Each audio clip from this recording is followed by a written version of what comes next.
All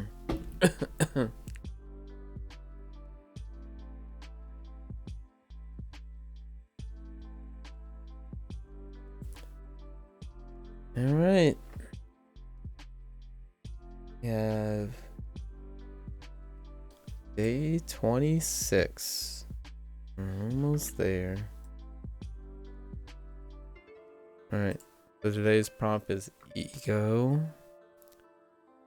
And you know what? The one thing I think about when it comes to recent ego stuff. I haven't done this one. Let's look for another brush though. I'm looking for a very specific kind of brush. Or no.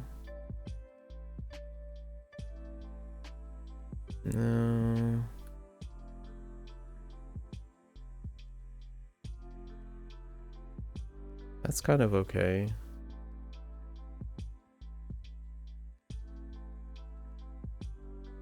Oh, I like this.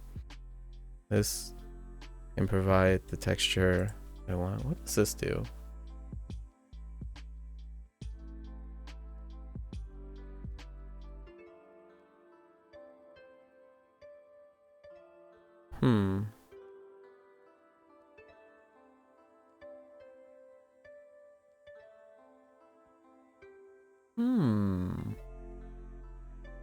No, so I'm definitely looking for something in this neighborhood.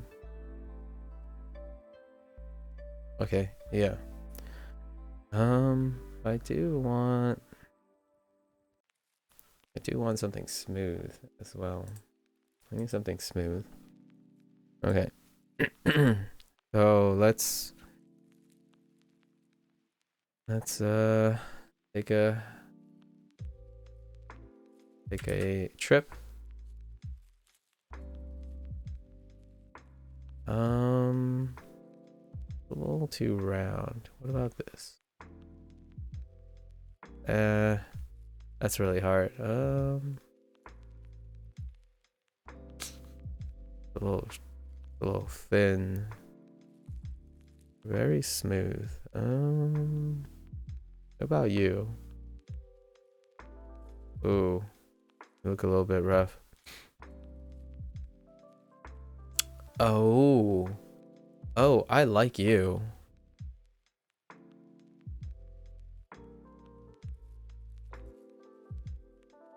Intriguing. Let's put you in the we'll keep for now. What about you?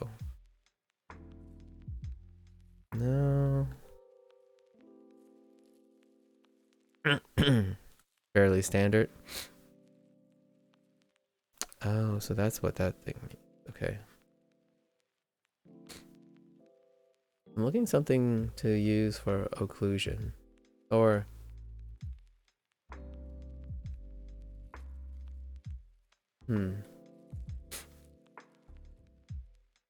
what about you?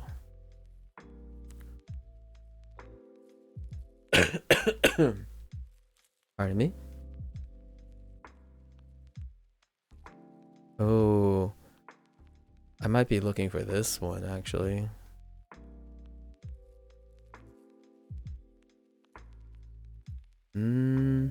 How does this compare to the one that I just picked up? This one? No, this one.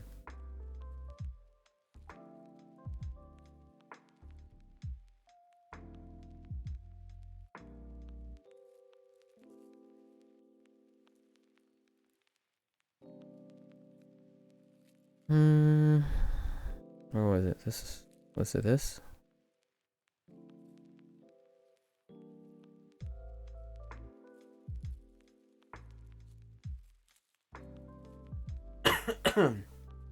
Excuse me.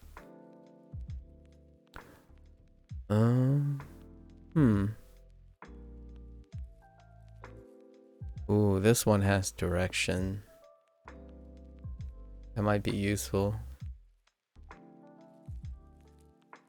Yeah, this one has direction. Are there anything? Let's pick up this one because it has direction.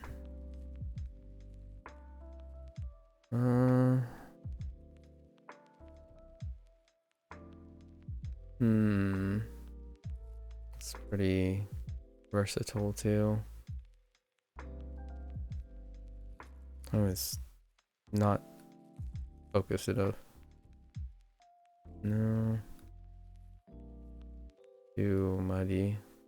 Ooh, that is something else. I could see myself using that only on very fringe cases.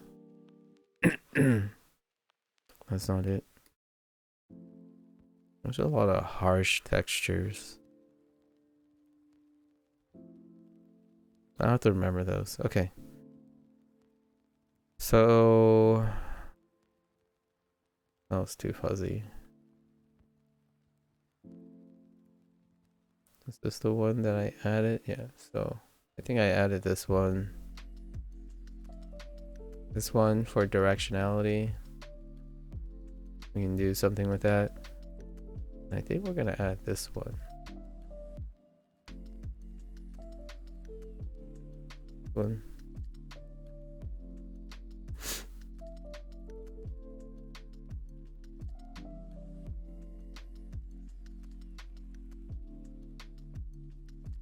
It's such an interesting look. This is a really interesting brush too.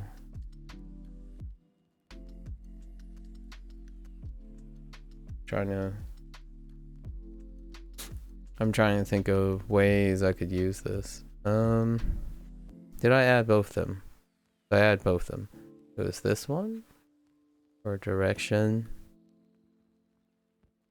I think that this one might be too much. I want the other thing. Isn't this, was it? Ooh, but this.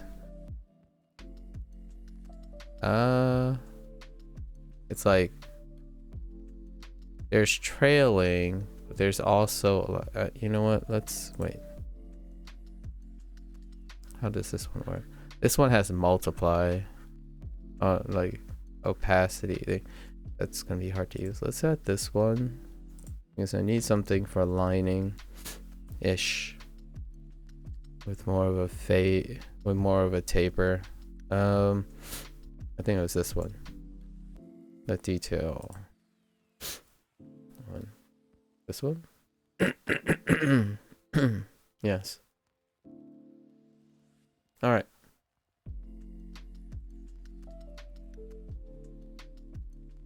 You know, for one of these prompts, I should do a pointism.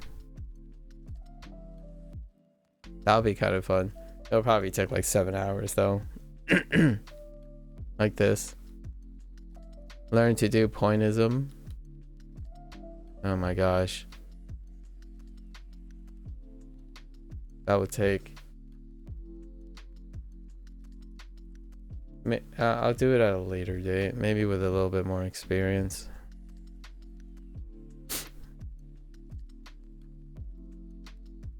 So, let's do some line work. I'm starting to really like drawing with a soft pencil.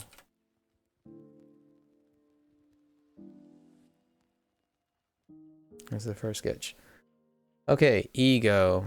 So the prompt, ego, makes me think. What the heck? I didn't ask you. Google Assistant, what was that about? I didn't say anything close to Google. Oh yeah, so that didn't trigger the phone, but ego did. Okay, let's see.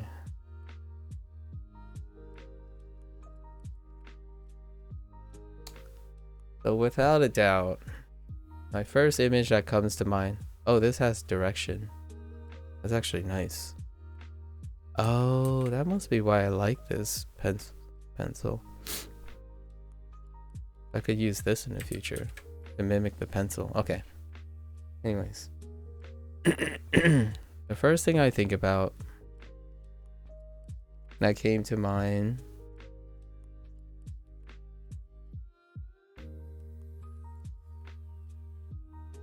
when it comes to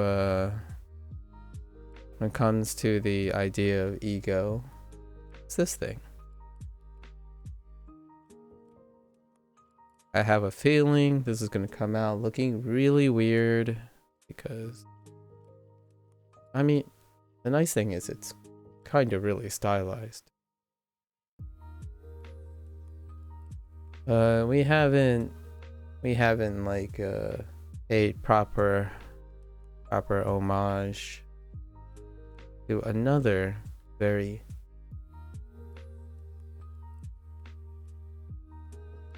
influential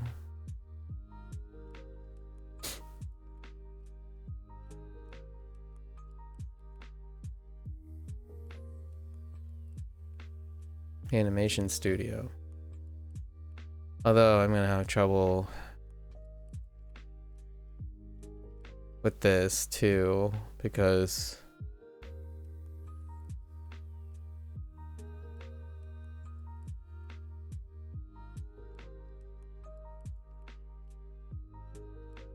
we'll see. You just gotta get started. That's the thing. Once you get started,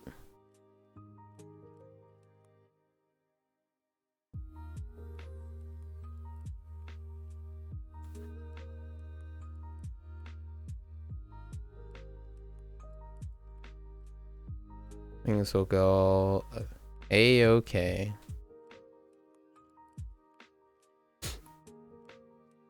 I think. Wow.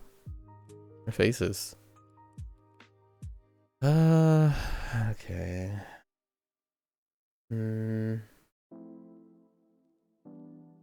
It's so bad with faces.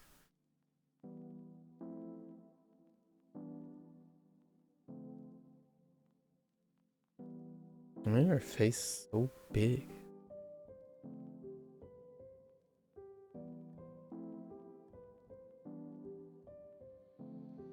I need to stop drawing such big things.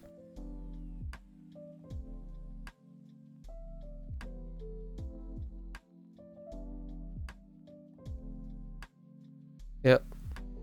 Just completely forget the neck.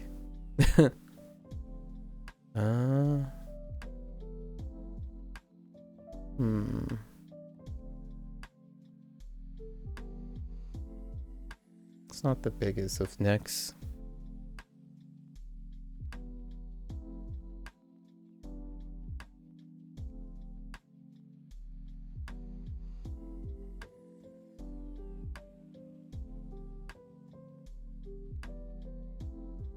Oh, it's too small.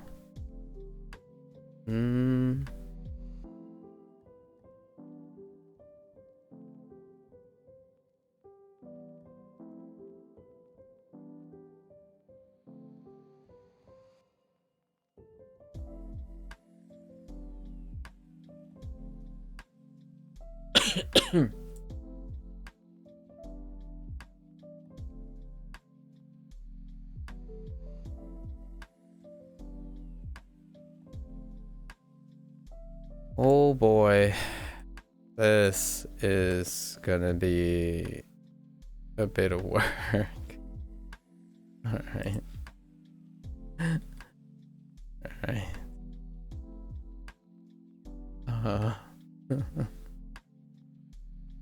Yep, indeed.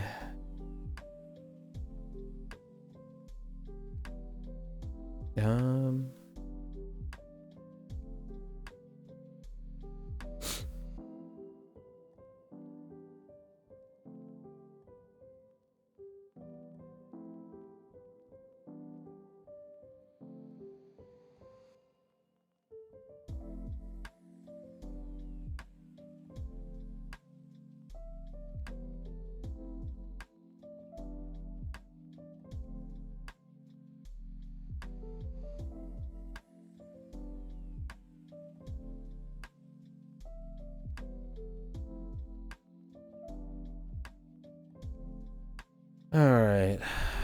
That's true. Wolf. Okay.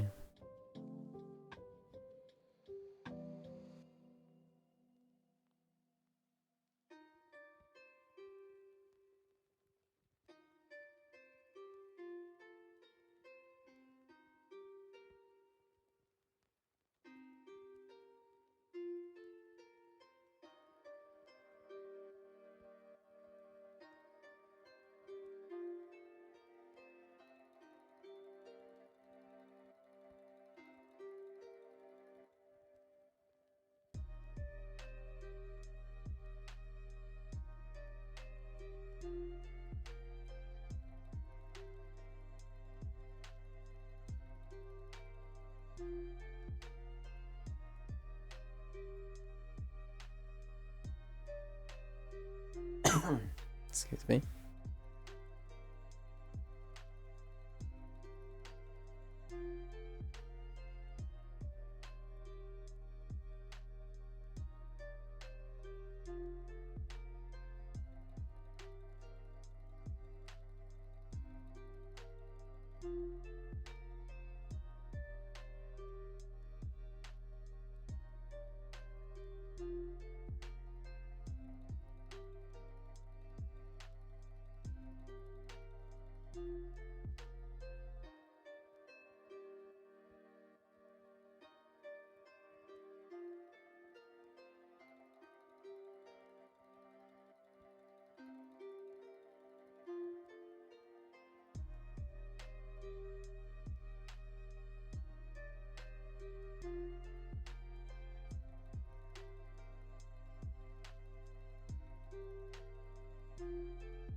Do I have her? It's not quite an angle, but I'll fix it as we go.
How the heck? All right. Okay, these. All right. So, man, that is the stuff of nightmares. Okay.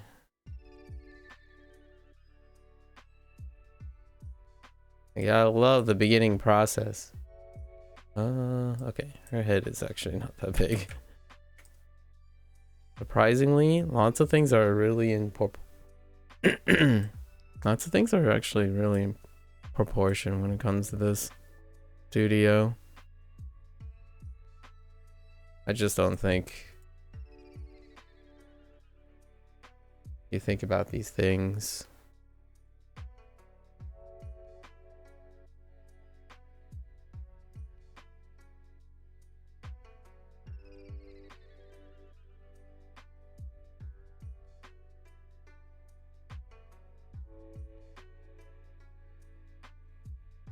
I'm not thinking about a proper vanishing point right now, but that's okay. The eyes are a lot closer together than I thought they were. Or how I imagined they were.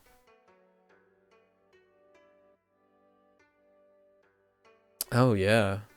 And the nose is further up. Oops. Sorry. I just broke your eye. My bad.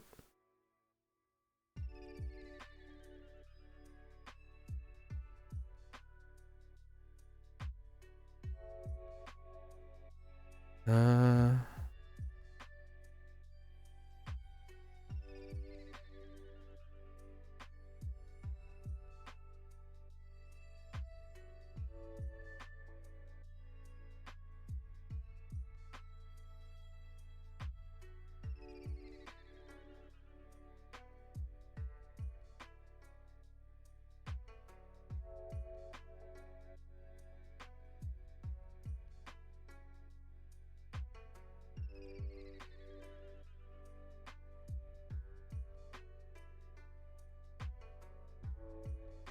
Boy, that's gonna... Ooh, yikes. That's gonna be... you know what? We're just gonna leave it there. That's cursed. That is a very cursed image. Alright. We'll leave it cursed for now.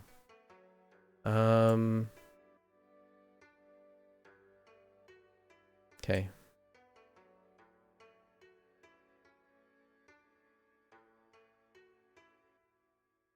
That is some mega cursed stuff. Alright.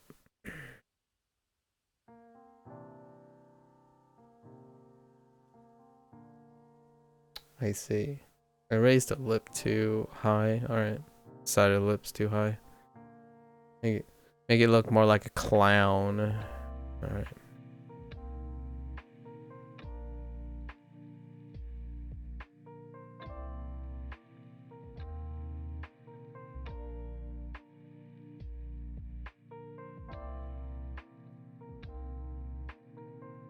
Oh gosh. I actually I haven't considered how big. Alright.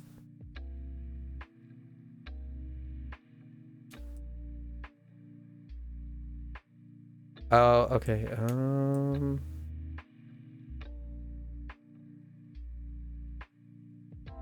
Man, that's okay, she needs to be overall a lot bigger.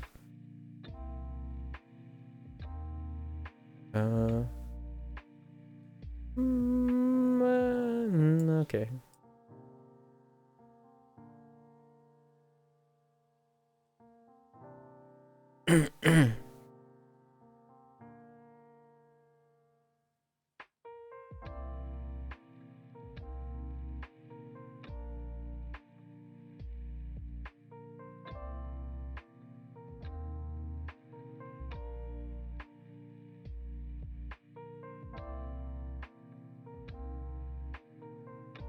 Oh, hey, that's a good way to draw the line.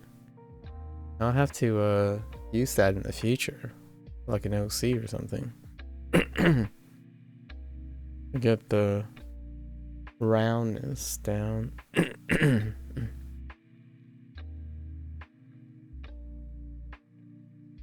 I am still out of space.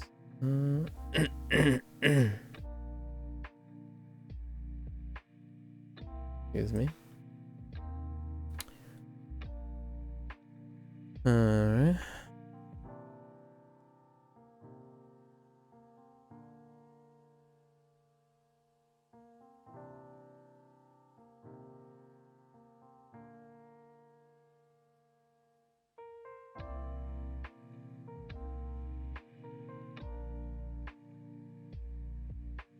I was gonna do like a I was gonna do like a Totoro thing.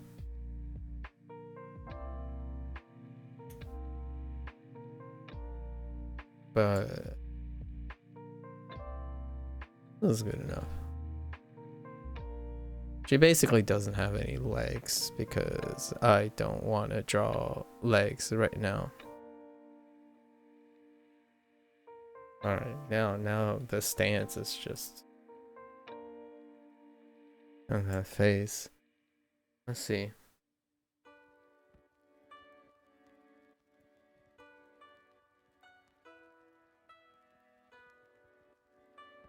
So just get a little perspective help here. I think it's more like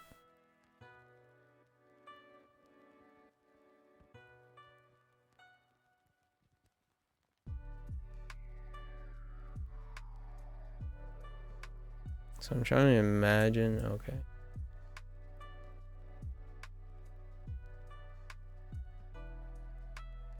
Something like that, but staring down, staring at you still at an angle.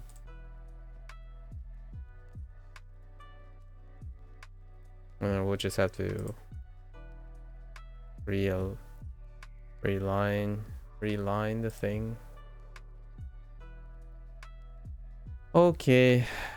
I don't think I made, I don't think I made this shape.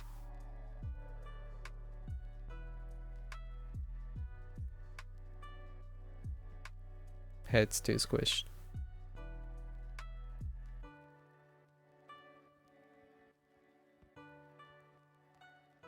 Eyes are too close.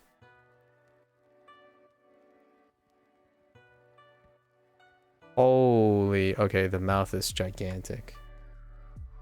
Okay.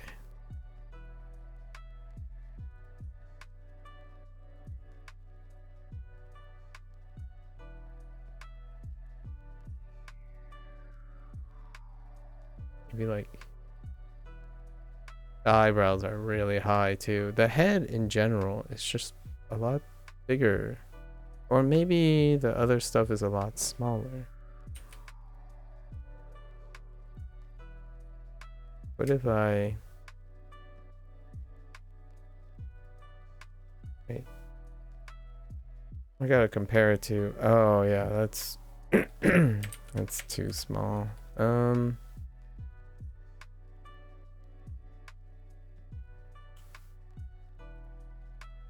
Holy heck. Okay. Okay.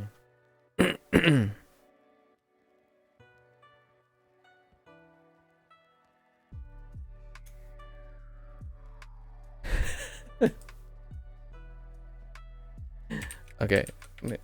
Maybe not wider, just taller.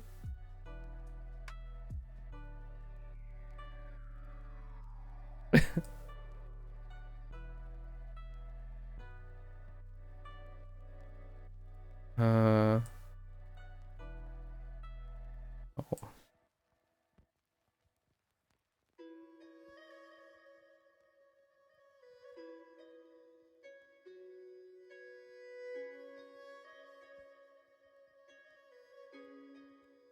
Oops. Let's do that selection again.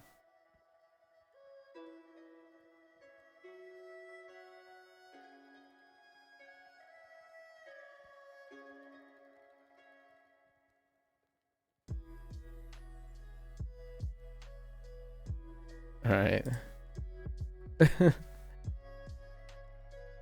Stuff of nightmares.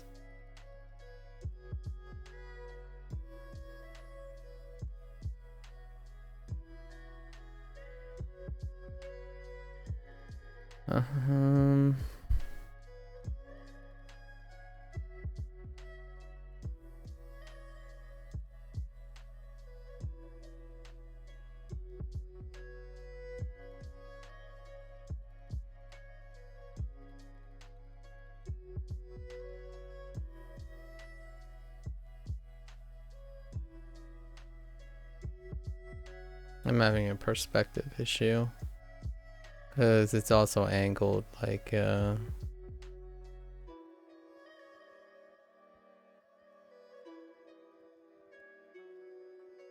everything's angled a little, so we're just gonna have to fix the lines as we're going.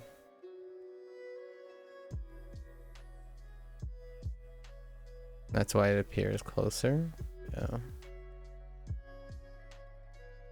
Like the two things are closer because it's at an angle. I should have drawn some guidelines on the head. So what the idea is that we're more like going this way, like that. It's not quite right. Oh.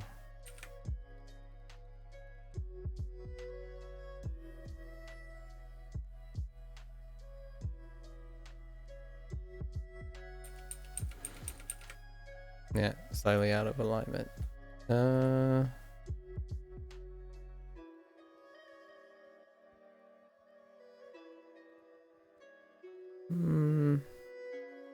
It's pretty okay. It's just the proportions that are not okay.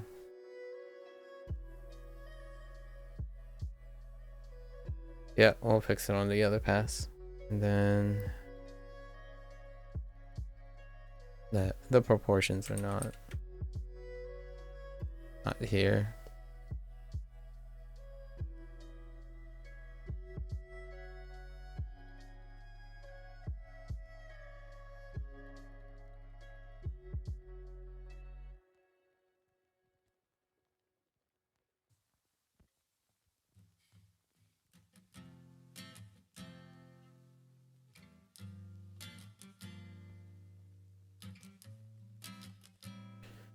You have no neck. What did I do with your neck? Why do I keep avoiding characters' necks? I mean, the answer is because I don't draw necks very often. That's...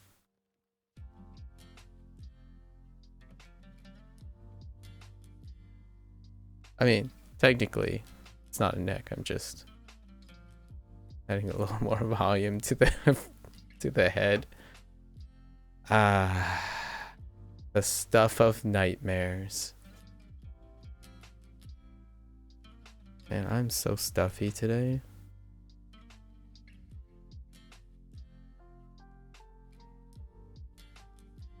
Whoops. I really need a shortcut for erasing.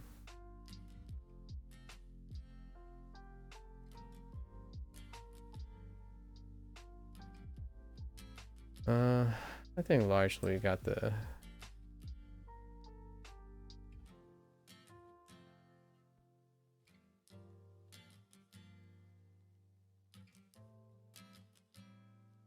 and then now we have to like swap up her proportions and whatnot. I really need to imagine the piece at an angle. Like all of it should be like doing a curve. Like everything should be a little curve like this. So like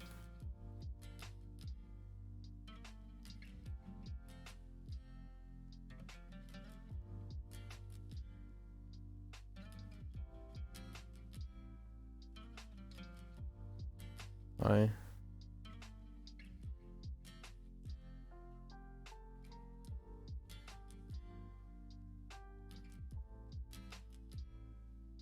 Oops. Dude, I keep hitting eraser. This doesn't... The sensitivity tab is... The pen tapping is not pulling its weight here.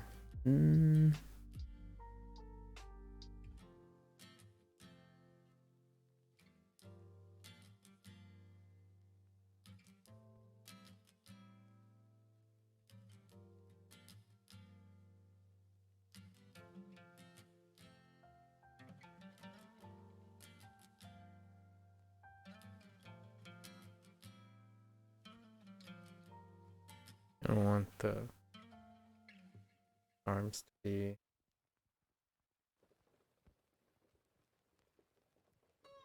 bigger. I guess I would need to switch to...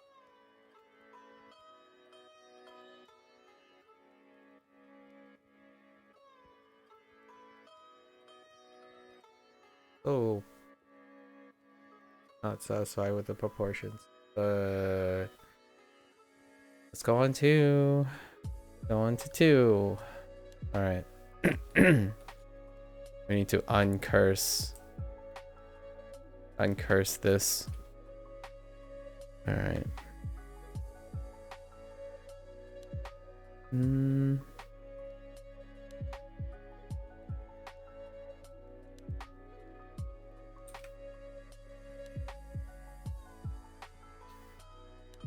Her face.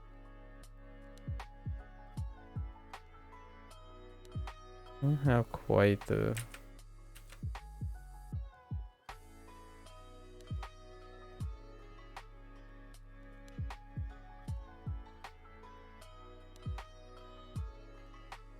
I feel like it should be a little bit wider.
Dang it.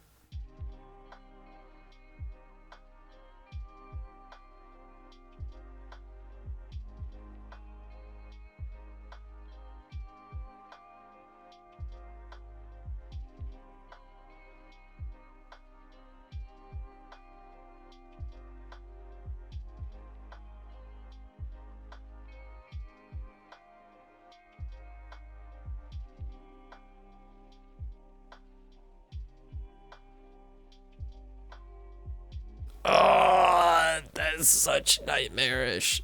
Okay, all right. Hold. What am I doing?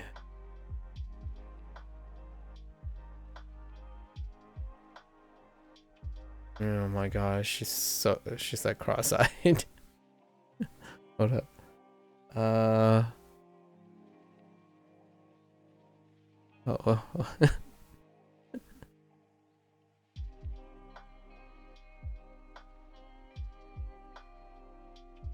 they getting that?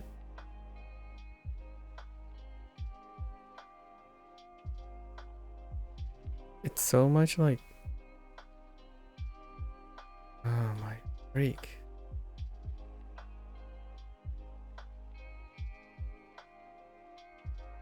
It's probably because it's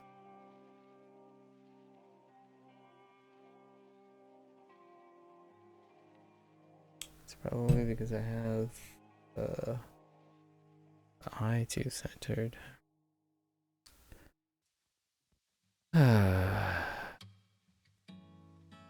Let's think about this for a moment. Perspective here. Man, this is gonna be rough. Honestly, I guess it's alright.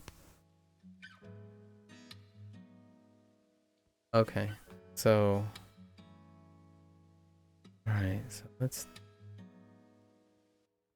I guess it's more like, I'm thinking more like this.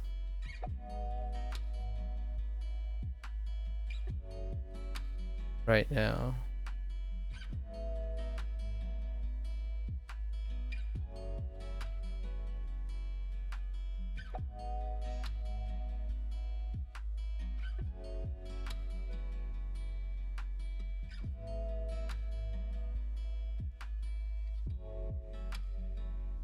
I drew that line and somehow the circle went lower. Alright. Oops.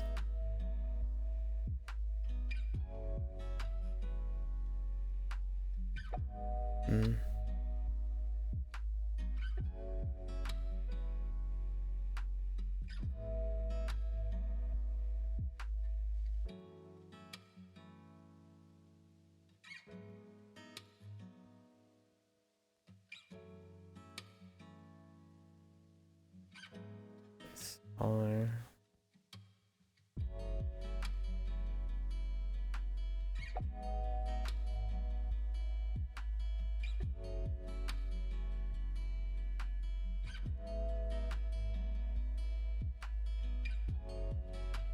I should really draw guidelines on a different plane.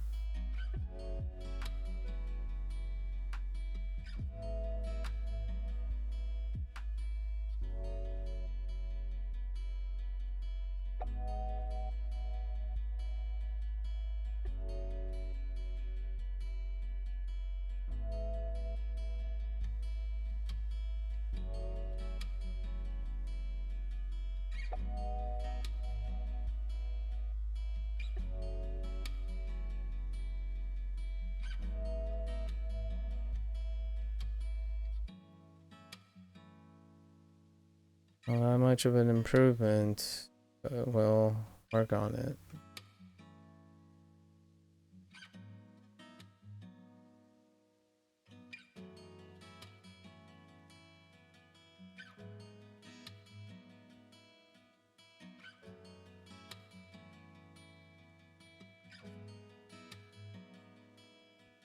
Okay.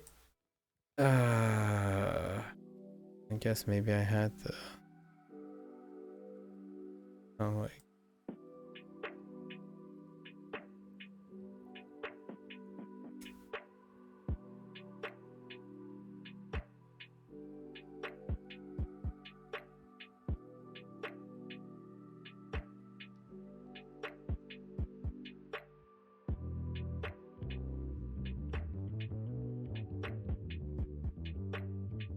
I feel like it's like...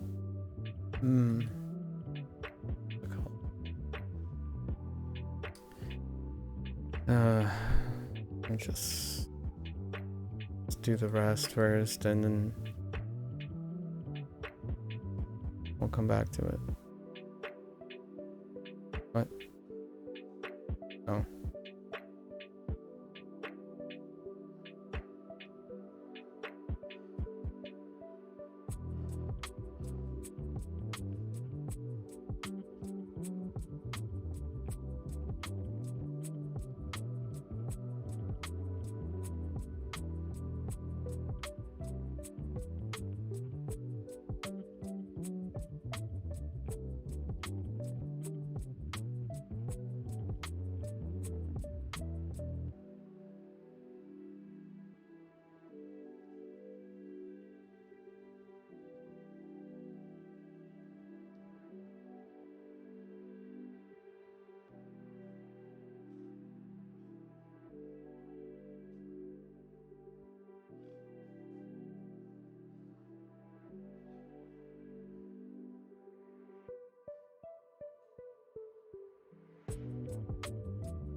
thank goodness.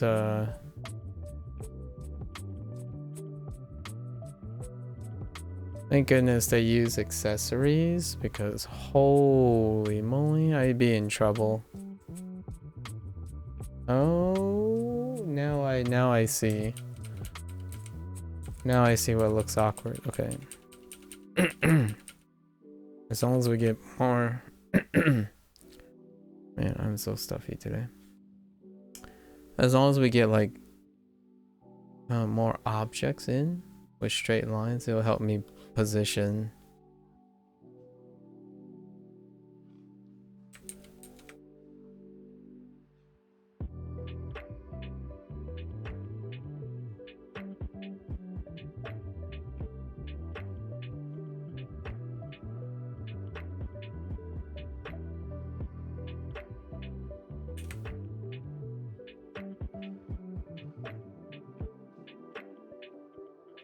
Yep, I can see that the eyes are a little too close.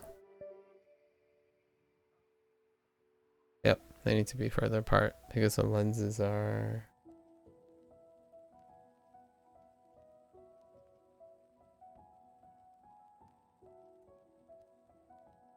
Yep.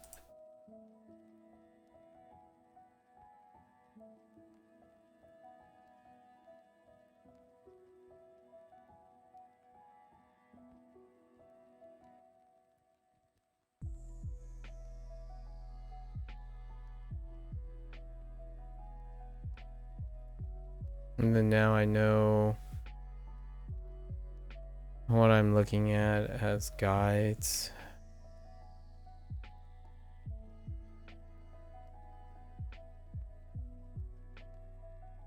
Just do. When you're at a loss, just do. So,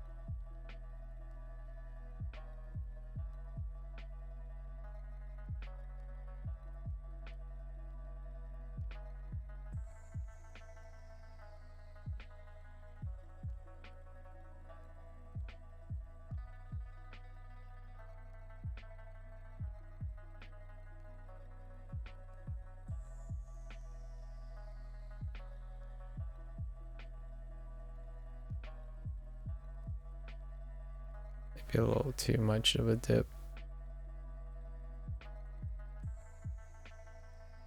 It's not quite right. We'll work on it. Yeah, the lenses can be changed now that the eyes aren't so close.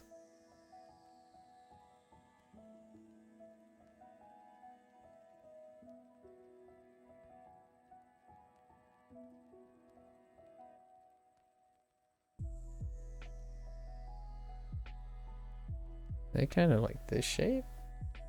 I feel like it's just round. Like, say, whatever. Whew, that does not look like that does not look like the character model. Okay. Well,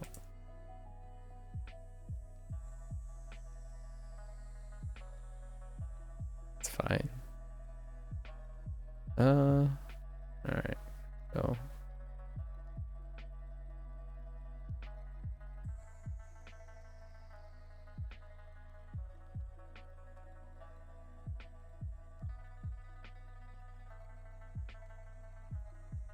Silver lining about being bad at things, or being bad at reproducing things, right? From look, can't say I didn't draw it.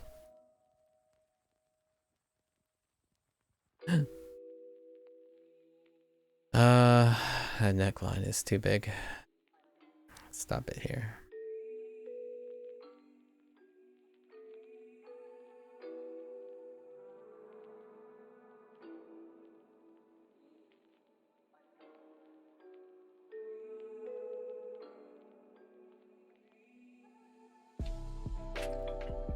One thing for sure is I'm probably gonna finagle this to just take some poetic liberties and adjust it to my do things to the ways that I would compensate.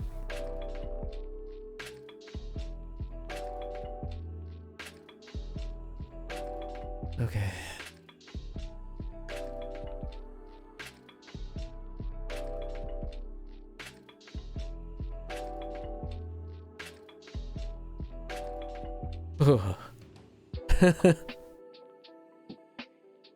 Yeah, got a lot of work to do. Just get. I don't think I got her body alignment properly, so we're looking at this line right here.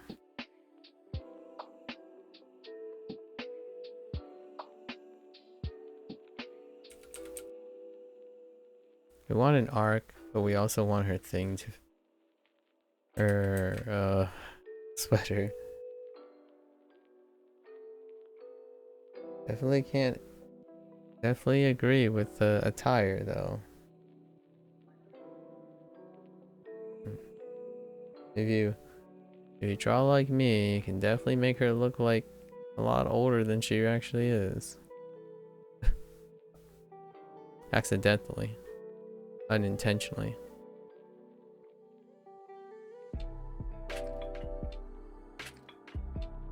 Alright, so I need these lines to orient.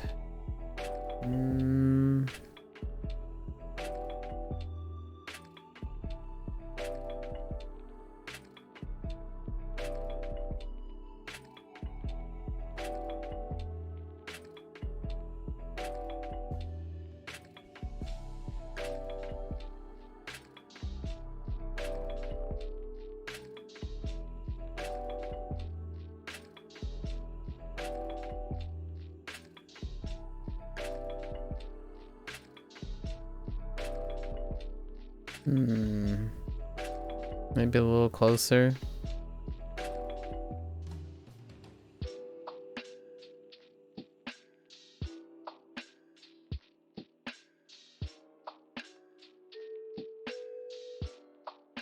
I would want the hand a little closer. Her. Hey, this looks okay. She has buttons. I wonder how many buttons she has. 4.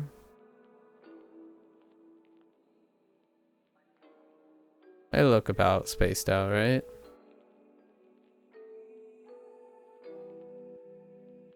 She's definitely like, I'm making her look really like boxy. Not boxy. Just very slim here, right? And then her outfit just slightly fans out a little. And this fans out a little bit less because kind of like facing. So maybe like right here.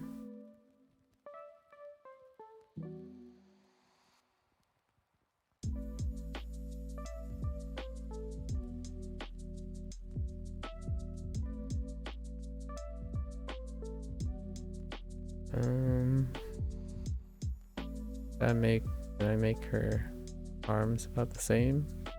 Probably like right here.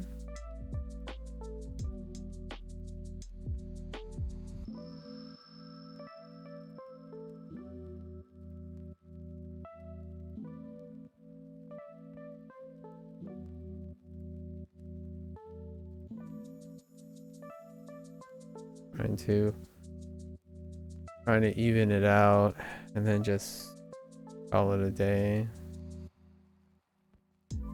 Even it out by sight.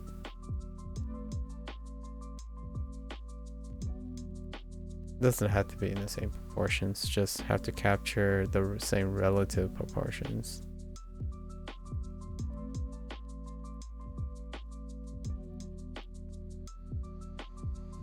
Okay, Han, you get a nub.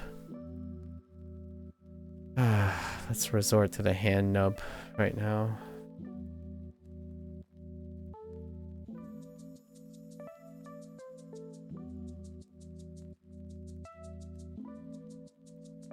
Yeah, that's close enough. Ugh. Definitely doesn't look like the character I'm trying to draw. Alright. Let's see. Okay, alright, I see it. Alright, hold up.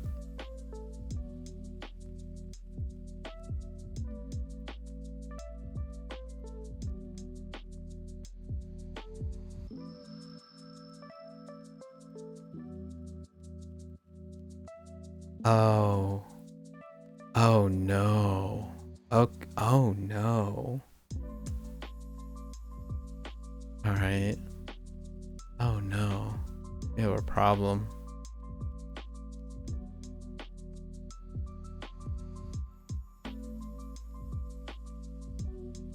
Okay. I made all her features too big. Because for whatever reason, I'm drawing features too big.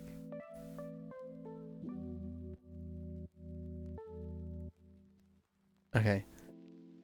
No. We gotta shrink them. We'll shrink them in the next pass.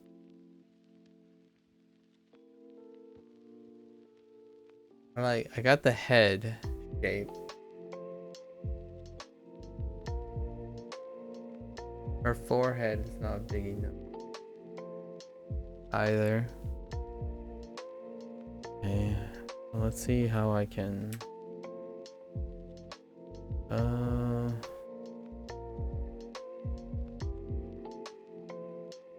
so like this part.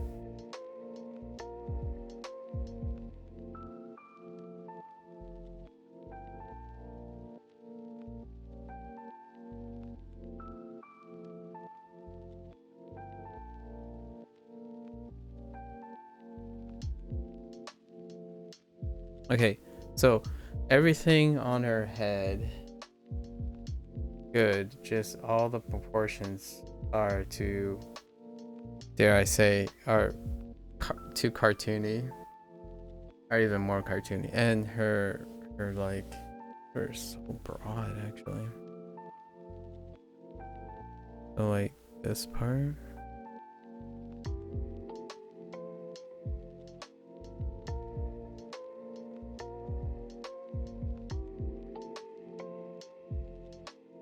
And I made her thing connect maybe a little too low.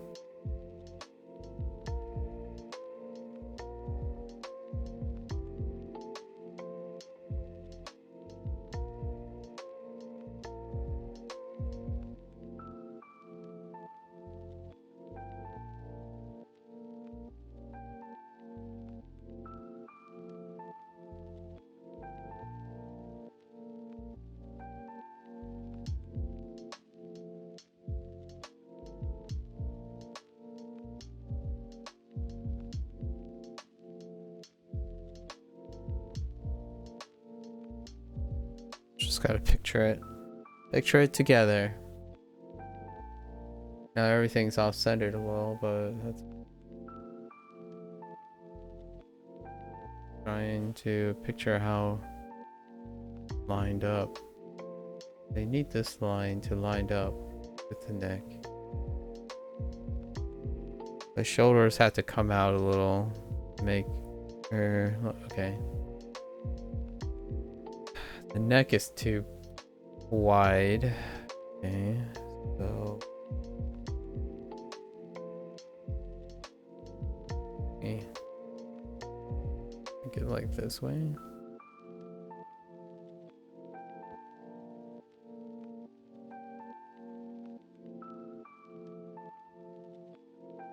Oh, this nice. And then all her facial features have to shrink a bit and have draw the frames. The frames were helping me figure out where her eyes are, but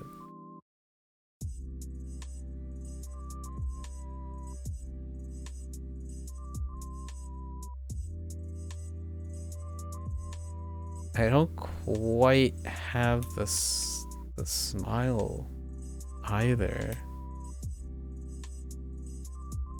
Like, how do you do that, Pixar? Pixar, how do you capture, man, how do you capture that? All right,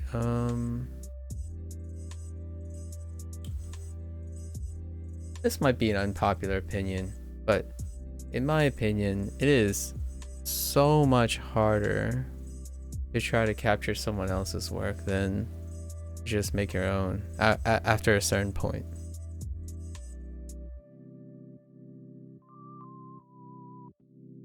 Okay, so we know all the features are too big.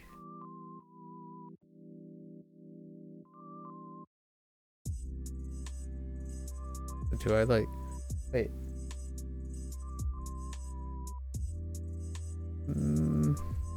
I almost feel like I should just make her head bigger, like everything bigger. Oh, wait. I can shrink the features and then I can enlarge, enhance. You know? I'm regretting drawing the frame not on a, like on a different, on the same layer. Okay, okay. There's some progress. Just reduce. Just keep reducing the features. I've been drawing like chibi things for way too long. I need some proper. I mean, it doesn't look that bad, to be honest. Or I could make it work. It just wouldn't look close enough to the character, and I kind of want to at least make an attempt. Wait, what the heck? Oh.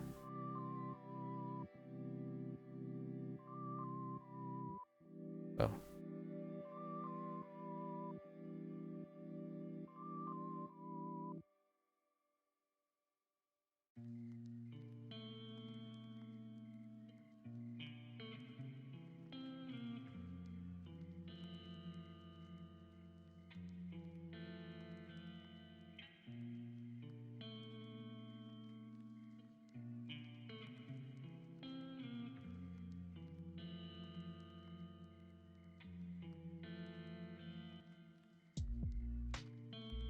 And it's pretty impressive how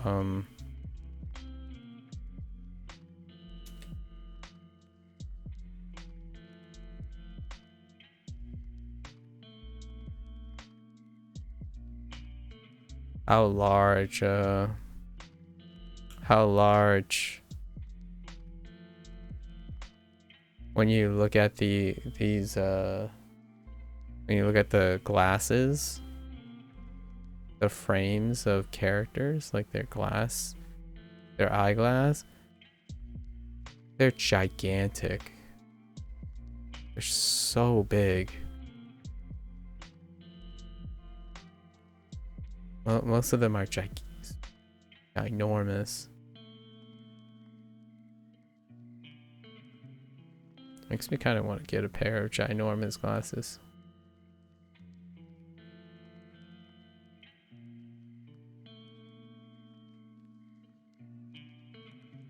Pretty close.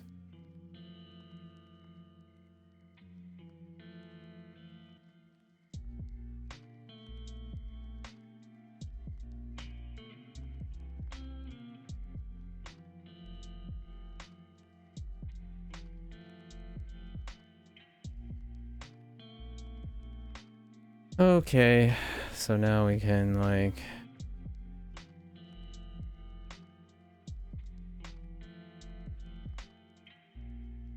okay.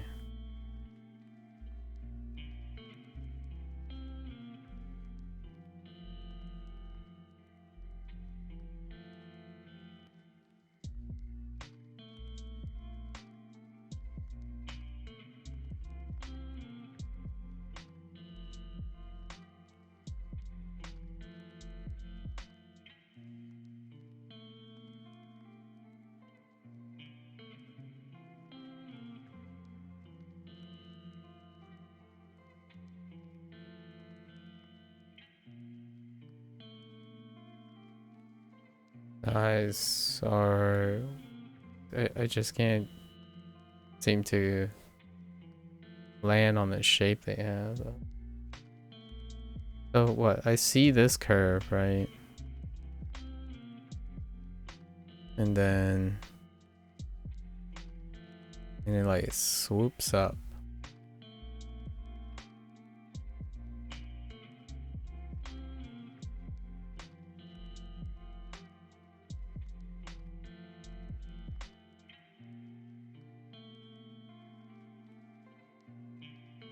Actually, the inside is a lot smaller. Just trying to get the eye shape. Like, you get this top part.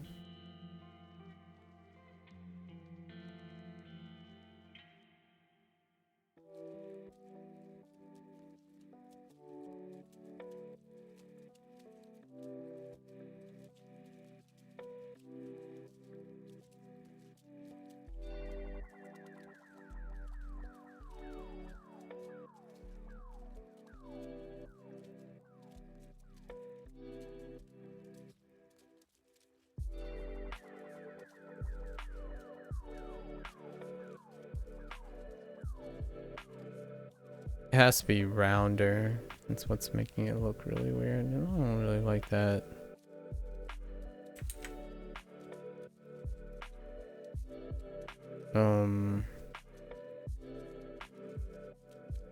I think we're just gonna go with rounder eyes.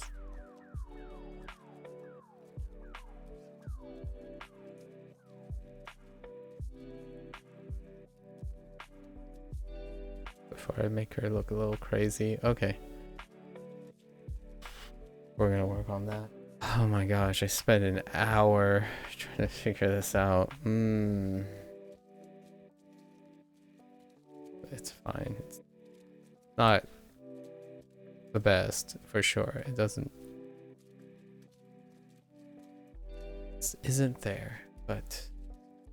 we gotta move on. At least, I have experience with drawing this.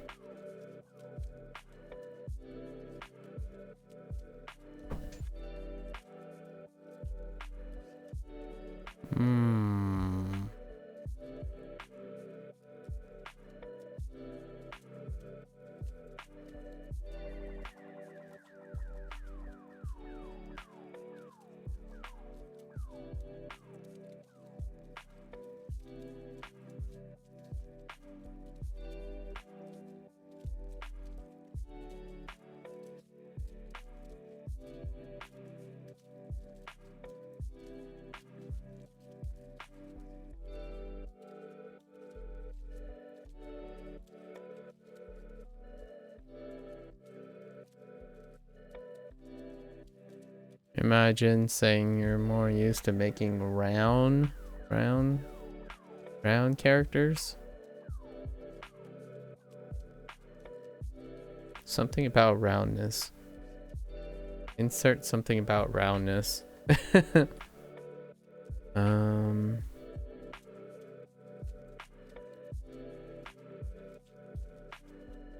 Let's actually put some form here so that I know where this is going.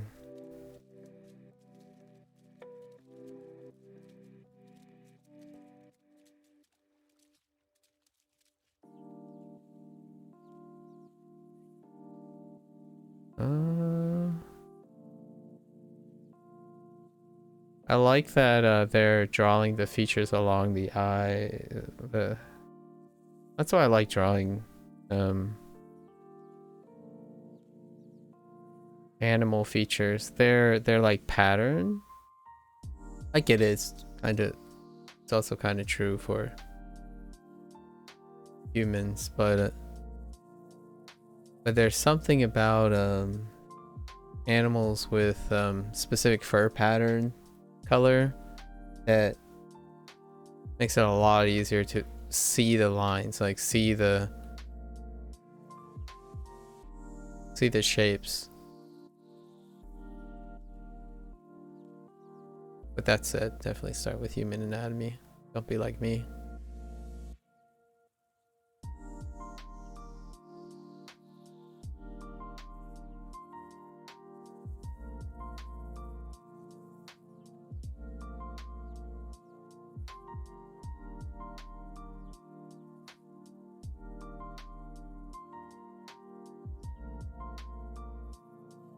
So much more practice with non-human subjects.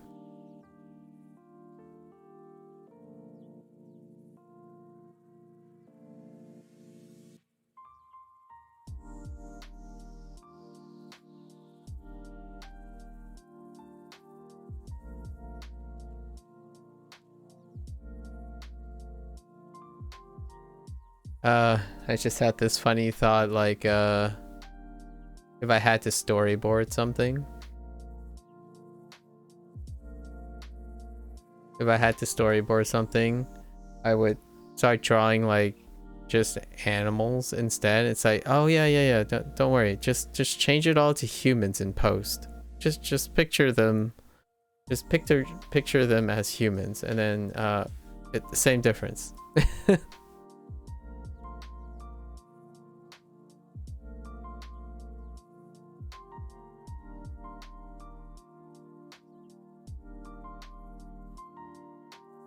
The eyes are too close. I'm putting them close like I would do a different character. But there's actually smaller.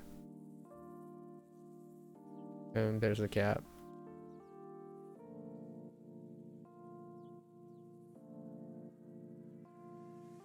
Okay, that's small.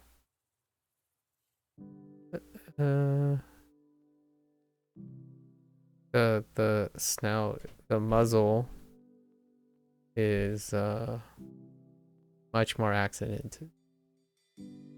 Wow, you have some narrow eyes, dude. You morph, your eyes are so narrow. Okay. I think it's really how they really draw the smile that really brings it together, like the characteristic really oblong, I don't know how to describe it, but very, like, it really comes down. This just makes me happy, like seeing a character with such a wide smile. I guess that's why I really like the older cartoons.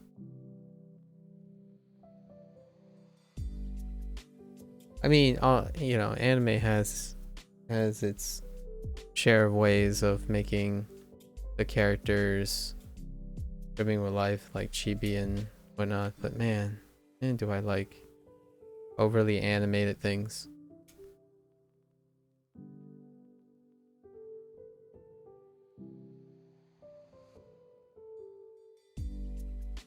Just larger than life proportions. I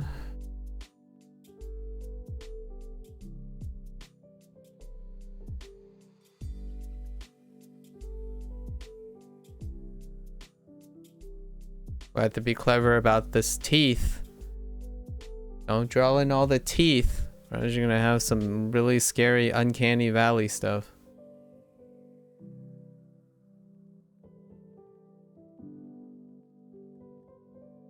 Although it looks kind of fine when you look at the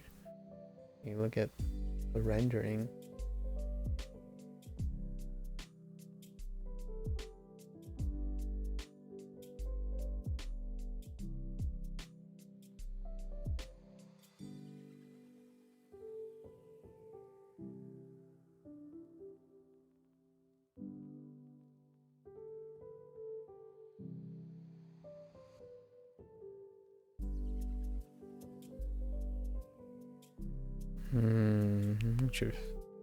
Oh, too wide.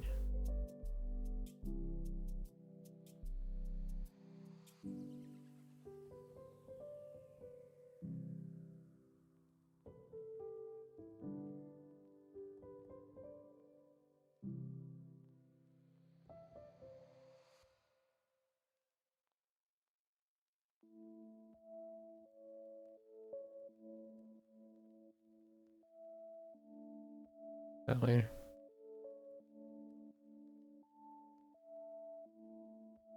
There's gonna be a lot of texture work for sure for this one. When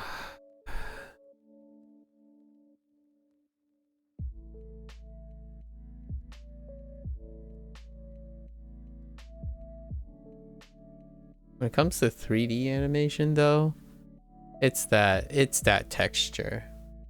If I had to pinpoint something that really sells about CG, it's that beautiful painstaking texture work. I mean, obviously, when you think about doing it by hand.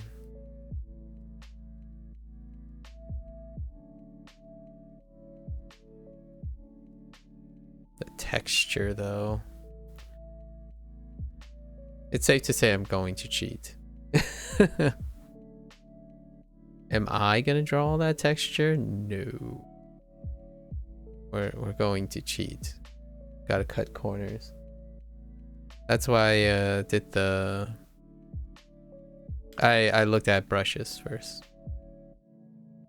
The reason is this is gonna be really complicated and take way too long for me to... I don't have command. I most definitely do not have the artistry to figure out the tools right now I would need to replicate that texture. I want to take some of these. I'm definitely going to take some of these points, like these base points, to incorporate into OC.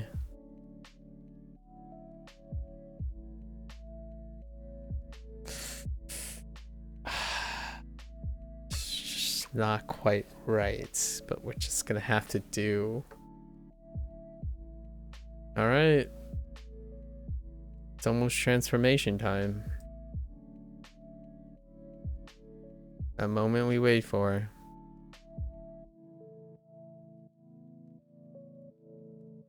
Where you go from a line art to the finished product. We gotta do.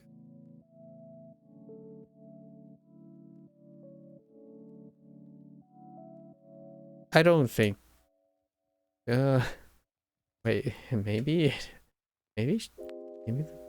she is that big and I really like this movie, by the way. It still falls in the I relate to it kind of thing, and therefore it wasn't long enough and detailed enough, but I really like it. I like what they tried to do with it anyways.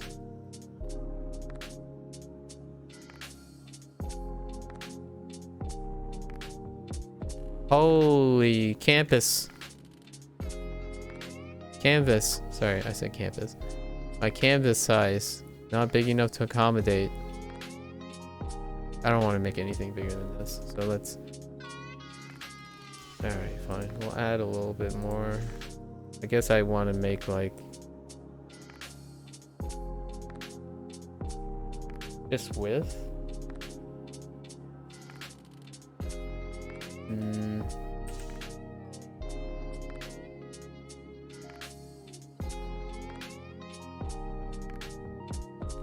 Oh wait, what am I doing? I can just shrink the whole thing. I don't need to make the canvas size big.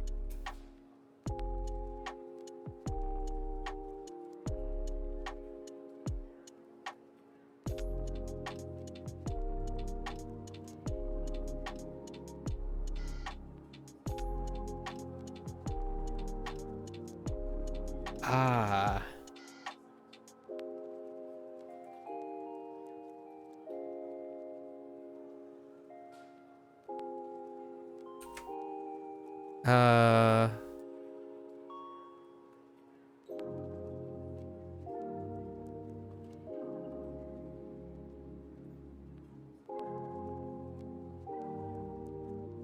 No. It's just a head tilt. I feel like I drew everything on like a flat, but I need a head tilt. So I need to adjust everything to a head tilt.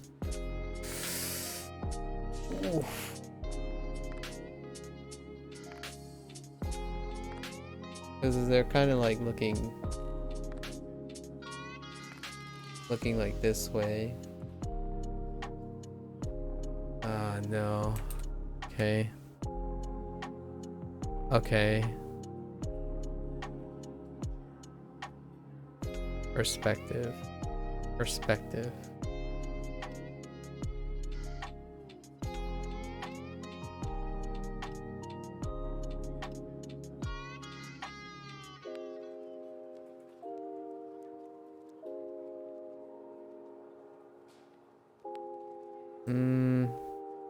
Fine. We'll work on it. Last pass, last pass. Let's just connect.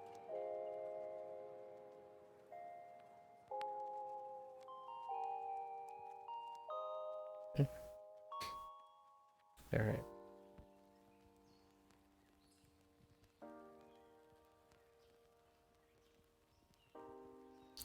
I saw this YouTube short on someone that was doing a call out, or kind of a call out, but more of a indirect like editing trick. And I had some great reservations about it, but I mean it was very legitimate. So it was this thing, right?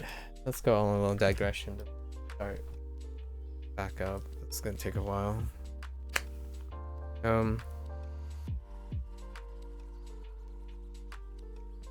I was scrolling through YouTube shorts and there was a lot of I'm not saying I know or at all even observe. I'm not experienced enough to see the difference, but a lot of this guy was showing a trick on how to make viral TikTok drawing videos, like for sketchbooks and stuff. And man, there are some really, in my opinion, very clever ways to make yourself much more proficient looking than you really are. And I think if they figure out how to do that like early, all the power to them. It's kind of like the same as using computer aid to like the tools you have. Now I'm prefacing this a lot because it's a very controversial thing, in my opinion. It's probably quite controversial, but I'm not on TikTok, so I don't really know. So I saw this guy, you know how you watch a time lapse of a sketch or something, and on YouTube format it's slightly longer, but on TikTok it's, you know, less than a minute, or maybe even less than that. And the idea was, people kept saying like, oh man, how's this guy so good, or how's this person so good, never make a single mistake on their line drawing. So this guy said, well, you could use technology to do that. So what they did was, basically they demonstrate in practice in the TikTok video itself, where they drew the line art, outlined it, traced it over in green, right? And they overlaid the live feed of the green color onto any surface. Like this works with any surface. And what happens is you just chroma key the green and have a feed of you seeing the chroma key. And like most people, like myself, even myself with limited experience, I'm able to, even without a touchpad hardware or something, you can definitely just look at this line here and you just draw along it. But the thing is, the thing that's being recording would be absent of the line art that was already drawn. So when they draw it, it's just exact like what I'm about to do. The next stage that I'm about to do is actually the stage that some of the artists could have been using. I want to emphasize, like, that doesn't mean they didn't spend what I just did for an hour and a half trying to get the line art proper. However, it is somewhat, I feel, a little disservice to make it look easy, or you have proficiencies, you're implying proficiencies, so it's really at the fault of the viewer. But it is a little moral gray area where what's in frame is not shown. So like my struggle with like the stuff of nightmares, I actually, honestly, the first draft of this was not too bad. I happen to remember it being a lot worse. Honestly, that's actually not too bad. But yeah, they just go in, they nail it, right? They just nail it. And I always thought it was really satisfying, but nowhere in my mind did I really process, and that's kind of the point, I guess, about the in-frame thing. I remind myself a lot of times that when you're looking at a video, the shorter it is, the more information it's missing, right? It's usually very correlated, and like you can make exceptions. There are some fringe cases. However, if you're comparing to itself, like the person to itself, that work, more time is more information about the process. You could say if they make no attempts, it could be like 1 minute of nothing, but that's a fringe case. So if you add more time, you have more information about the process. Those videos are really great, but it's very similar to everything else that's on a shorter format. You have glimpses in frame of what the process is. You see the end product, you see the beginning product. It frames a substantial portion of adolescents and like maybe young adults, impressionable young adults' logic when it comes to what's in frame and what's not in frame. And often most people focus on what the end product is and where they start. Rarely do they ever have time to, all puns intended, process the process or think about what's missing in between.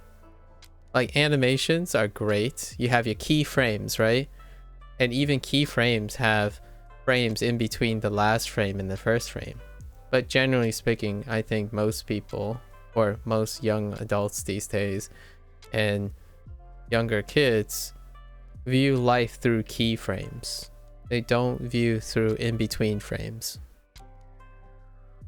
So like the thing that could arguably be most satisfying to the eye, like the smooth 60 FPS or on one's animation at 24 FPS, that smoothness is lost, but also appreciated at the same time. What makes those animations feel fantastic on ones is all the in-between frames, all the tweening, and just but it's the details that those are the laborious details, you know, the details with lots of time in between, trial and error, you know, like tweaking over that.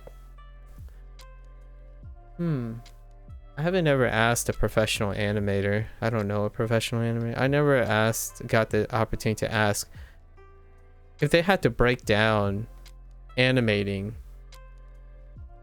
in terms of like laborious work, like actually handwork. what proportion of time goes into keyframing, maybe the essentials. I understand that this would vary between individual and individual, but I just want to ask like one person who's been in the industry for a while, how long it takes, what proportion of time it takes to make the keyframes and then make the in-between frames. Logic would dictate that, generally speaking, there are far more in-between frames than keyframes, but we have to take into consideration the keyframes also include the conception period, where like, where do I want to go, so there's that additional time. But does doing all the work with the in-between frames supersede how much time it takes to conceptualize the keyframes? To me personally, as a non-professional or amateur, I think I would spend disproportionately more times working on in-between frames, because you have to get, like, the in-between frames is, to me, effectively the animation, like going from point A to point B and filling in your gap, filling in the motion. So I would say probably like 80% of the time I'll be working on in-between frames as opposed to doing the keyframes. The keyframes is like this. It takes me like 10 hours to come up with one frame, and then maybe another 10 hours to come to get like frame 12, and then another 10 hours for frame 24, and then multiply that by like 4 or something. Like 60 hours to get all the in-between frames between the 3 keyframes. I mean, we're not talking about like simple stick figure drawings and stuff. We're talking about like adding drag, bounce, squish, stretch, all that wonderful jazz, momentum. I don't know what the technical terms are, but yeah. Anyways, I saw the TikTok video, saw this person say, what you do is draw your line sketch, trace it over a green line, shove this into they just pulled up a software or something, scan it, distort it into your cam, on top of your cam, overlay it on top of your cam, chroma key it, or not chroma key, you can color key it and then chroma the green, and then proceed to draw. And that was it. That was the TikTok video. There was so much going on in there that I'm interested in. It would be kind of cool though. Like, I spent, you know, in the description I would probably say something like, okay, the line art is of a finished product and I spent like 8 hours conceptualizing the line art. But for the sake of the video and the editing, I don't want the time lapse to be like 6 times the speed. So what I did was I finished the line art, then I did it. Last year in Inktober, I finished the line art before I started working on it on stream, because the line art was my conception was my weakest point, and it took forever. Like all the hours I put in finishing up the line art and then coloring was like a third of the time. So I spent like 6 hours coloring something. The line art itself probably took like 8 hours to figure out what I was going to draw. This year, since I know for sure my line art is terrible, I stuck to not original. I try to use references a lot more. So I am doing that. But I'm also a little bit more experienced, so it's not taking as long. Anyways, I should get back, or else oh wait. Do I just want to go over it with a pen now? Probably.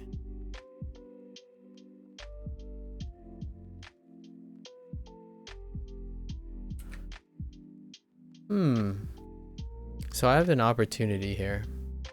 Maybe I'll use the opportunity.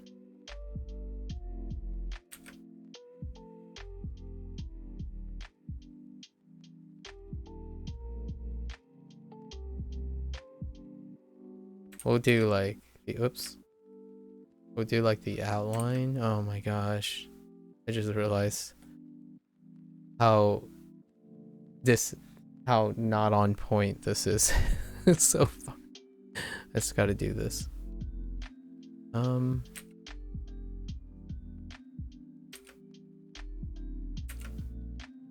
We gotta settle.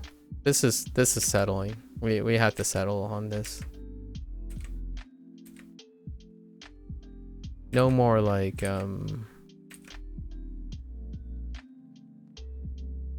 editing.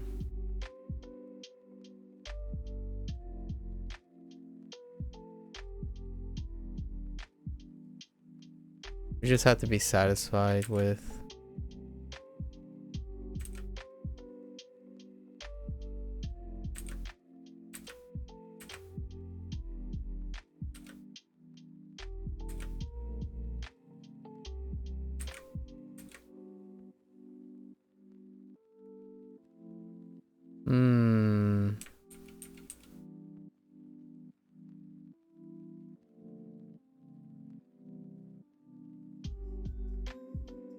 I still don't have quite a great grasp of what lines I want to make thinner and what lines I want to make thicker. I know I just want to give it like a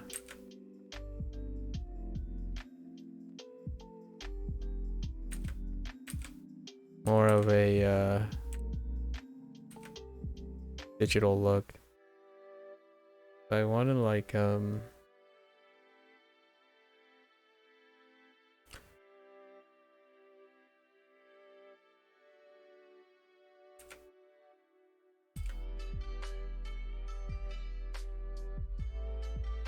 in the future I have to decide if I want to like just do the detailed objects.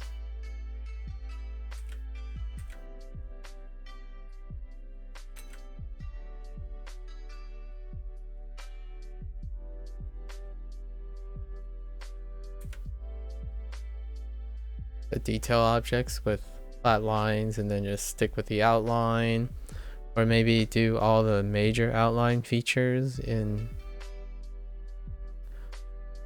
or I do the light thing where I draw the thicker lines where the light doesn't hit.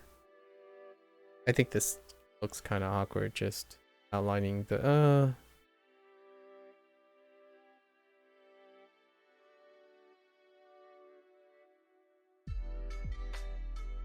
right now it's irrelevant, but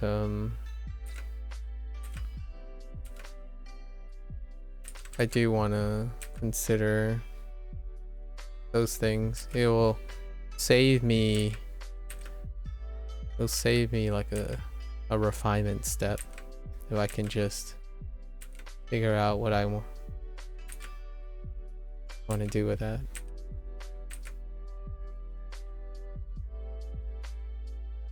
Line work cleans up really well if you have good line work.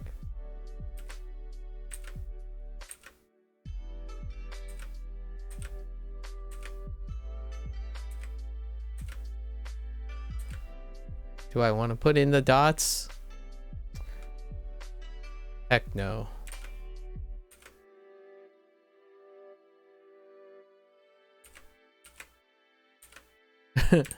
I don't want to put in the dots. I'll probably do it still. I'm still struggling with the eye shape. Like Pixar's specific eye shape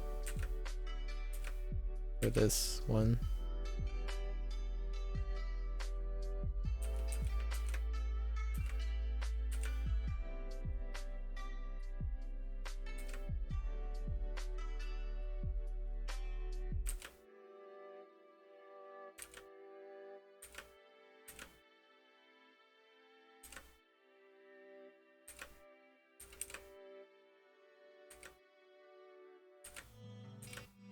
I feel a little bit more agreeable than some of the other ones. I think it's going with the theme. Even the slight animation tweaks. In my opinion, to the untrained eye, like to someone who doesn't do any of this type of artwork, I think it would be lost upon them. Of the nuances, the slight difference in design approach of the characters. Like the first comment that I've heard, you know, like the first criticism, much like other criticisms, was like, oh man, this just looks like another how far Pixar has fallen. It just looks like another generic Pixar film, right? But actually, in this one, they tweaked the animation to fit.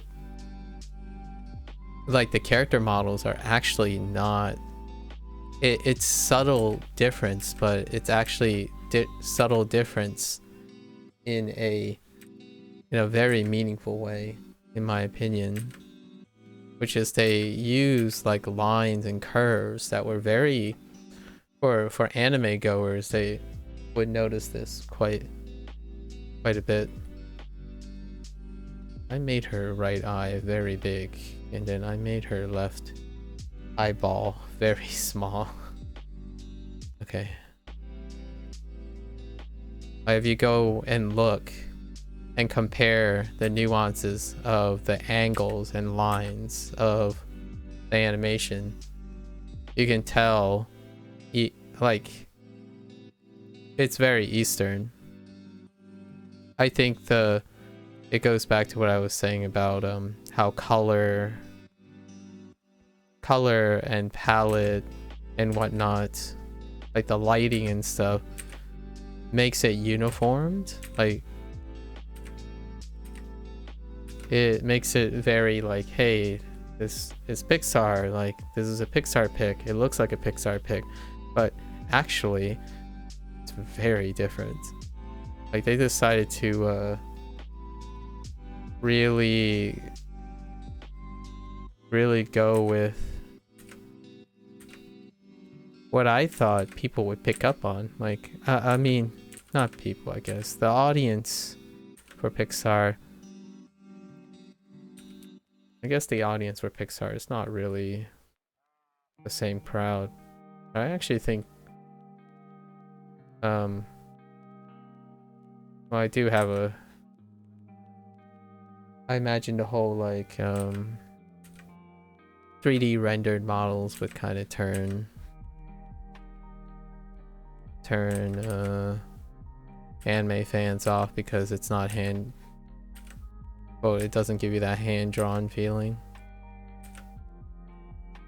I do know someone who the deal breaker is because it's not hand-drawn, or it doesn't give you the feeling of hand-drawn animation, and that's fine. That's just not being receptive to different mediums, but that's okay. I mean, we all have our preferences.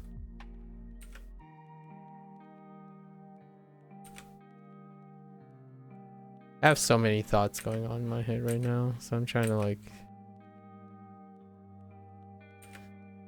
complete an idea maybe, but so far I have not completed a single idea in my head.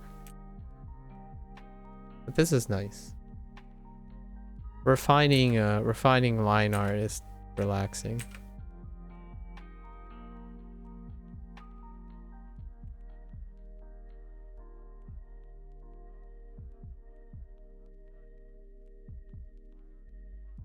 Just it's gonna have to be kind of like accept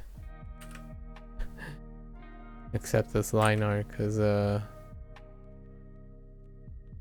Oof. The glasses are... I can't seem to get the perspective on the glasses properly either.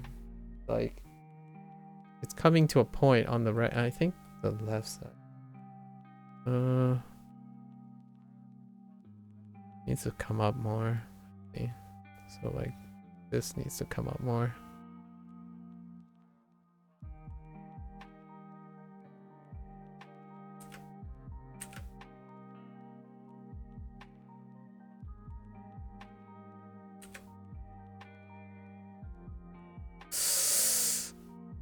It's a little too high. Maybe this as well.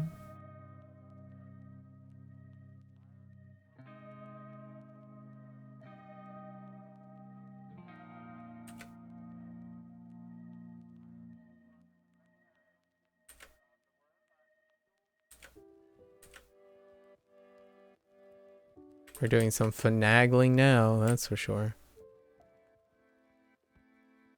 Oh my god, freaking glass.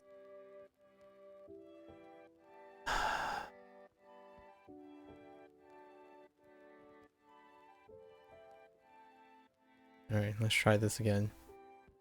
Don't worry about this stuff. Just...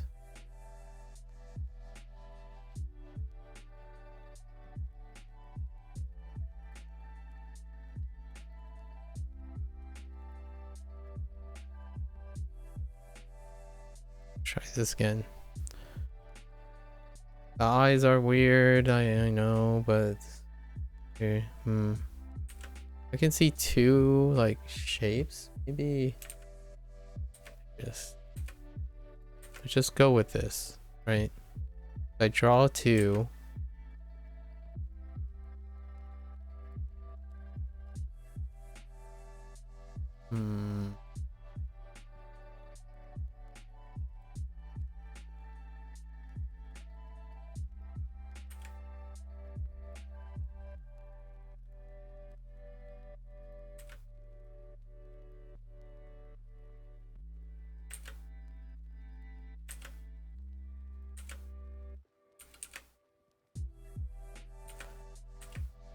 Glasses are the worst.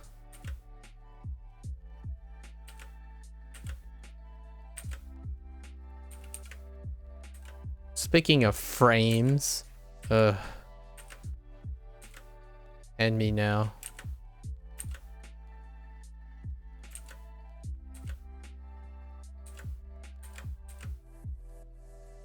Glasses are fine when they're like directly on, but holy heck, is it not?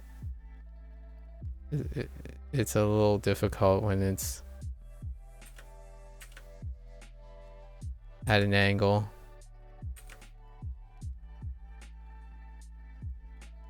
It's good enough.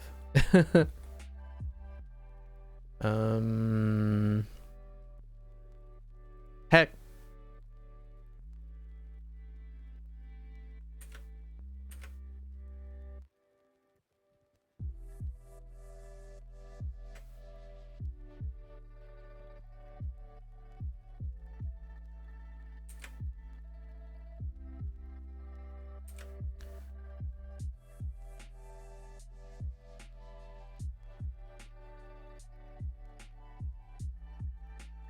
Oh, okay.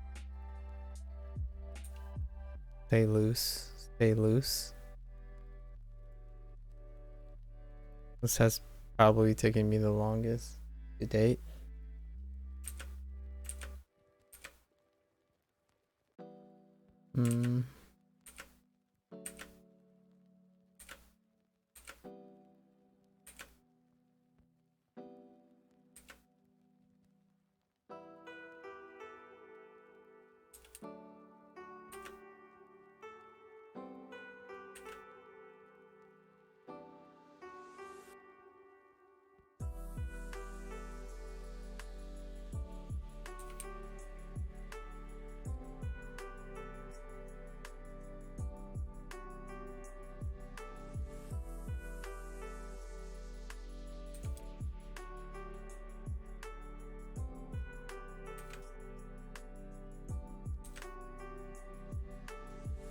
Hmm.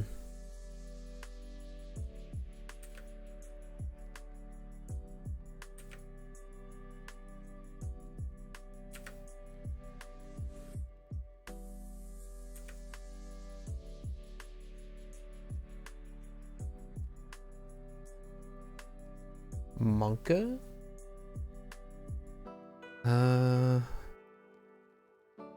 Something seems off here too. Everything seems off.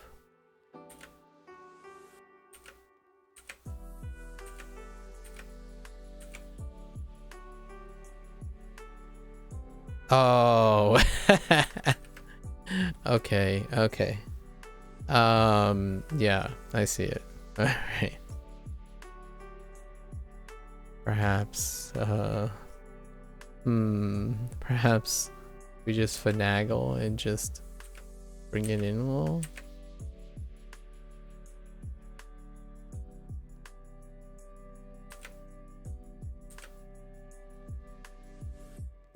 That make it look less awkward.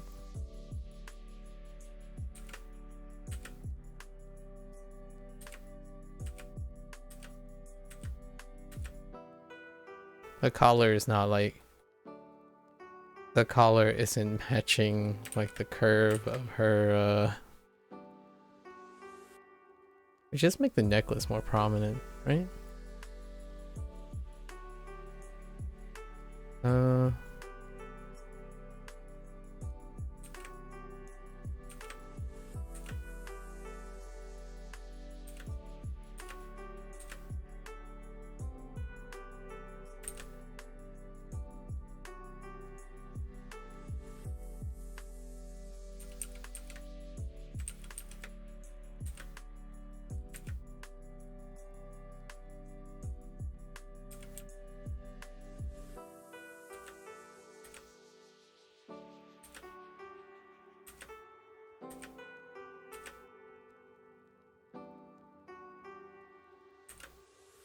Just fill in the details on the necklace.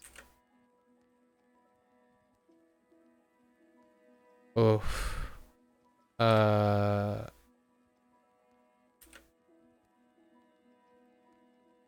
It's good enough.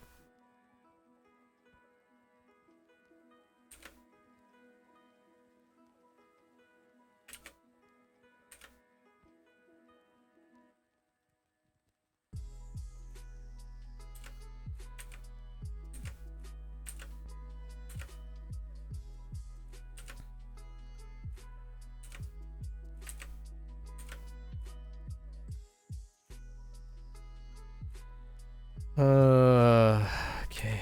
Oh, I saw this tutorial about hands and I really liked it.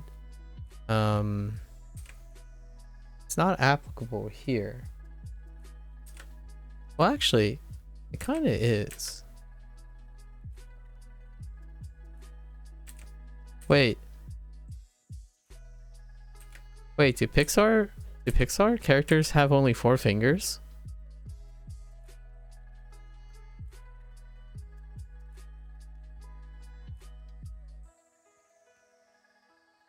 I just now noticed. I'm pretty sure Pixar characters don't. Pixar characters have just 4 fingers. Now I gotta go back and look.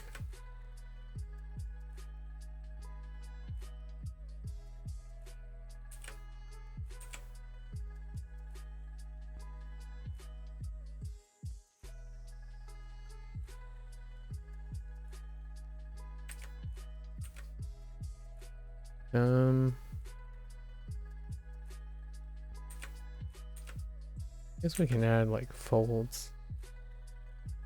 I see some folding, so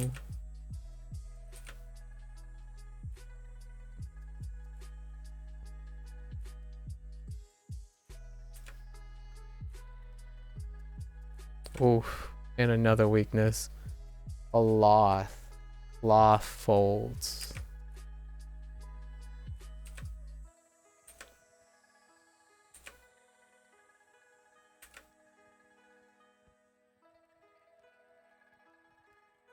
Listen. Oh. a whole other ordeal right here.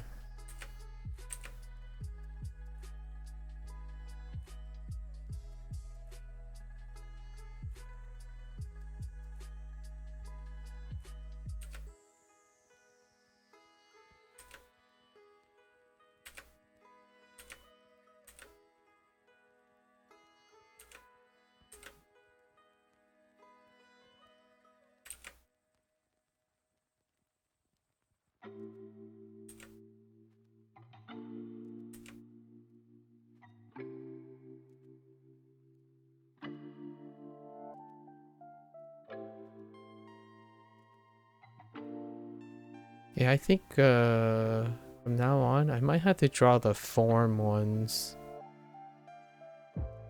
thicker. I do like the form. Whoa, wrong thing. But today, let's just keep it consistent.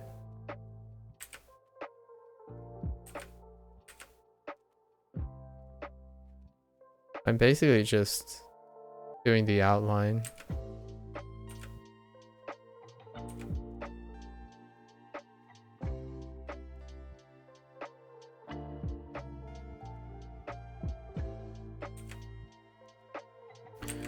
Am I breaking up what's outline and what's not outline? With that said, why did I do this? I can probably draw over it, yeah.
Yeesh!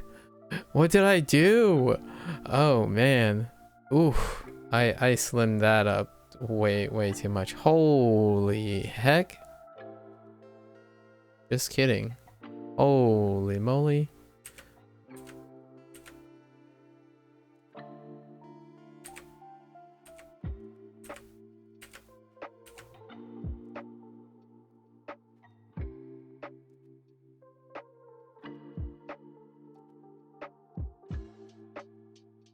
That's a little too aggressive. And that's too aggressive too now, so.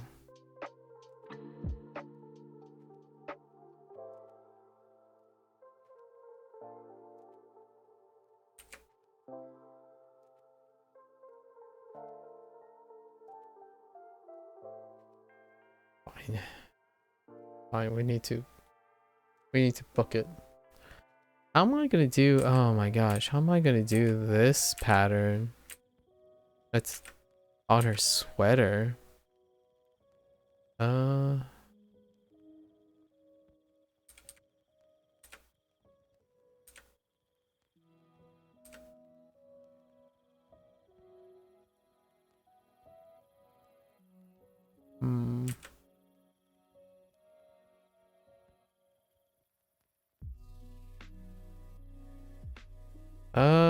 Okay.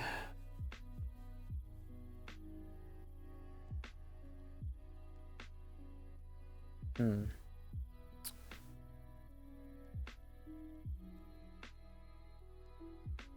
Well, there's definitely a seam here.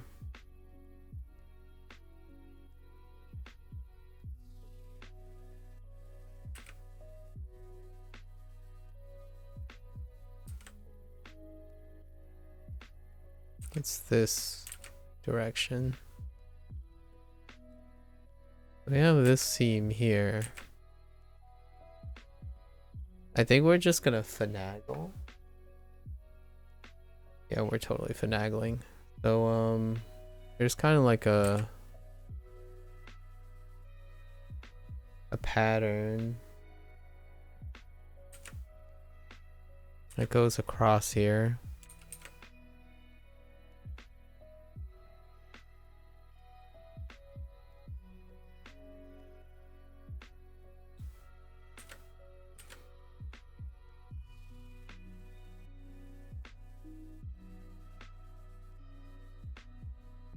We'll just leave those lines in as guide. And then, oh, it's further up.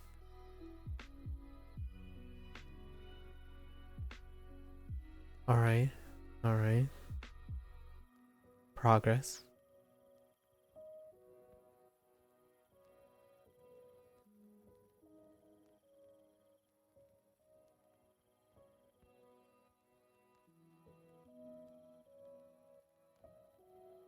It's like choking her.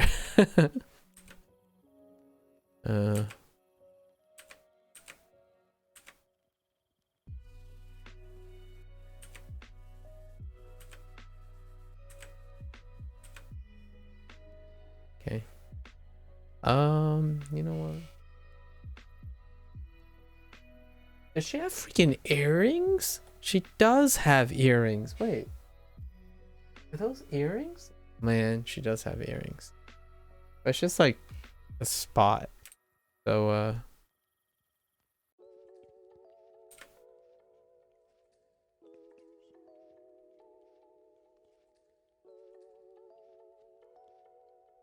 no, we'll just like punch it. We'll just like punch some color. We'll just punch some color in. Oh my gosh. There's just so much more work to be done.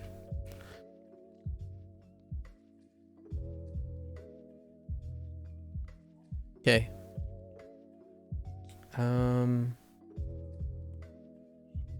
Actually, we might want to do this on a different layer because everything is an outline here.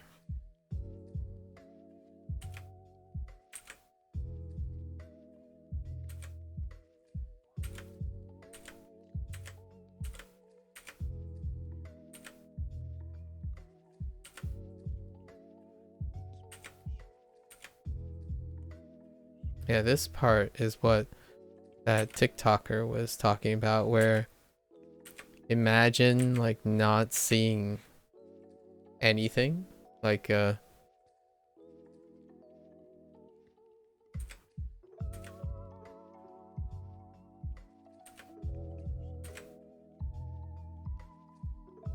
huh, hold,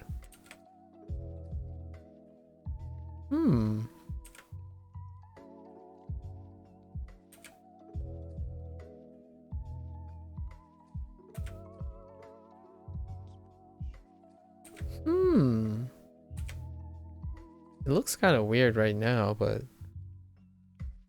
see the angle.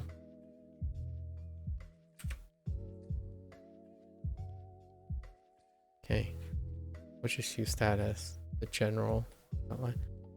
This is the part where that guy, the person was talking about, where you basically, you don't see any like this. You basically can't see it. You just block out the line, and it'll immediately, it's like, oh yeah, this guy's really good, because like, you know, like, look at that beautiful visualization kind of thing. So I still have to do the line art though. I mean, it's still deceptive, but you know.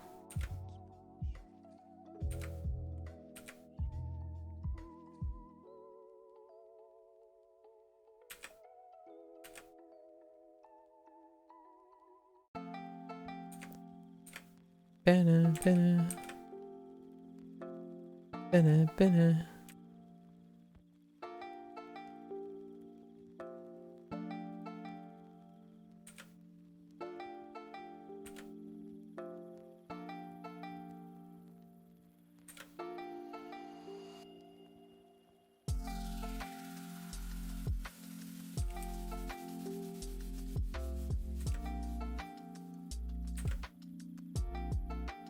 I'm gonna capture some of these features.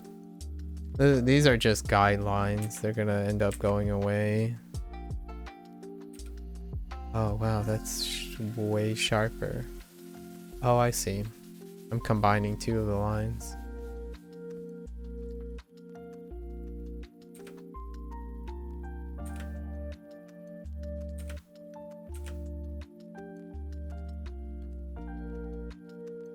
Okay, this part is still not what I'm looking for.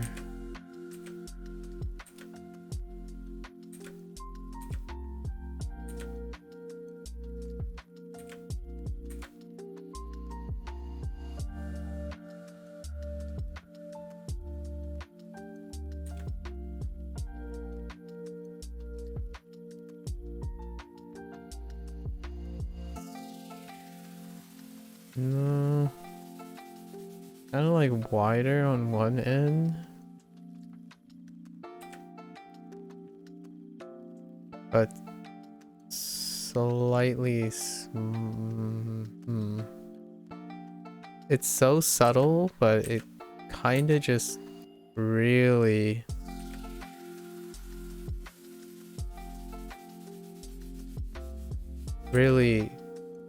makes a difference. So it's like narrower. Okay, so it's a lot narrower. So I like where my original size was.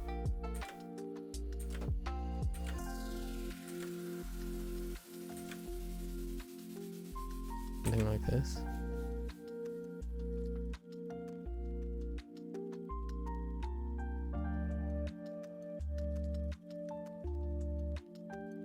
Okay.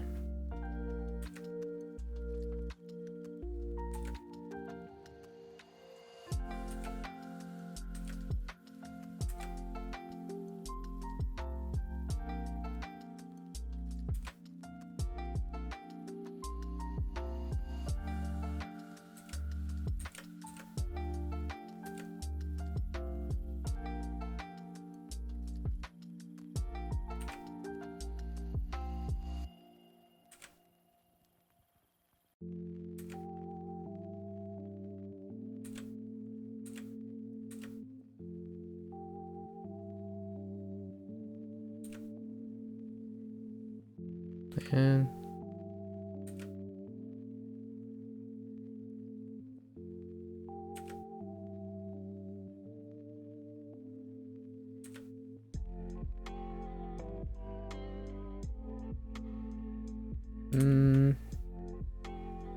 I see.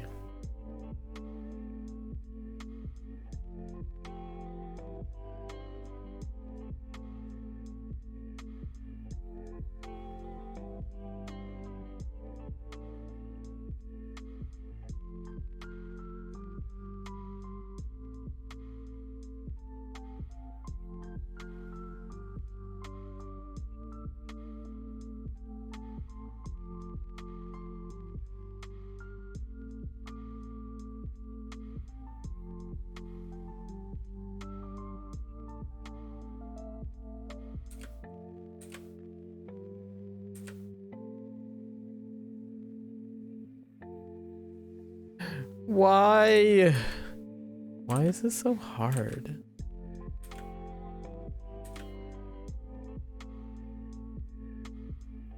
Heck, parallel lines. What the heck?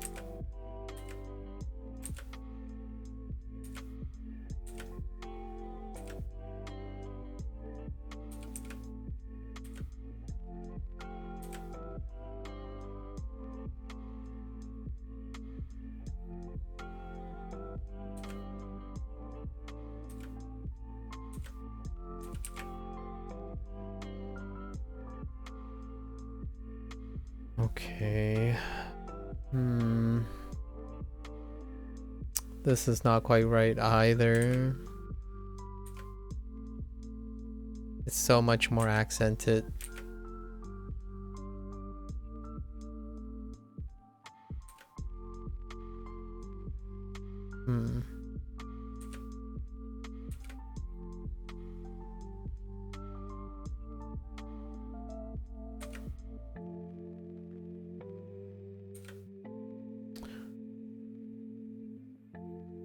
Man.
It's too far down.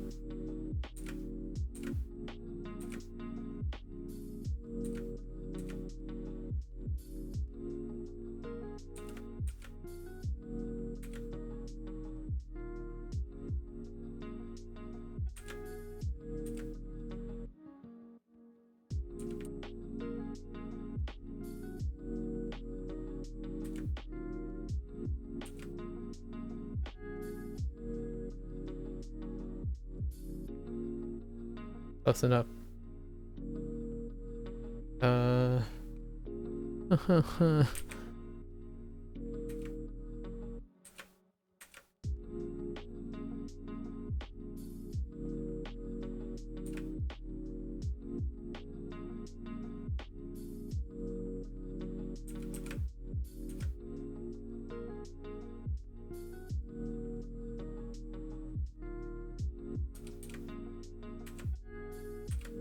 I don't understand this curvature.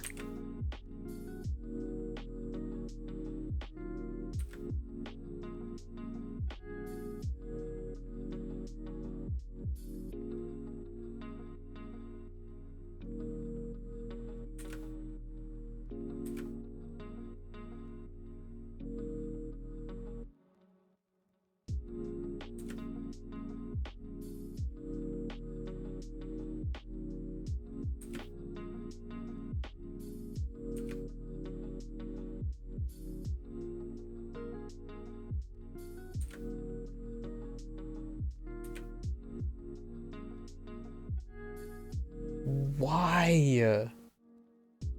Why this is... What?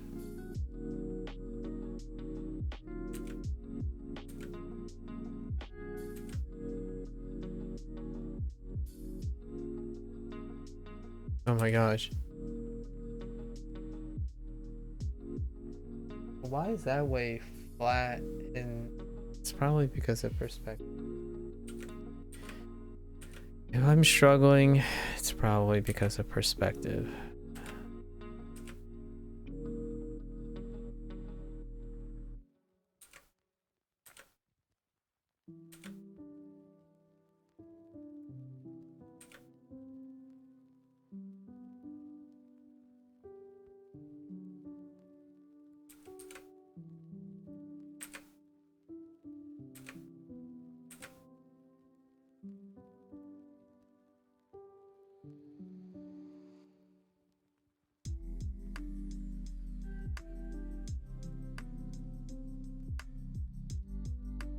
Okay, one more time. One more time. This is definitely not the...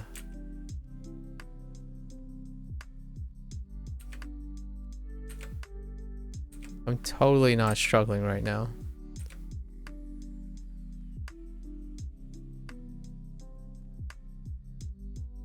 close enough.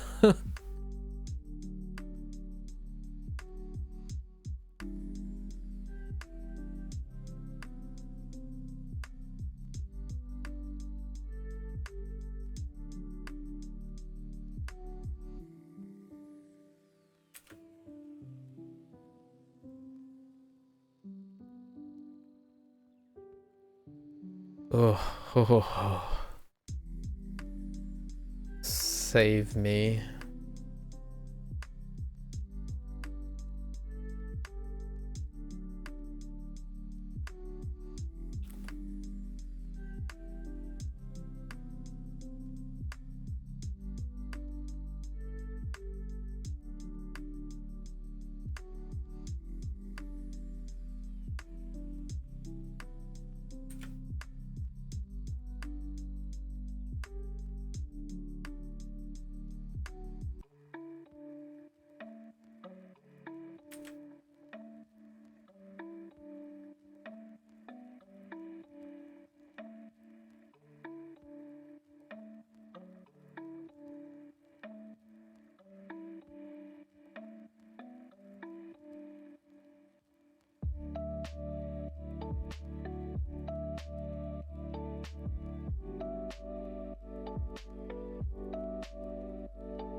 Where'd your eyeballs go?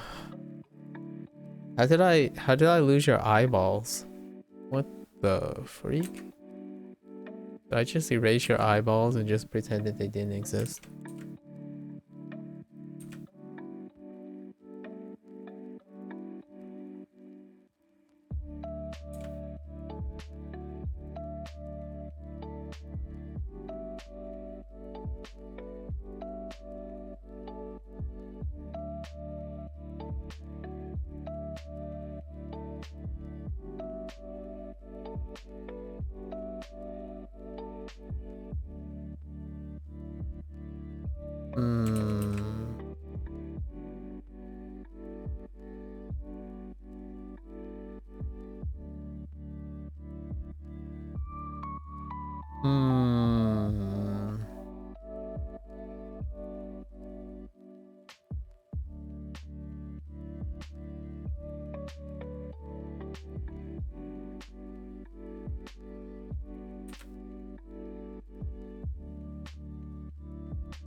It's good enough.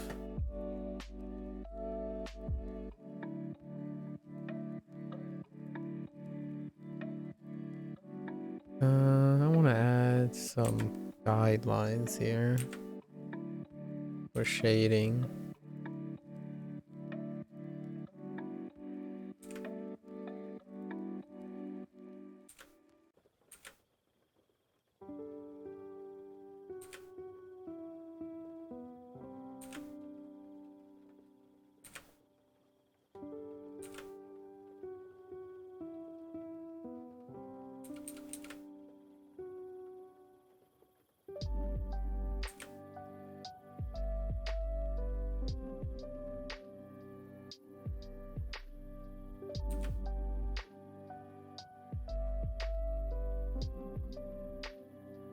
Okay. Oh boy. Gotta add some guidelines here. Yeah, let's add some guidelines here too.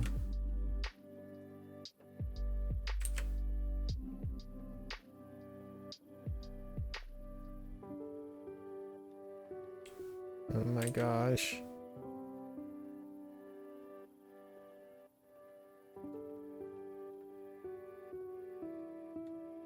Send help.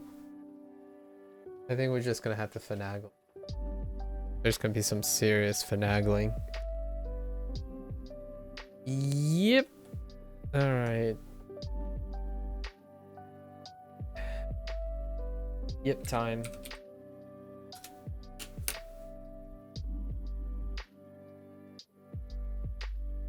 Sorry, past midnight.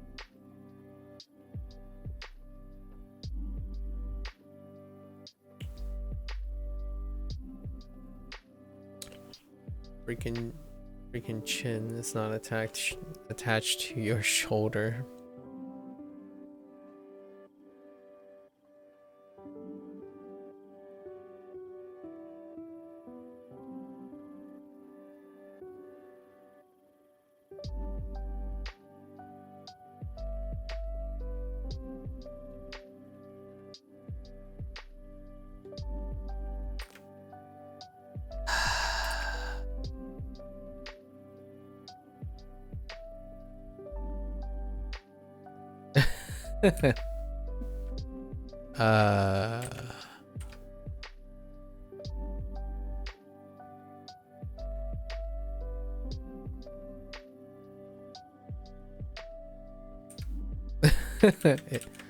It's actually the face that is really weird looking. Because it should be tapering. Like taper like this.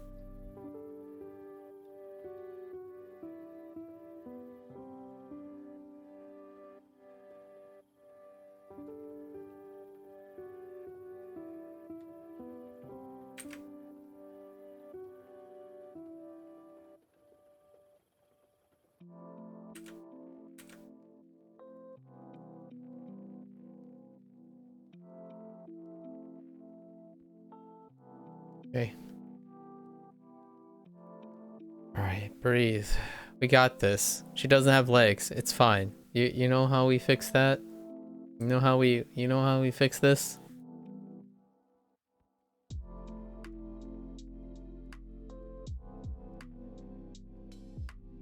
That doesn't fix it.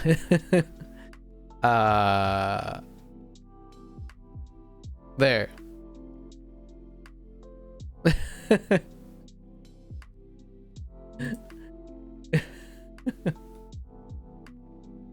I'm running away from responsibilities. Okay. All right. So usually I don't really do so much red, but I can't really not do red in this situation. There's like a lot of red and it is so saturated too. Maybe we go something softer.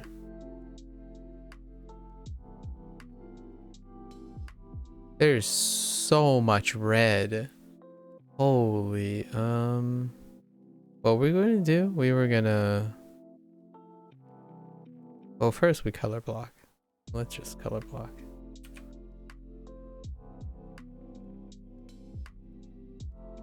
So much red and pink and red and pink.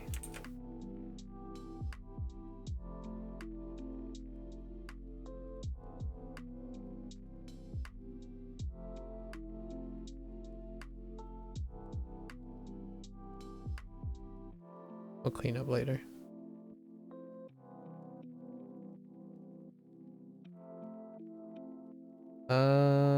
Yeah.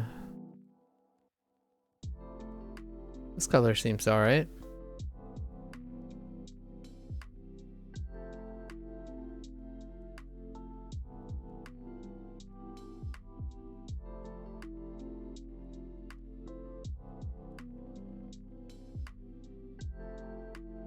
Yep. Face color.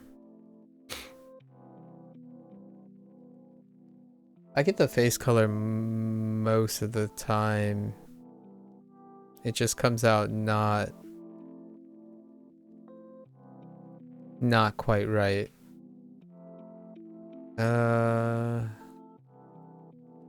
Whatever, settling on it. Okay.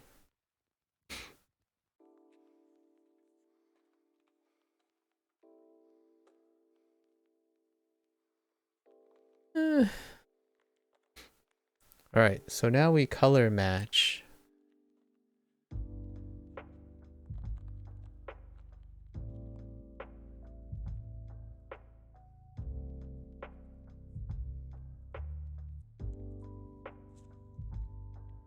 Hmm.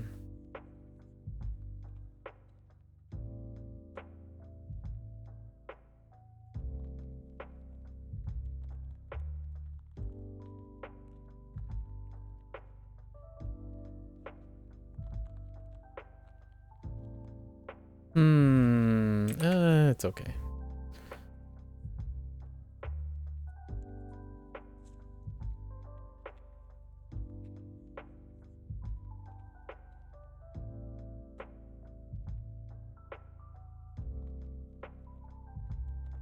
Ugh.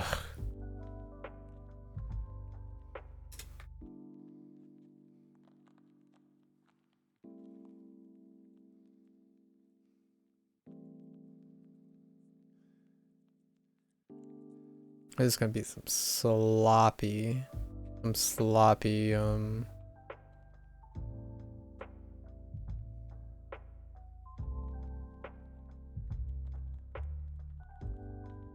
man. Now she just looks like the Wendy's girl.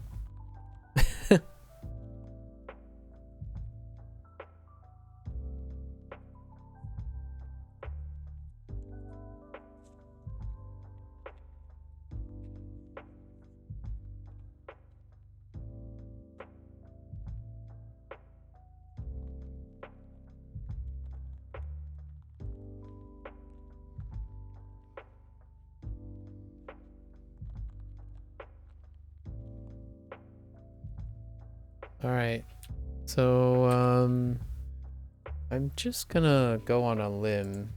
Say her hair is the base.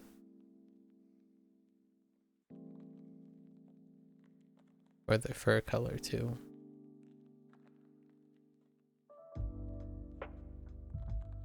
Hmm.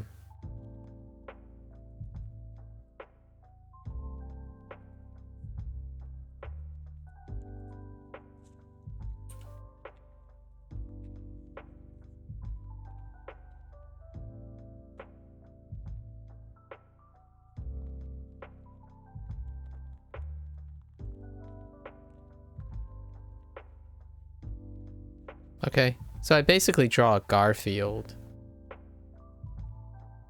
Like, this is basically Garfield. Actually, Garfield's a little bit more orange, but more yellow orange than red orange. This is the type of color blocking I like. Just get big, wide, extra wide. So we do want to shift the tone a little bit. Do like maybe a red. We want to get like 2 tones.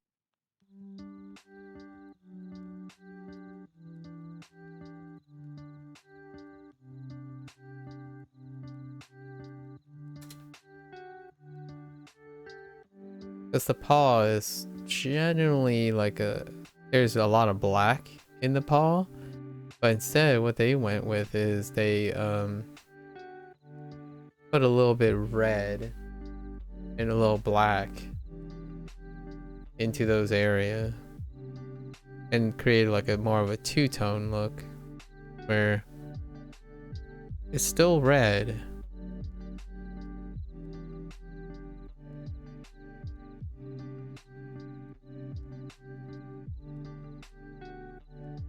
Okay, so we're just gonna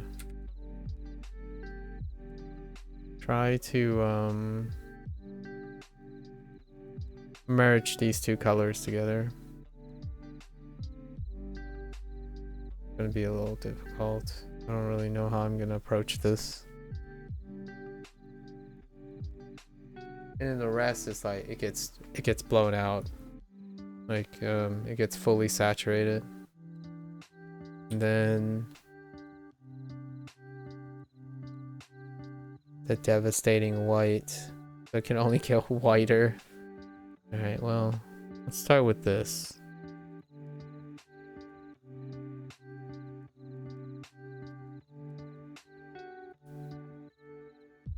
One might think spiritually, you know, like let's think about some spiritualism here, like animalism. I know that's not the word I'm looking for. Like spiritualism, you know, in a way, I wouldn't resonate with Red Panda, but for practical reasons, I wouldn't resonate with the panda because it involves always using the color white with the fur, and red. I'm not the biggest fan on red or orange. Yep. Should pick something that was like what's something that's green. And oh, there aren't too many things that are green that are like not reptiles. Oh, reptiles. I don't know why I said rat tiles. Almost sounded like I said reptiles.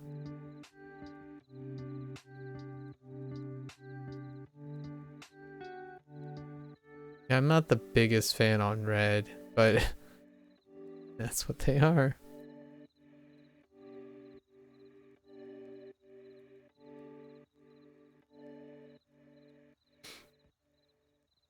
I just need to clean up the edges just a little bit, because we're gonna paint over them. Need to like reseed in enough so that we can work with it.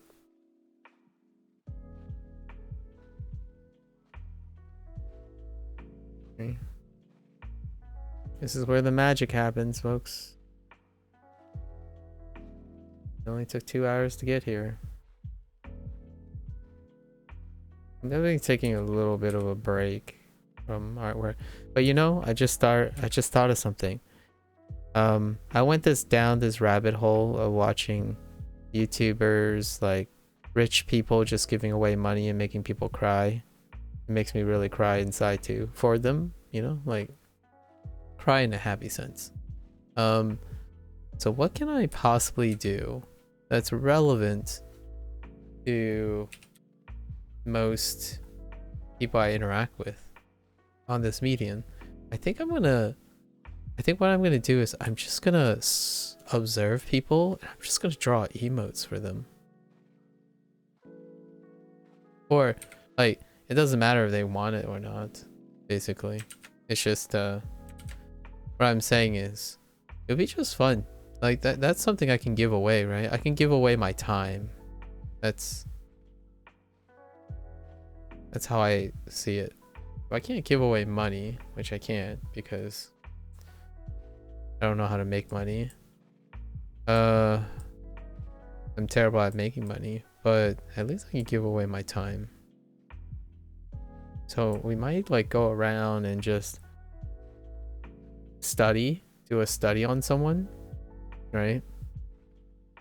Which I already do, but do a study on someone, try to capture their essence and see if we can nail the essence.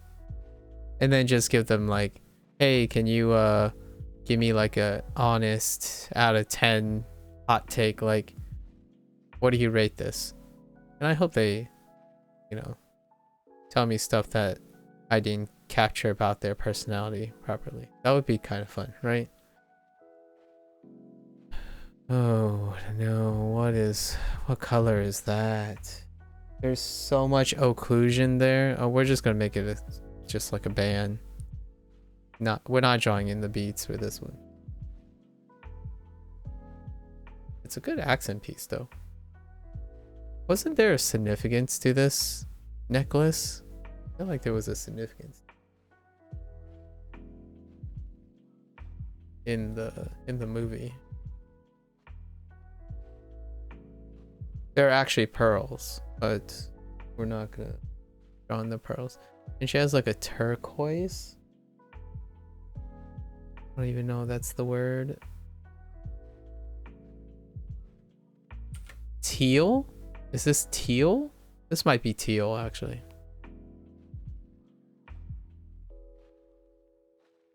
The only reason I'm very familiar with the color teal is because Day 2D is all about teal.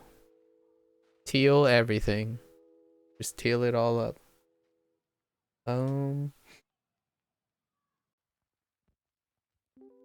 Teeth? Her teeth are actually bigger than that, but okay. Fair enough.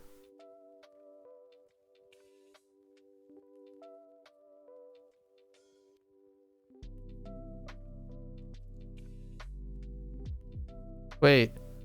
What the heck happened here? Why is her... What? What? Oh, I drew it on the wrong place. Oh, that's awkward. I didn't even notice I drew it. Oh, wait. Oh, okay. I gave her like an extra lip. Alright.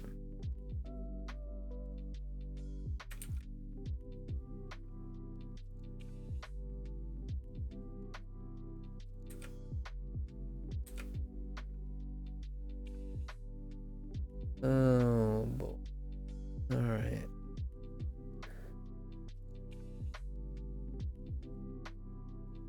Eyes are gonna be one side. Lights coming from the top right, ambient from the left. So I guess we highlight there's some halation. That's interesting. So there's rendering, there's halation around the outside from a backlight. There's definitely a light coming from back, behind, which gives the entire outline. Okay, I see. So there are 3 light sources, or actually 2 direct light sources. I mean, you would call it the back. I don't know. I guess we call it the backlight. There's a top right corner light. There's one in the back. And I don't think there's one to the left. It kind of looks like they use the red background. Is there red? I don't see elements of red. Light bouncing anywhere. So just 2 direct lights, one from behind. Okay.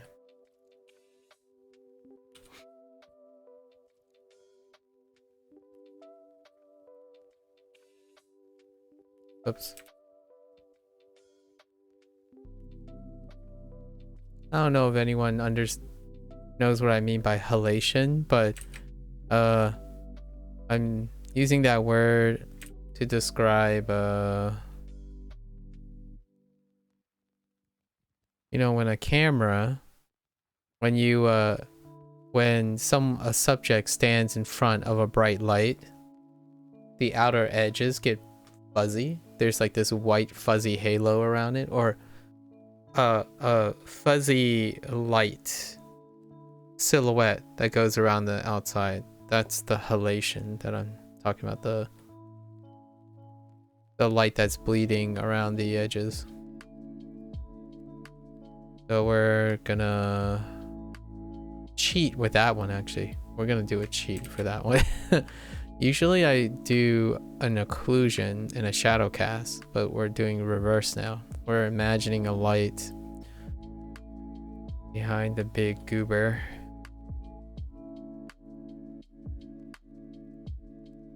Oops. Oh.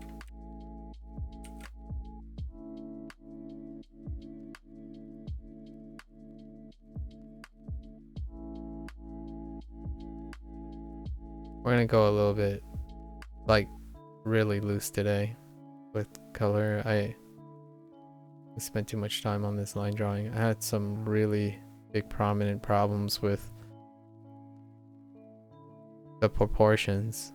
Struggled a lot with the proportions. I don't really think the proportions are even that great either. It's definitely not the proportions that I would typically use. So now we know. Yeah, it's not quite right. It's pretty obvious that I've softened a bunch of things. Yeah. But it's good enough, yes. All right.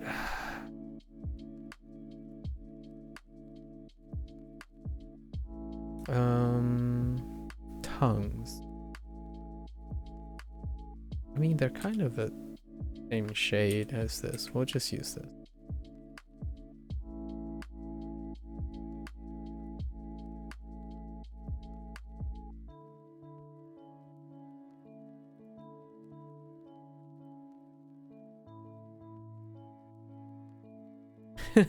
It's kind of no turning back now. Oh no, that's too pink.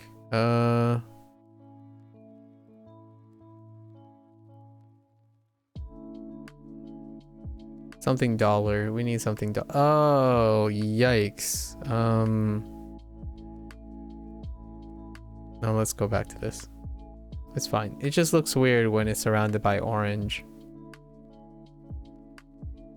Holy, my eyes are not that great with discerning this color in the back of orange. Holy moly. Oops.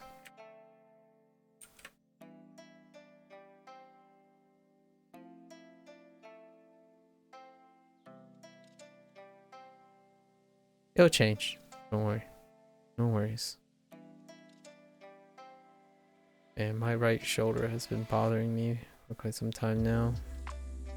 It's getting a little bit worse. I might have RSI in my right shoulder. Okay.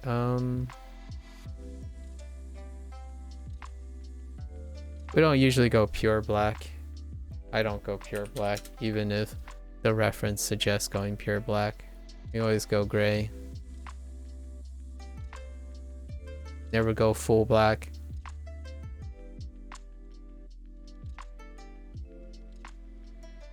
Oops.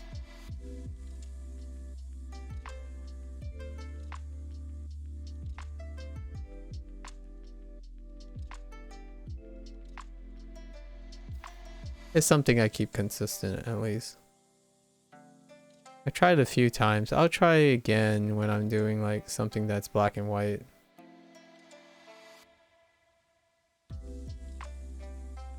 But black is pure white and pure black is very unforgiving. Maybe if I'm like trying to finalize a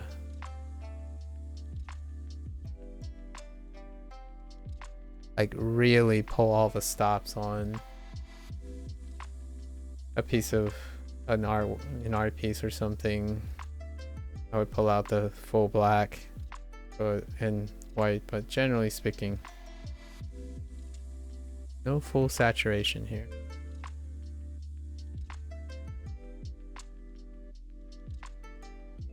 Too extreme, unforgiving.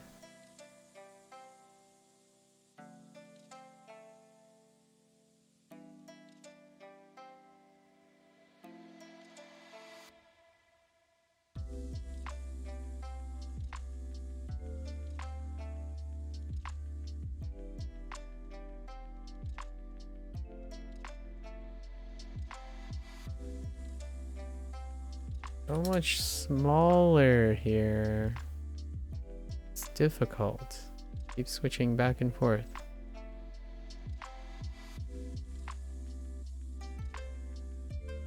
See, this would be the moment where that one long-time visitor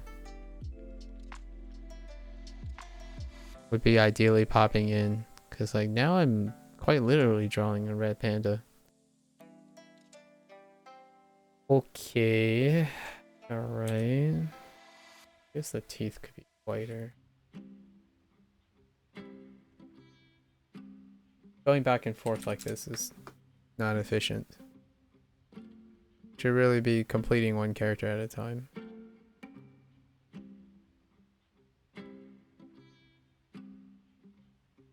Whoops.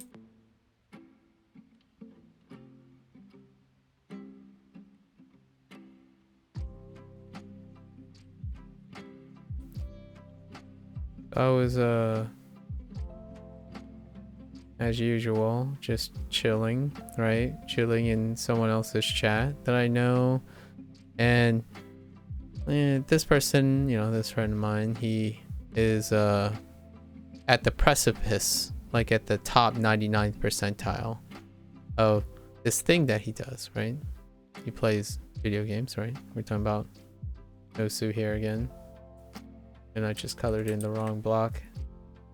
And you know, I'm just observing chat, thinking about stuff, and how this is relevant to art is that there's always this, you always get this one conversation, and it's difficult to tell if that person is a novice or someone who has been dedicated to a craft.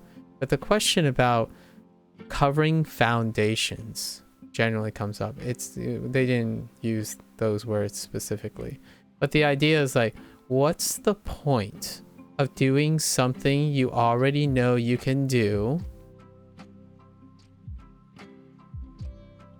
That was the main question. Sorry, I blanked out on my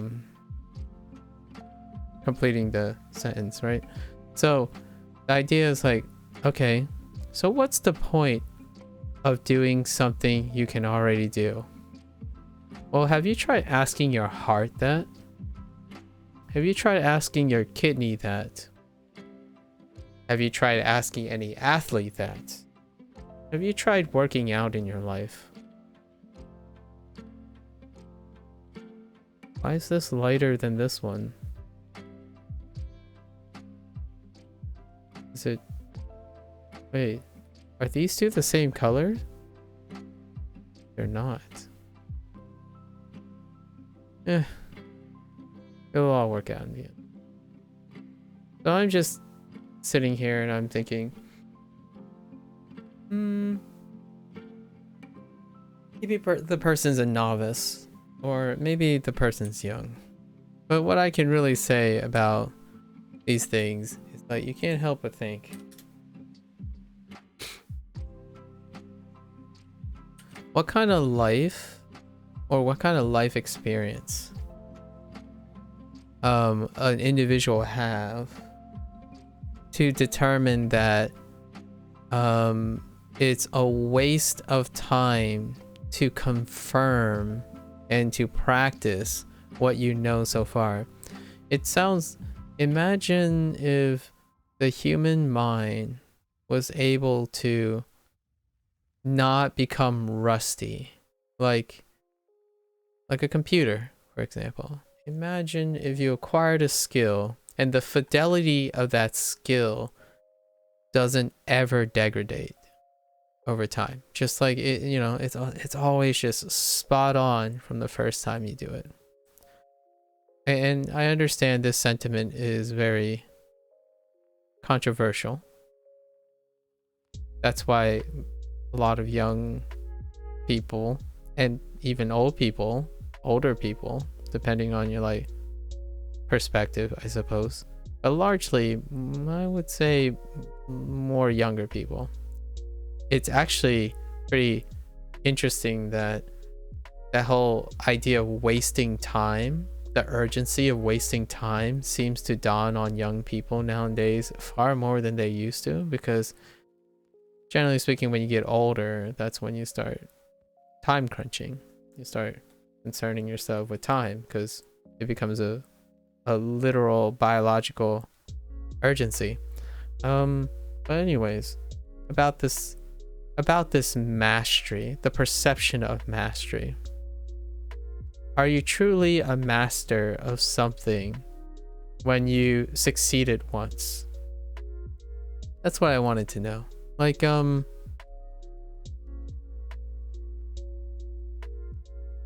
it comes up so often where it's not, I guess it kind of feels like it warrants an answer and a question, but I must be growing old and far too detached to empathize with these things.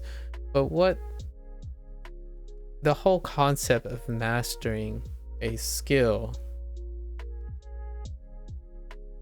I can no longer empathize with, where like the idea is you do it once, if you succeeded in doing it, that demonstrates mastery. I don't think there are very few skills in life where you master when you can do it. For example, that's why I said ask your kidney about not doing this, repeating the same thing. Ask your heart not to, because technically if there was a biological quote unquote skill or function that'd be like, yo, I got it the first time and it just doesn't depreciate or else I'll die. You can ask your heart and kidney about that. But does that stop them from constantly doing their function over and over again to sustain? I know this isn't like a one-to-one analogy, but I keep switching between the two blocks. It doesn't really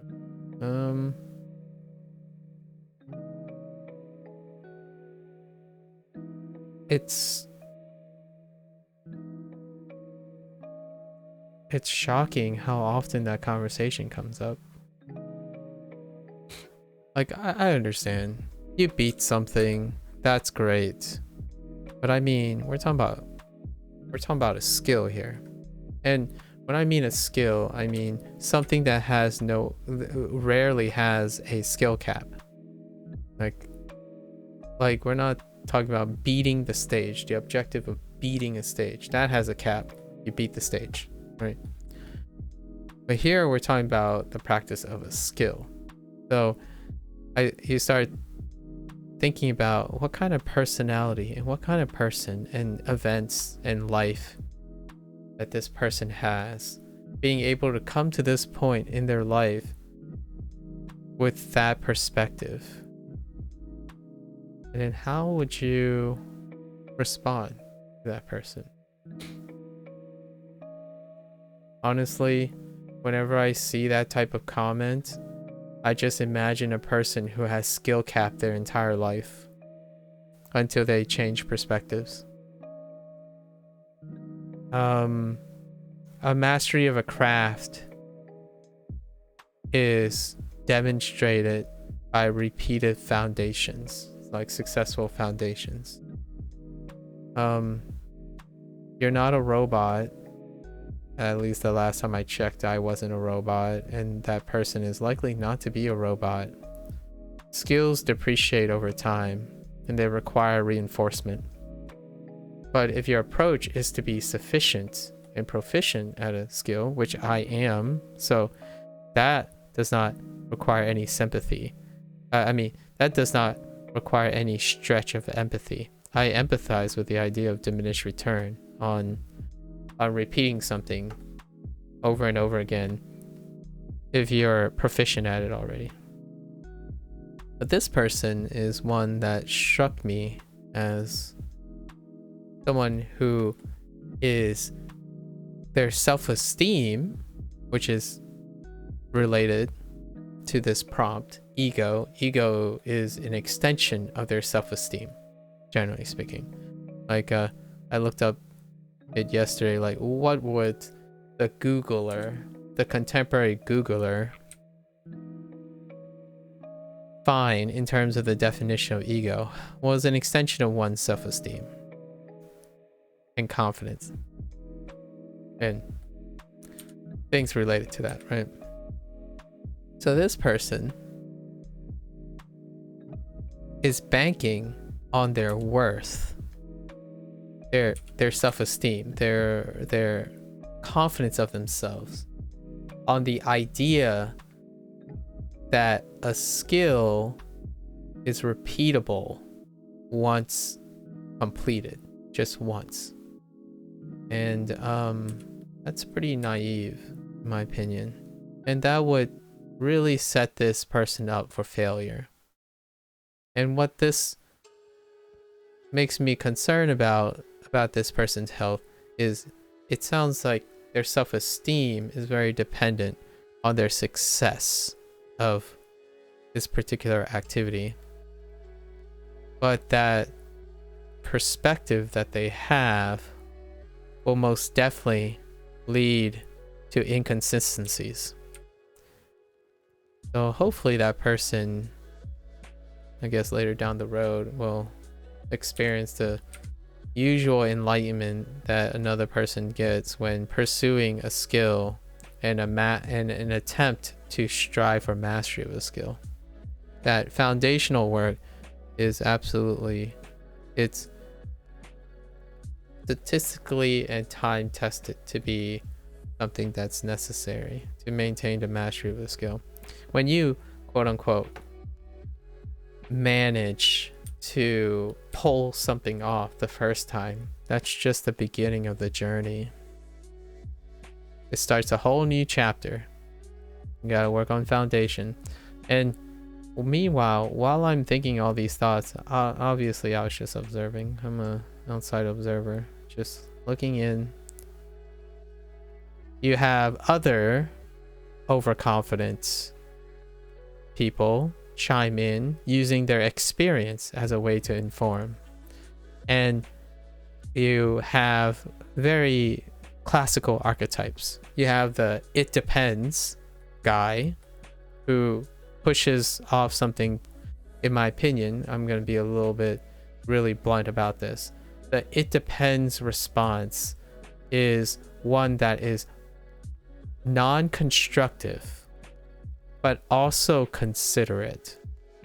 So like when you go into a dichotomous argument about whether it's a waste of time or it's worth your time, see the dichotomy. It's a spectra actually, but it's a spectrum type of answer or response. Like it's a spectrum skill. So basically there's a whole spectrum of variation. So when you say "it depends," it's non-constructive. So you always have that person who tries to be considerate from a compassionate sense, but it can come off as someone who just simply wants to be argumentative or habitually unintentionally trying to be like, yeah, it's more complicated than that. Right? Those phrases. But when you're in a dichotomous conversation, it's also non-constructive. It creates like you don't get the effect you want. You're not adding to the conversation. You're detracting from the conversation. And it's less likely to spawn further discussion. Anyways, that's one of the archetypes, right? You get that profound, that probably very open-minded person who just wanted to say, yeah, it's complicated, but really, if I had to glean, which was confirmed a little bit later, this person was trying to say, I differ, as opposed to "it depends." Like often the motivation about "it depends" often comes from that person knowing that, oh yeah, there's an exception. What if I'm the exception? I do this as well. Like when I can confirm someone is asking for my opinion about myself, if I differ, I would softly say, yes, there are individualistic variations. The reason why I mentioned that is because I deviate from what you just said. So that's what that person did. At the end of the day, that person starts talking about how it differs for them. However, it wasn't necessary a lot of times to interrupt the chain of thoughts by saying "it depends." You simply state your opinion and your experience as to not create unnecessary friction. I'm just like rambling about some of the thoughts when I was witnessing this discussion. And, you know, there weren't any hard feelings. Everything worked out. Like, people talked, they discussed topics, stuff. Like, I'm just thinking about thoughts about conversationalism while they're talking about it, how people go about their way. Obviously, the thing I'm talking about that occurs less, and I'm not suggesting it's right or wrong to do it. It's just how I would analyze the person if they approach it this way. So this person discusses their own preference, but it doesn't actually demonstrate it depends on the individual. Because if you were suggesting that is some objective and constructive contribution, in my opinion, it will require sample size far more than one case study in order to demonstrate individualistic variation. So in the end, it depends is more of a generalization to I disagree. This person just has a different experience and wanted to share that, but they passed it off as a representation of a larger population, which may or may not be true. Because when I was thinking about it, there was foundations. There are foundations of learning, and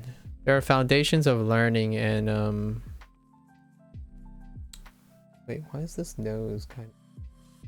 Oh, it's kind of like this color, actually.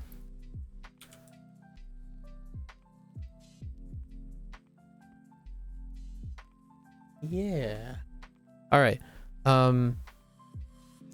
Because I differ, because I know the statistical, some of the statistics behind it. Not that I'm an expert at it or anything, but I actually do know some of the statistics behind how skills work and how hand-eye coordination and stuff comes with foundational practice, as well as how foundational practice can reinforce self-esteem and confidence. Like, for example, artwork. We always have to relate this back to artwork, right? Because we're doing art. For example, why... So I know how to draw a line, right? Nailed it. That's it. I don't have to do it ever again. That's it. Like, now what do? Well, you know, I could just choose to like take this, copy pasta a bunch of times, right? Copy a bunch of times and nailed it. You just gotta nail it once and that's it. Whoops. I'm like breaking my piece. I should stop doing that. But so right? But no, that's pretty much not what happens, right? Why would I do this ever again? Well, consistency. Here's this person that I know getting a question, and their whole thing is about consistency. But here's this stranger who wants to master something, but doesn't have the logic and motivation to understand what mastery is, in my opinion. I guess we might differ in opinions in terms of what constitutes as mastery. But yeah. And I don't know where I'm going with this. I'm kind of just trying to hold some thoughts while I clean up stuff I failed to notice while I'm coloring. It's nice to rant while I'm doing like the automated stuff. What up? Before we continue, let's take a look at our color block. Do we miss anything?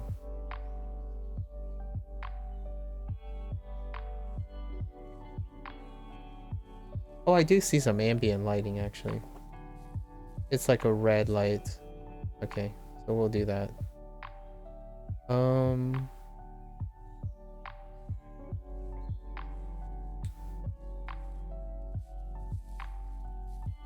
Man, I don't know how this is gonna... Okay, so let's do May 1st. Dude, Google Assistant. I swear, I don't really know what keeps triggering it.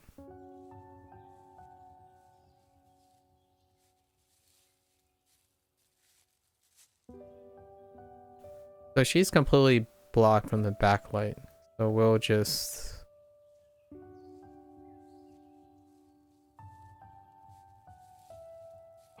Oops.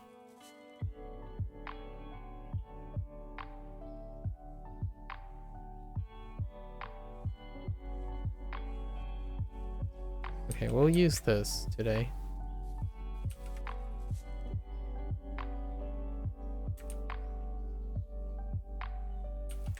Doesn't quite have the... I need something... Hold up.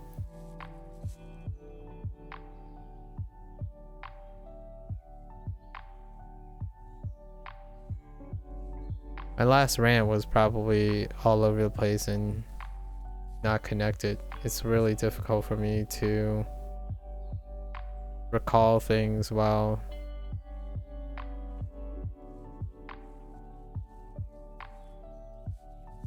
trying to figure out what the heck am I looking for. Was it this one? Not it. I just need something smooth.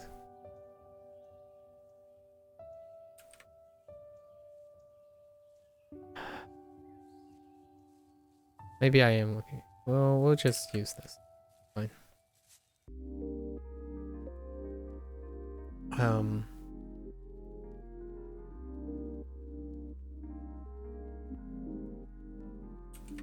Alright, I guess we're just gonna guesstimate now.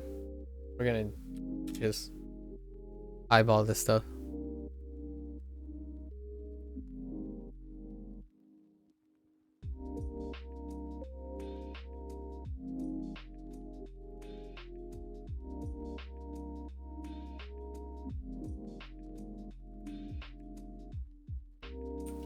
Or could just airbrush it. We could do airbrushing, but let's not do that right now. Form. Alright. Let's think about form for a moment.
We're gonna make it a little painterly looking today, I guess.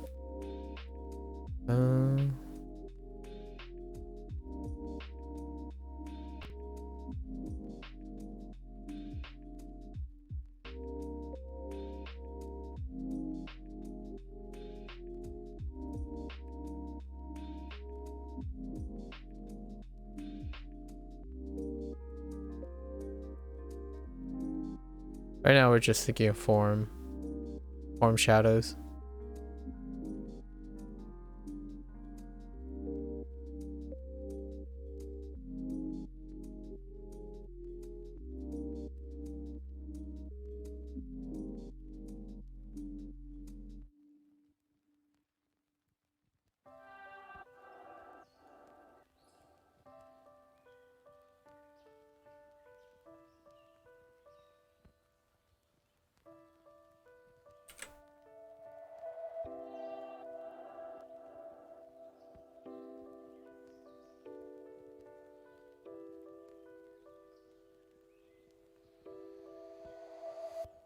I think that's sufficient. We are not drawing in the lines for her hands. Fight me.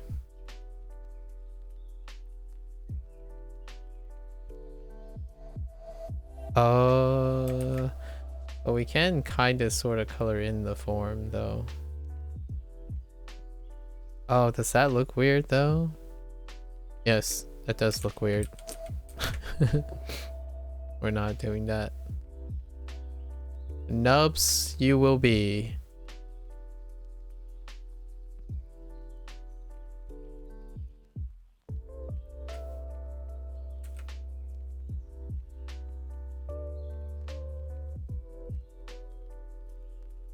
Okay.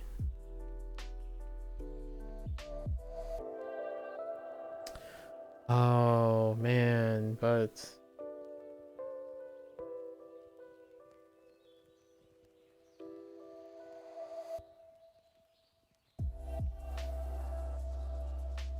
I need something that isn't saturated, or else I'm gonna need to find, yeah, I'm gonna need to find two different colors. So let's not do that today. Let's use this today.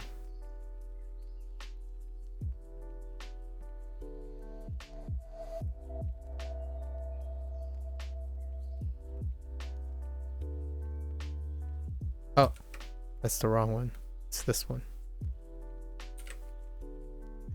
Yeah, let's just let's YouTube style this. This is the YouTube style, peeps. I call this the YouTube style.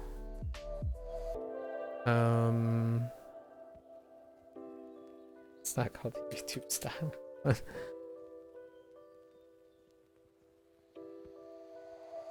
So it's what I picked up on YouTube.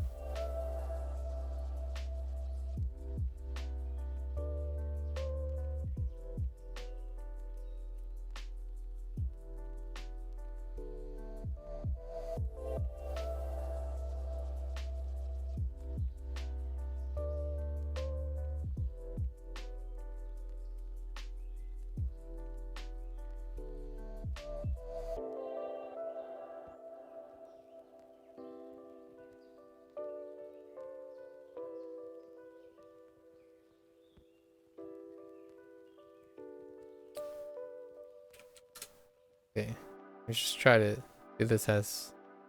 Ah man, I'm doing this on the block. Well, no turning back now. We're not doing this again. Okay. What else? It's fine.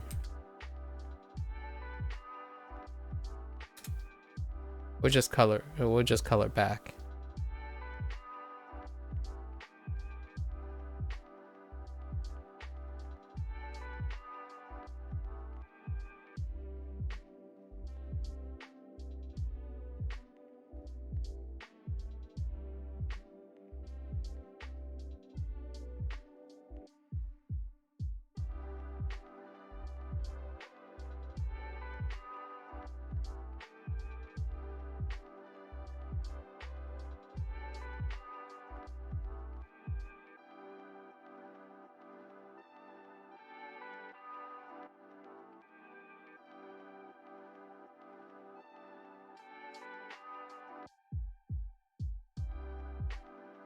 Yeah, this is probably my go-to thing. It's gonna be my go-to thing for a while.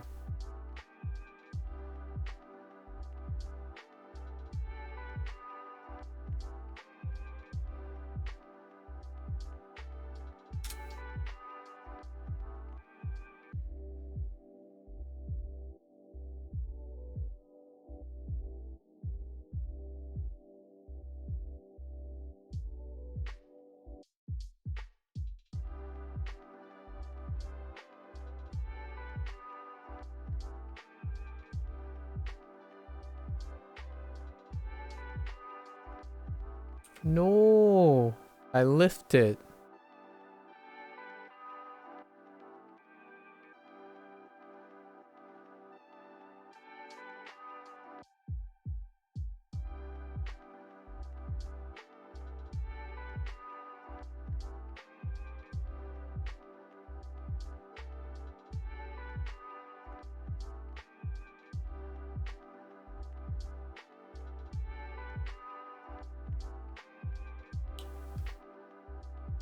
Yeah, good enough.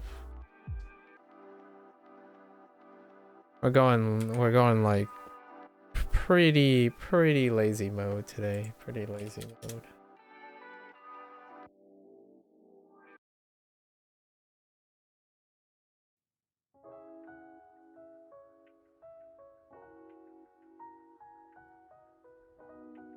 Just to practice fundamentals. Who would have thought this would come in handy?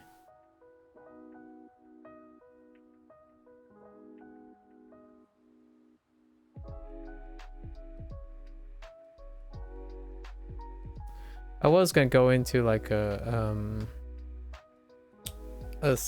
slight digression into there's also the danger of too much foundational work. It can create interference. Something I have quite a lot of when it comes to limited experience. So a lot of foundational work and repetition also has dangers of limiting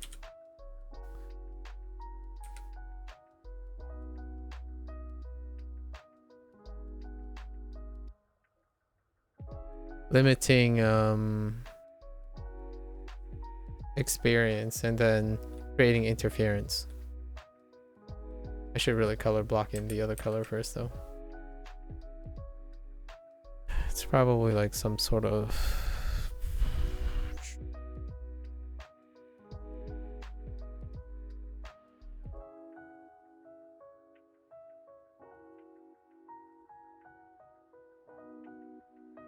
it's a little bit more orange than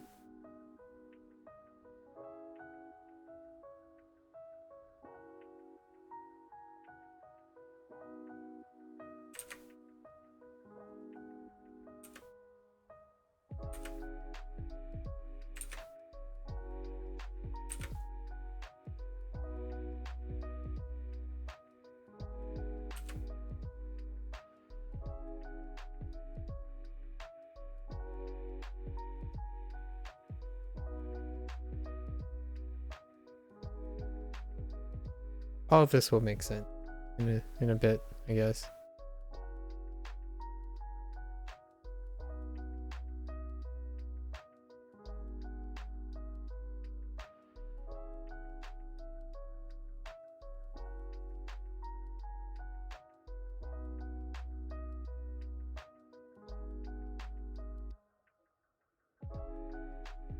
Oh, those lines are a lot thinner than I thought.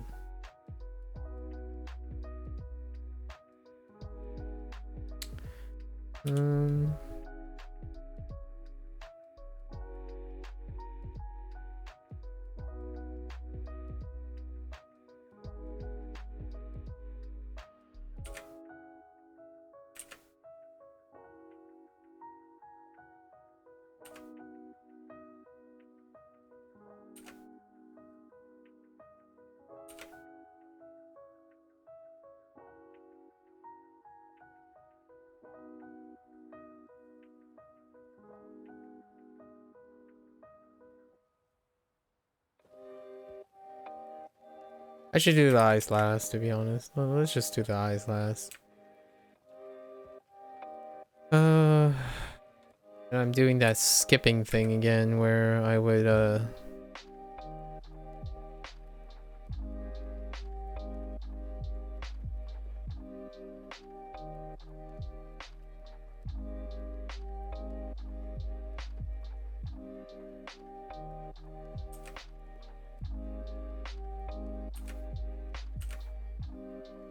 I'm doing that skipping thing where I do all the same on the two subjects right away. I should just focus on one of the subjects and get it done quicker.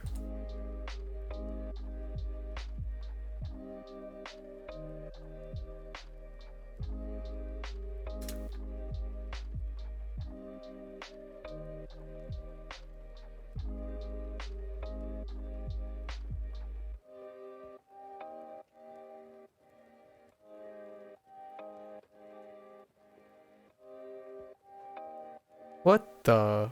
Oh.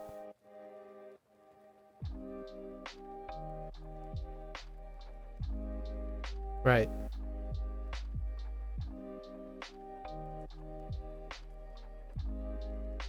I didn't create a new layer because I'm a buffoon.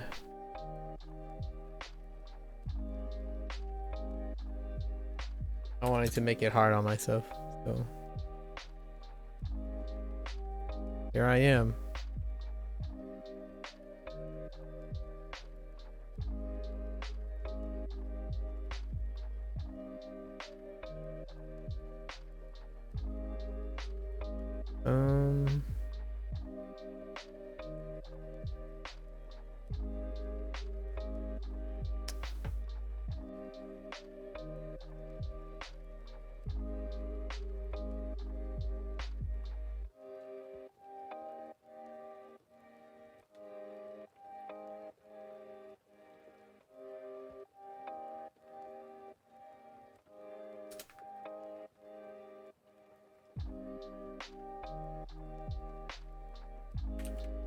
Oh, wait.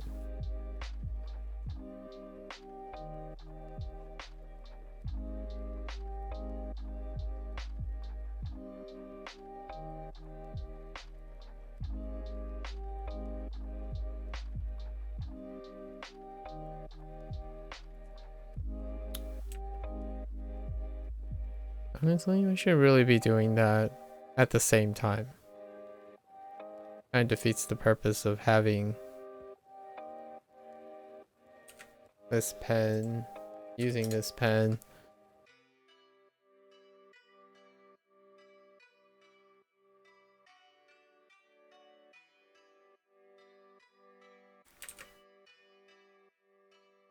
Oh, oh, oof. Okay. Stay calm.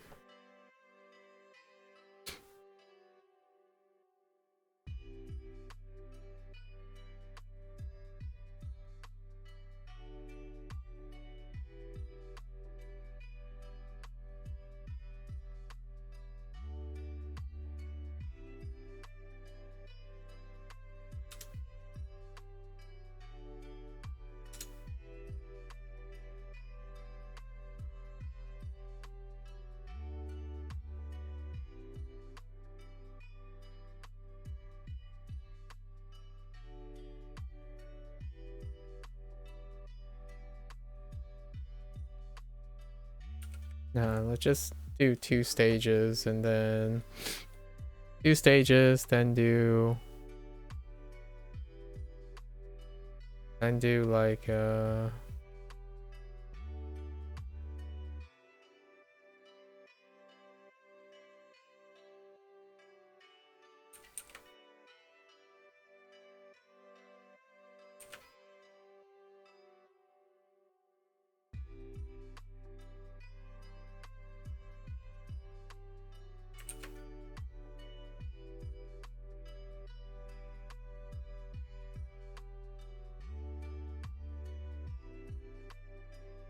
it simple, keep it simple.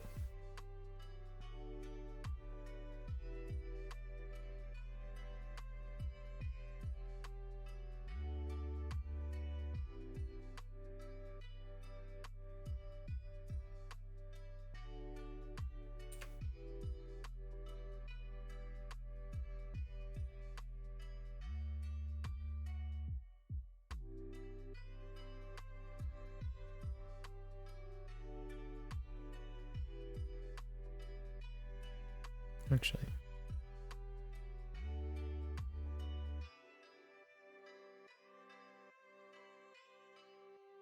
Uh,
okay.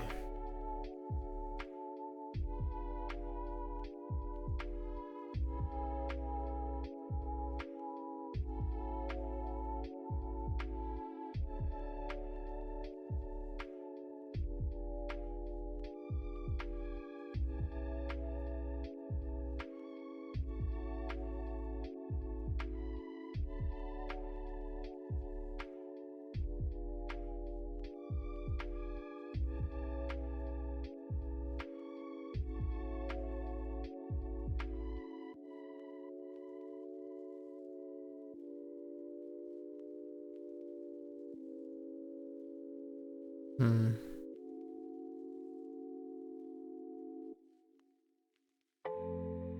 That's not the color. Is it this one? Yes.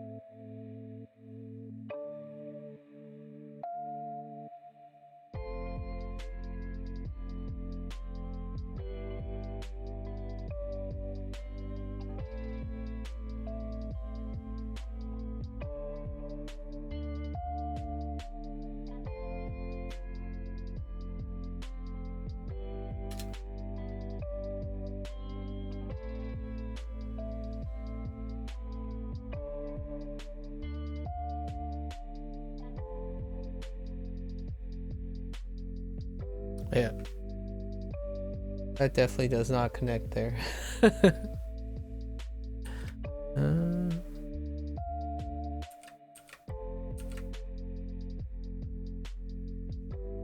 fine. We'll just pretend like that makes sense.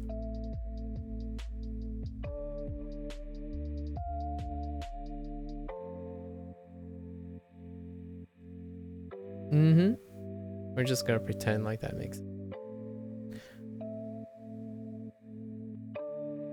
Maybe we just go with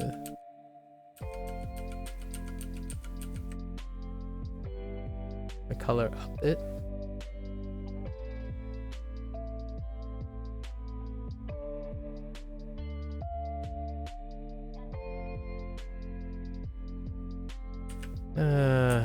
Sure.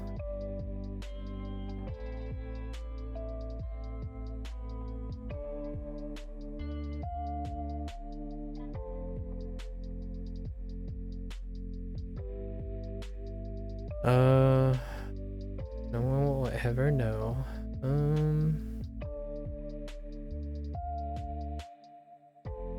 So what we did some casting.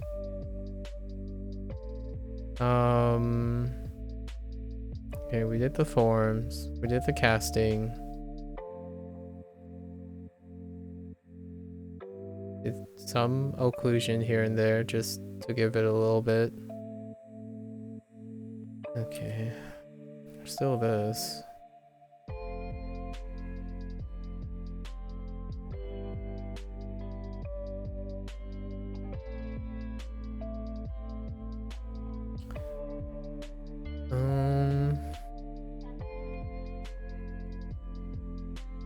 Oh, I see.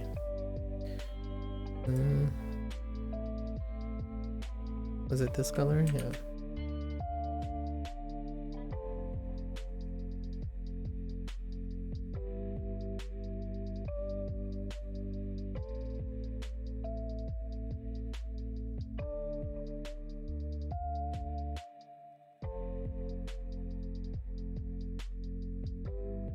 So we're on top.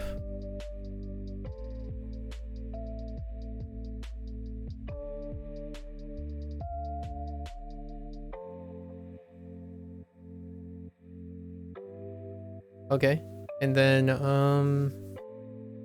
so we do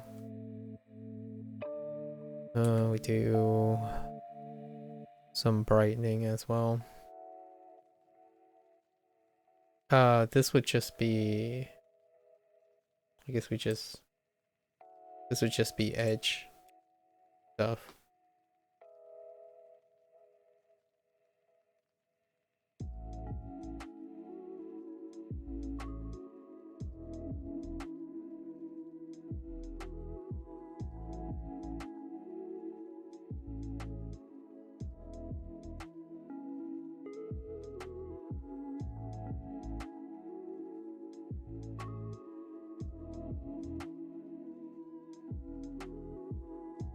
It's fairly subtle, but we'll get the job done.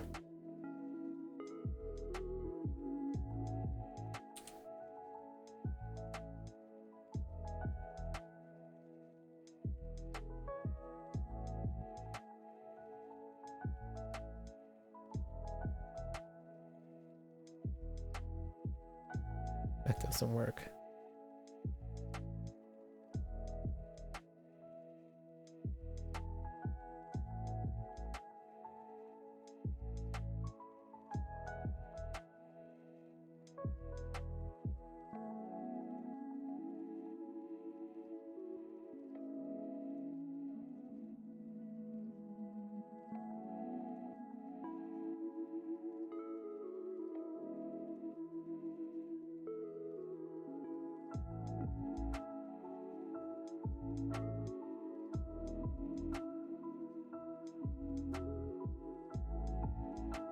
That's not the color. I need a bigger, like, color palette.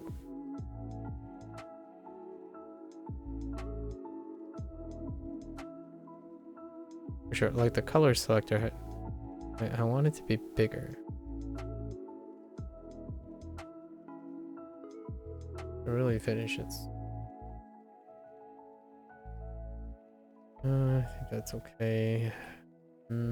There's this thing.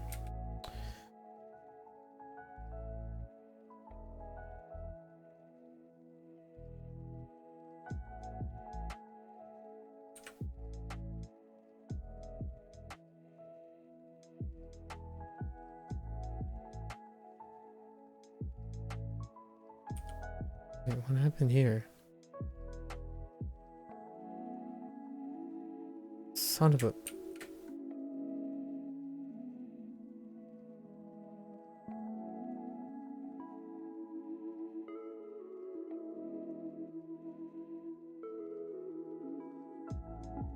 What is going on? Okay.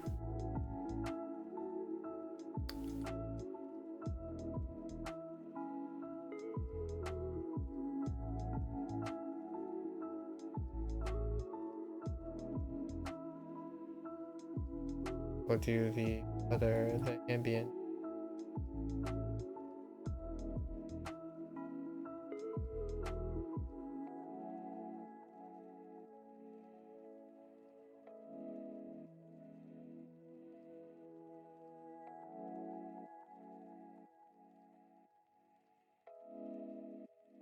Keep it simple. Don't go crazy. Just keep it simple.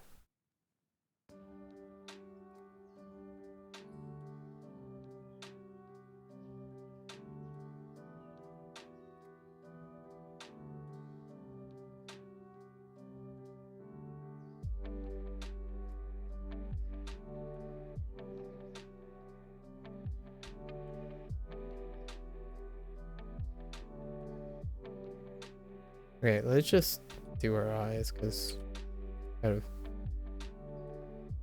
of annoying me.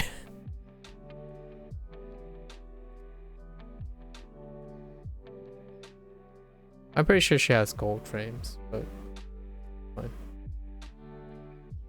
Okay, let's try to get this.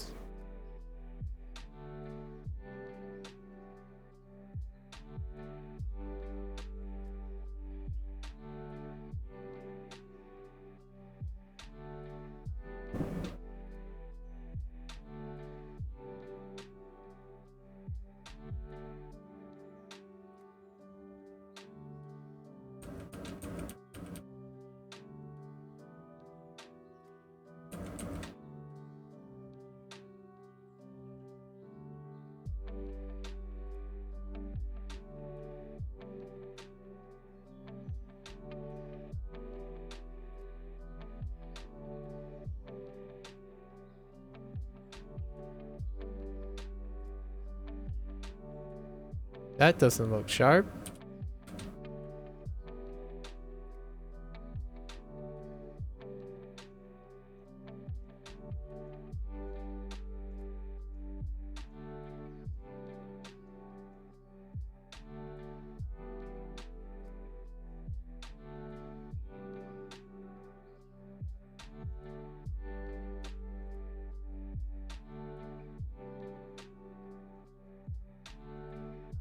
Let me see.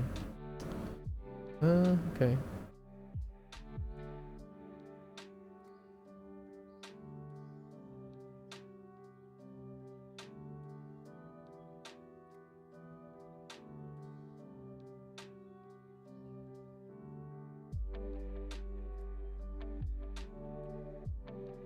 I should have just done it the way I usually do it. That's okay.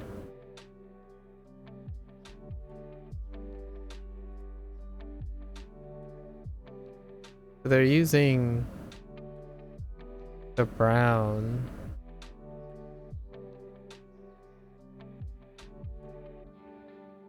That's the highlight on the bounce.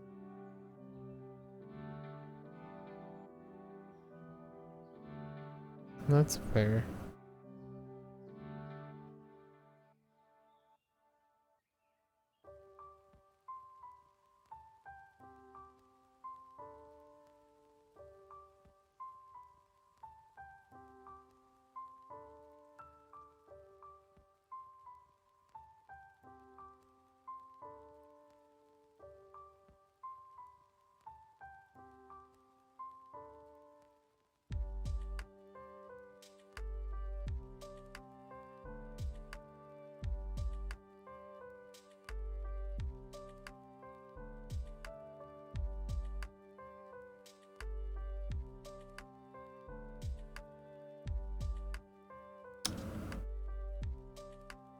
I think it's probably easier just to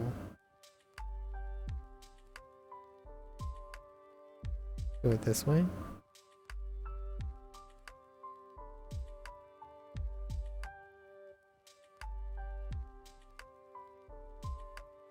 Oops.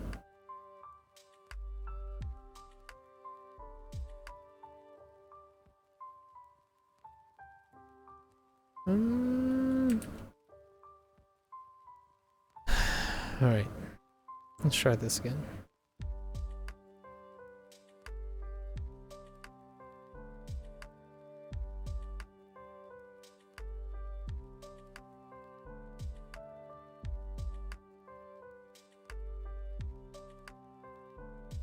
We're gonna do the black, right?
Okay.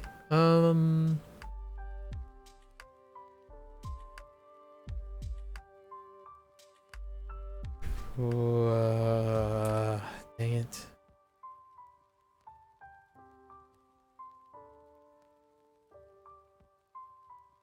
Okay. It's fine. It's good. We're not gonna do the texturing stuff. Mumbo jumbo on the panda. It would take way too long. I'm pretty exhausted from the line thing. So we just gotta nail this. Alright, think. How do I nail this? We got form.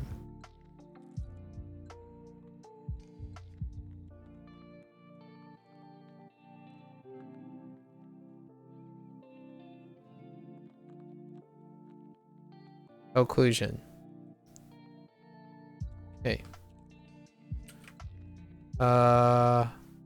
Form.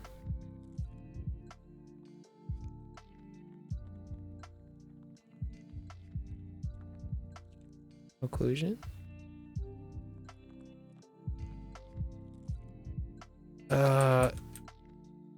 Too big. Too big of a brush. We just gotta do everything at once.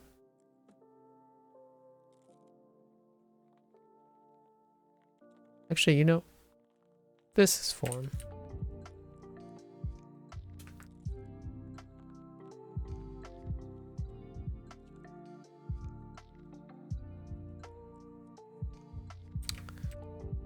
How am I using two different pen pressures right now? My hand is not keeping steady. Okay.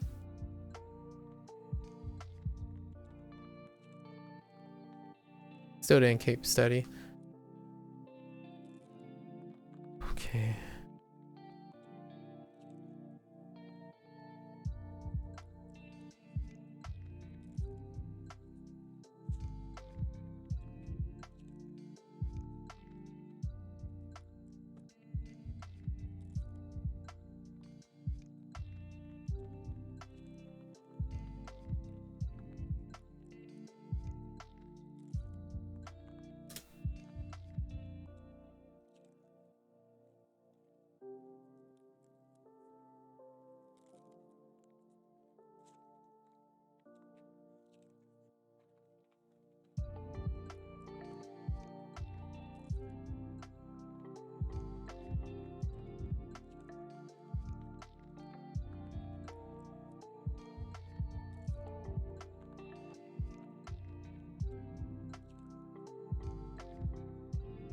Okay.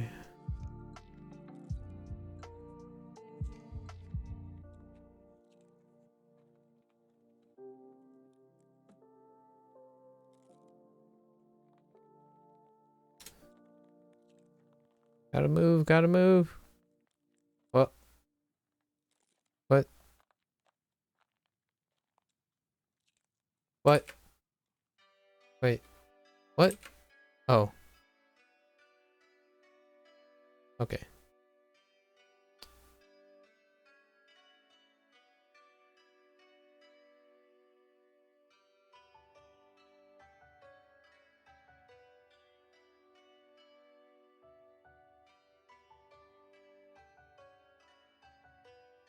Okay.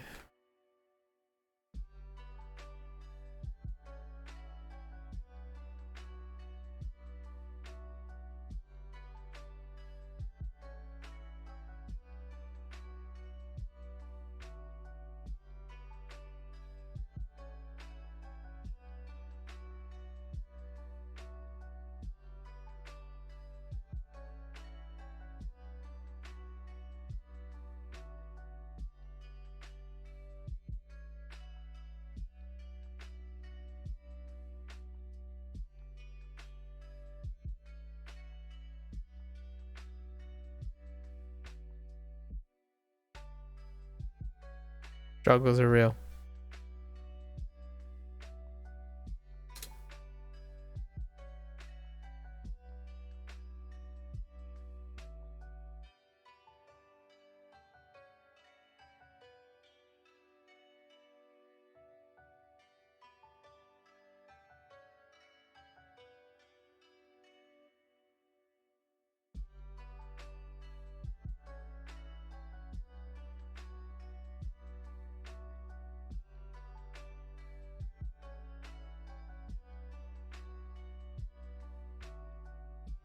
Totally doing them on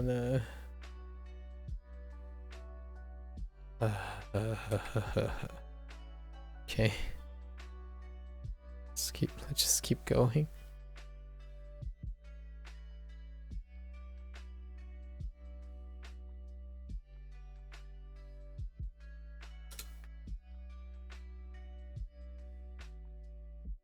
It's fine actually.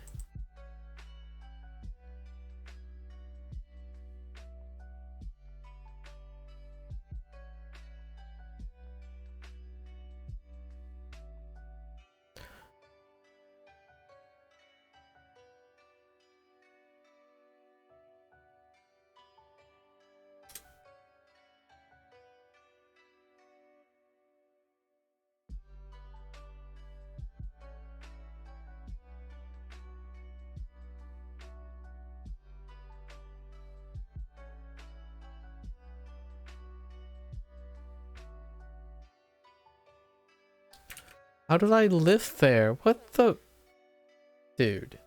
Dude. Dude.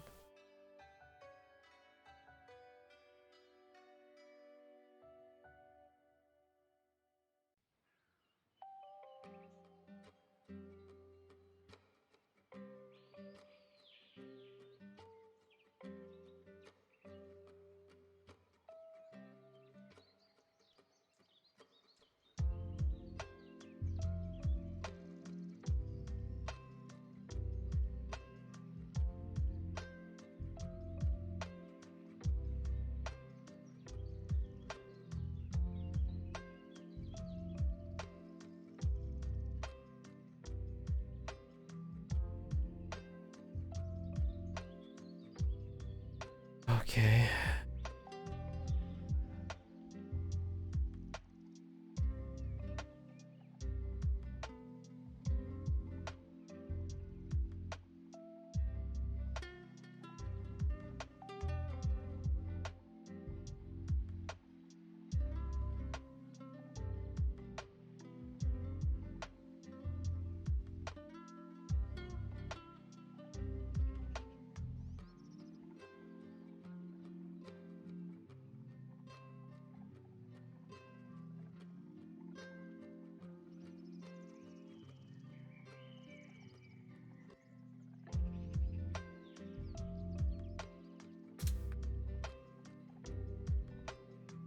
in the future. I'm just gonna do, I gotta learn to do the thing where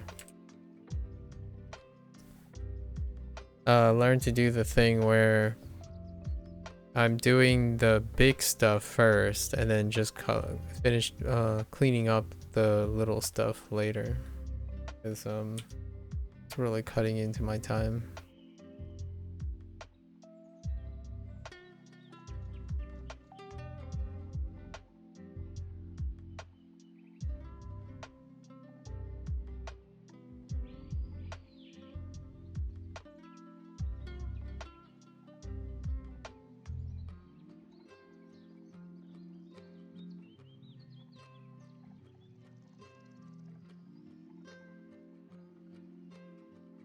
Actually,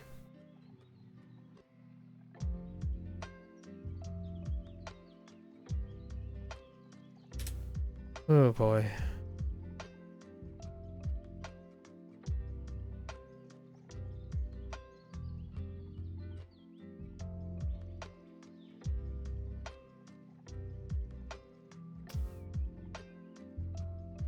Okay.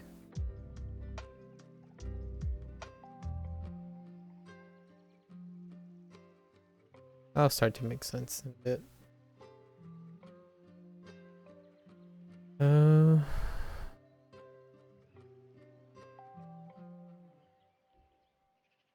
This color?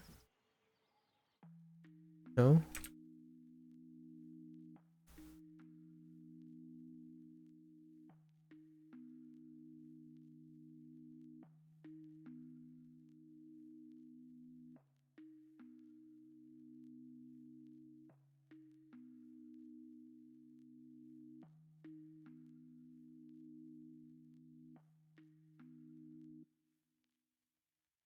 We're gonna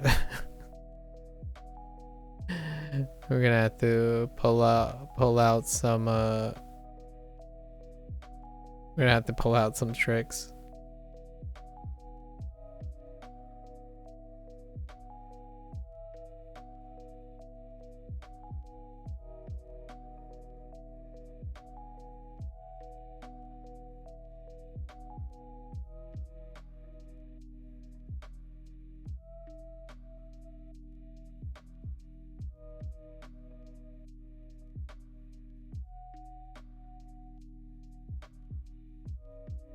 Mm.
Um,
Uh,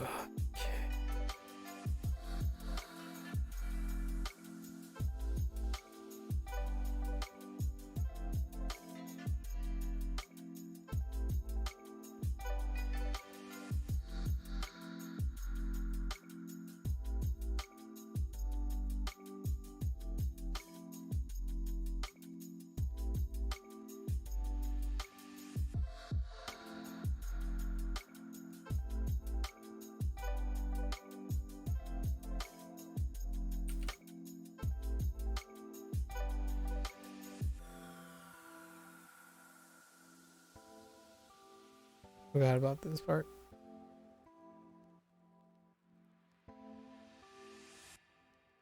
Okay, gotta do the eyes completely separately. Those are fine. Nose. It's time to speed up. It's two.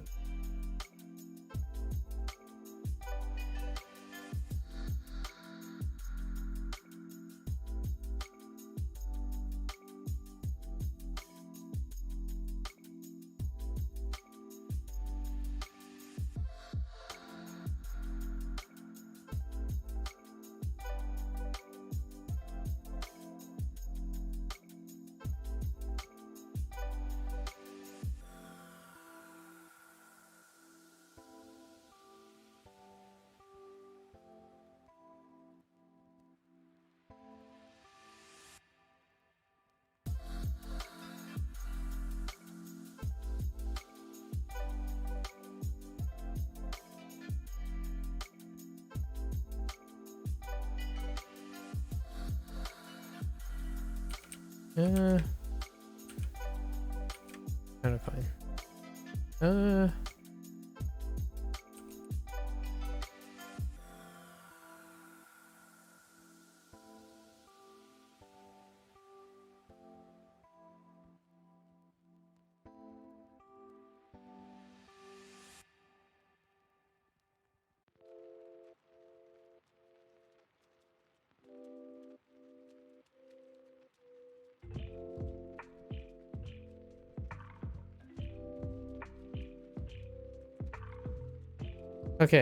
Okay, so let's think about this. We still gotta do the eye.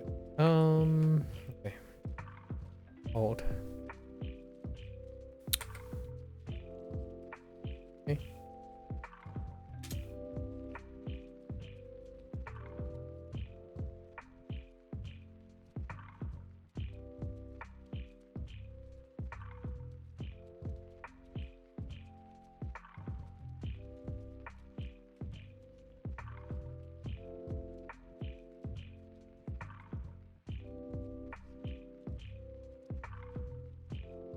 Okay. I don't remember what color. We'll just guess. Maybe this? Seems reasonable. Yeah.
Hey. All right. So we got some stuff we could do. What's a great way to do this? Okay. Nah, man, I don't think I'm gonna do it. I was gonna do like a fur thing, like try to like get all the individual furs or try to work on texture, but let's not. I can't.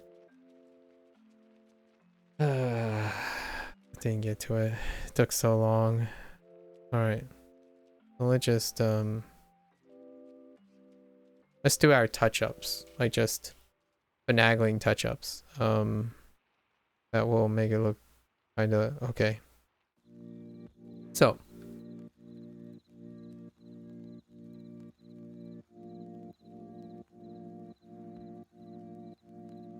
this is gonna be a really red picture.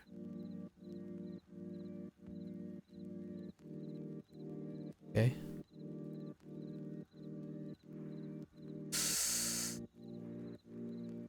Okay. My eyes.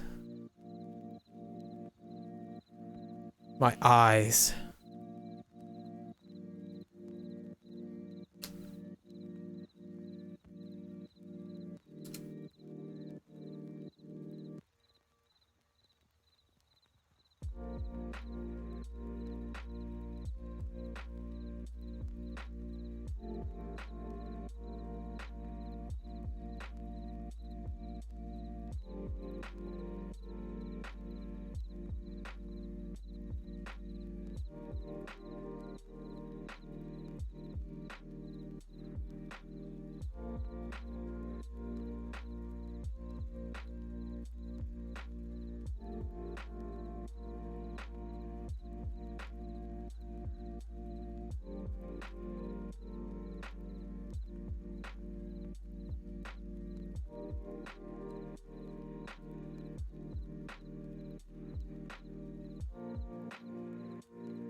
Okay.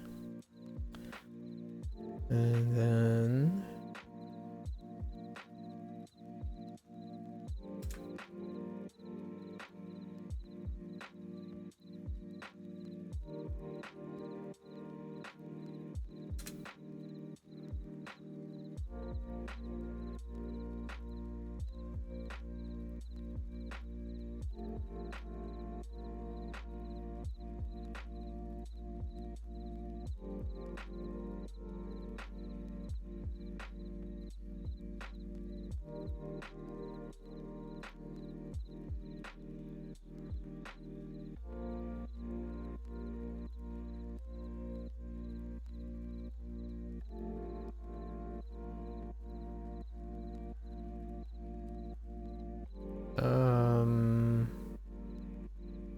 okay.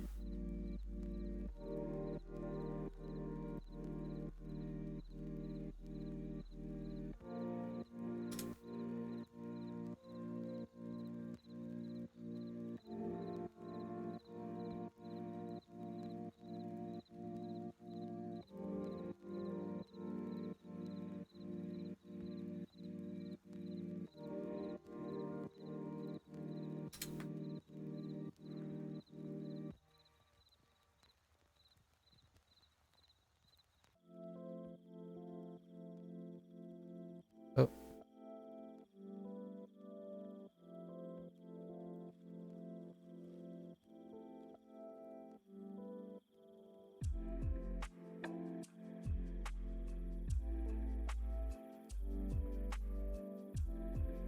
And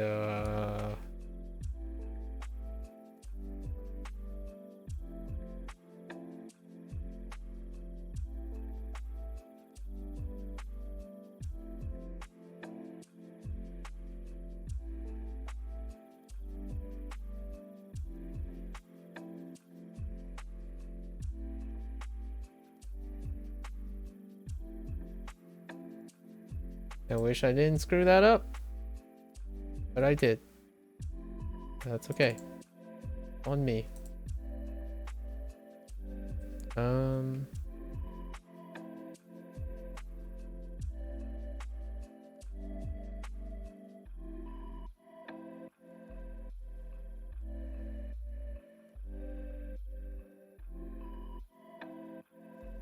Um.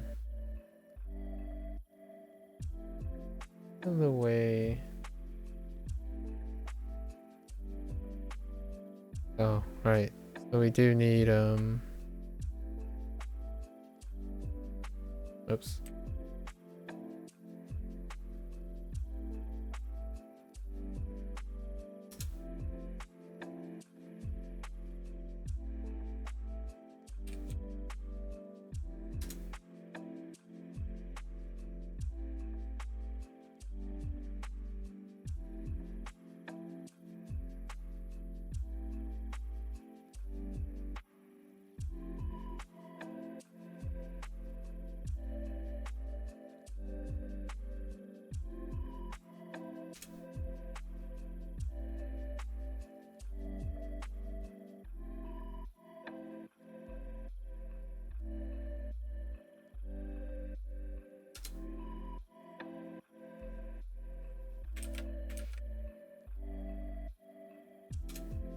I'm gonna go with this red.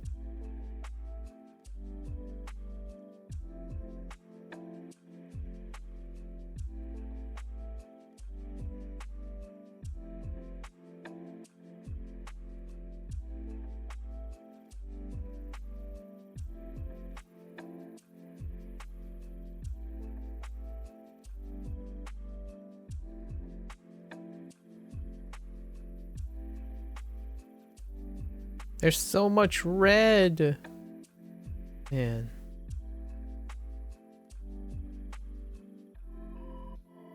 Oh.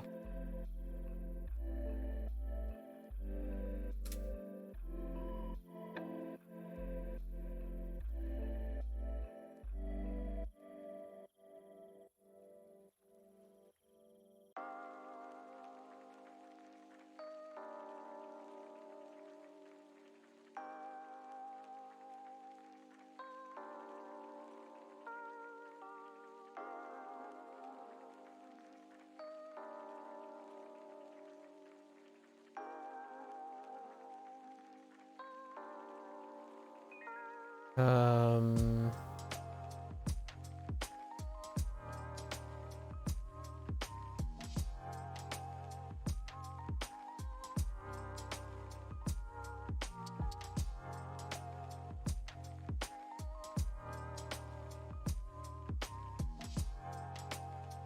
hmm.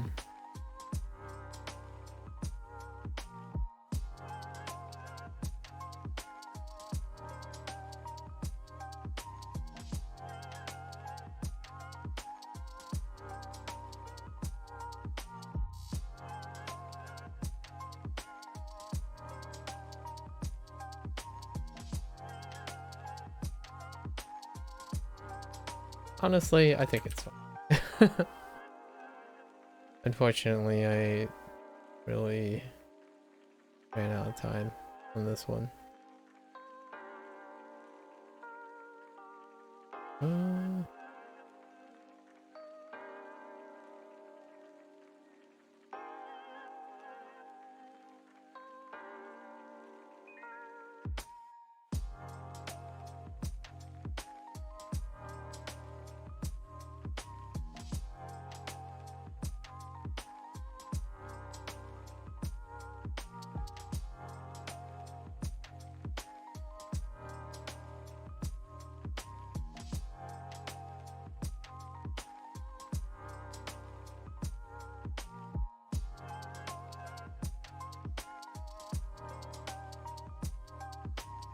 it's good enough. That was some rough job. I was gonna go through and do a lot of fur patterns, but probably gonna save for another day.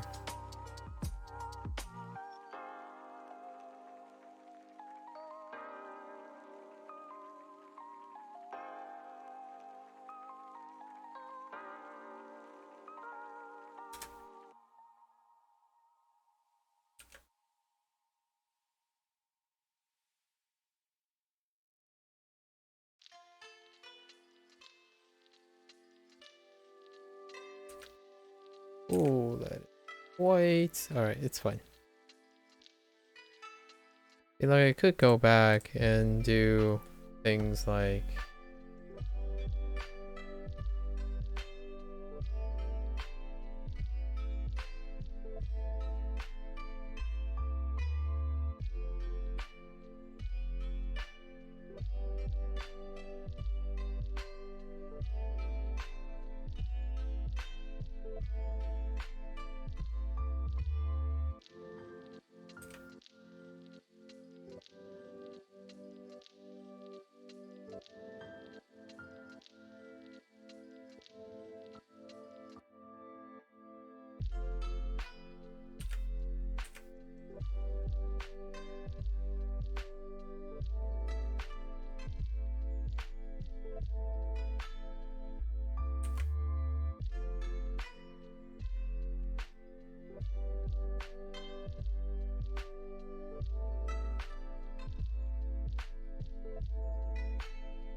Hmm.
Can't get my hand around this angle.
Nice story.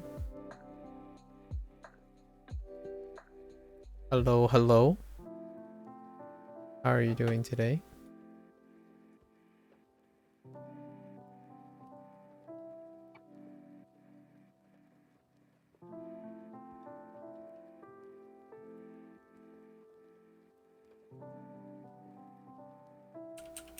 Ooh, wait. I do have a tool for this, actually. Did I keep it? I didn't keep it. I can use this. Where are you? Uh...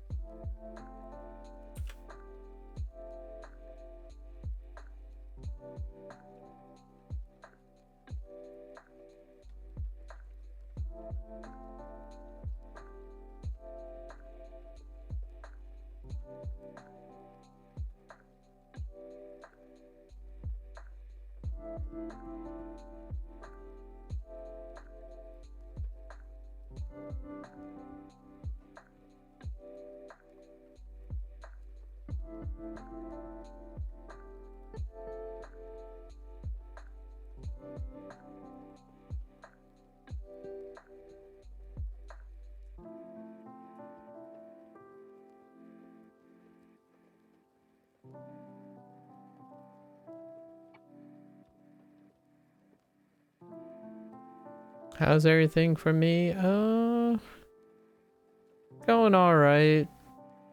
I ran out of time and now I'm cutting corners. Other than that, things are going pretty well. Thanks for asking.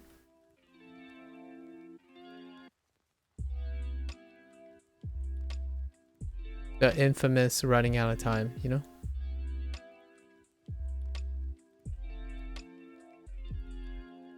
I realized that I am not very good at translating Pixar proportions.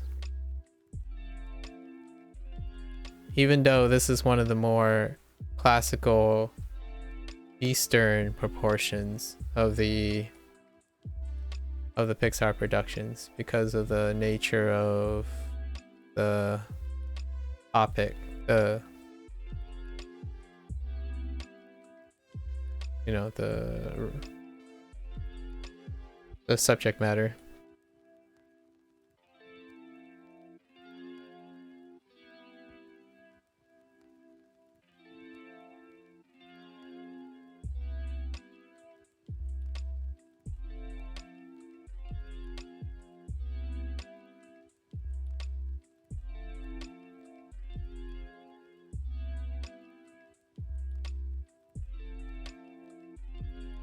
I'm cheating by diverting some of the texture lines along the grooves because I don't have time to do the whole like layered thing, and then I need to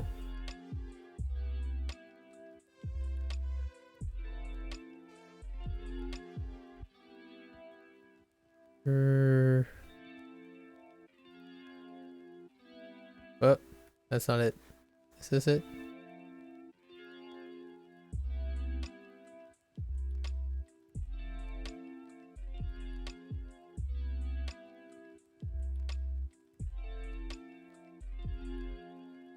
Don't worry. I'm cheating. It's fine. It's just basically understanding how textures work.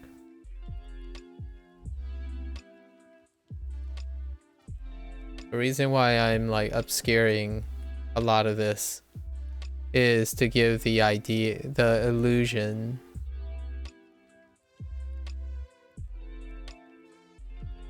in very, very obvious places.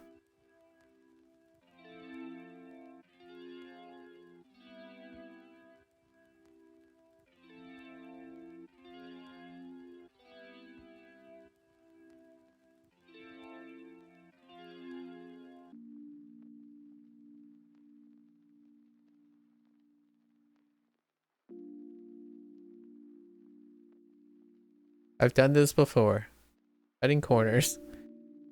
We're Bob Rossing this stuff up a little. You might be thinking, what the heck? What does Bob Ross has to do with a big furry thing? Textures. Textures. Just very select places. Obviously it's not the teeth and stuff, but...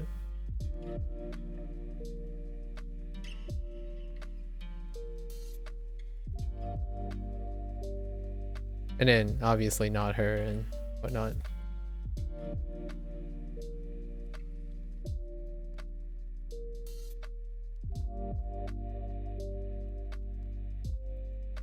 The corner cuts. Thank you, digital artwork. Well, I mean, I could see someone pragmatically doing this with just, I mean, Bob Ross, you know?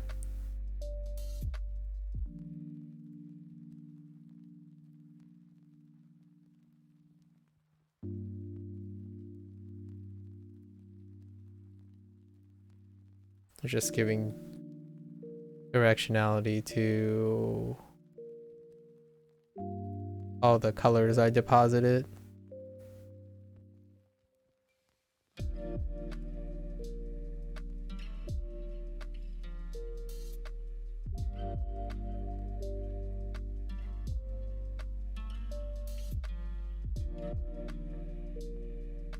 Let's make it look like, you know, like the subject is like somewhat.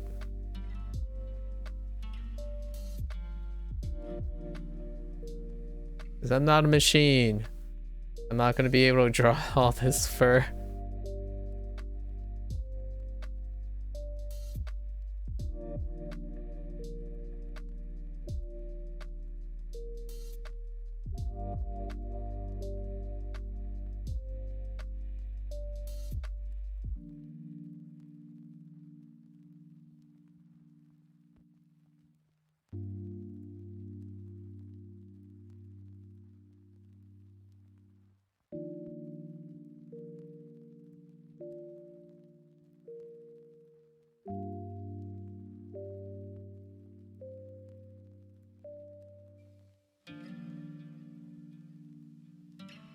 Thankfully, I have a pretty good grasp of where the directions are coming from. Oh, what is this? What layer is this? Did I screw up? Yep.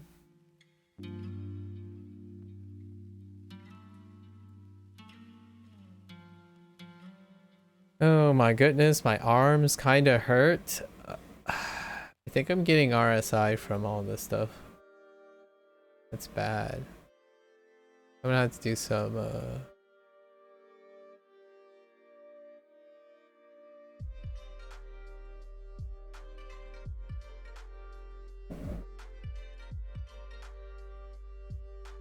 gonna have to do some strength training a little bit, maybe some like mobility later today.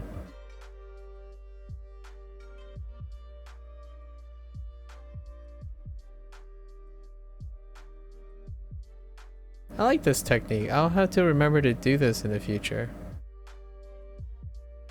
If I run out of time. You can retroactively add direction.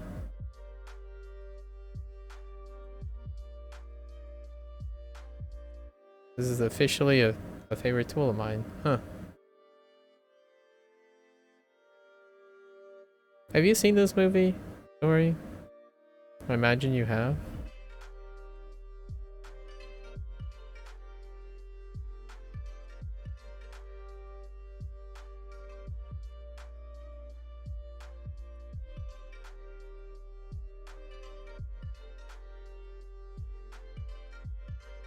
And then we kind of want to...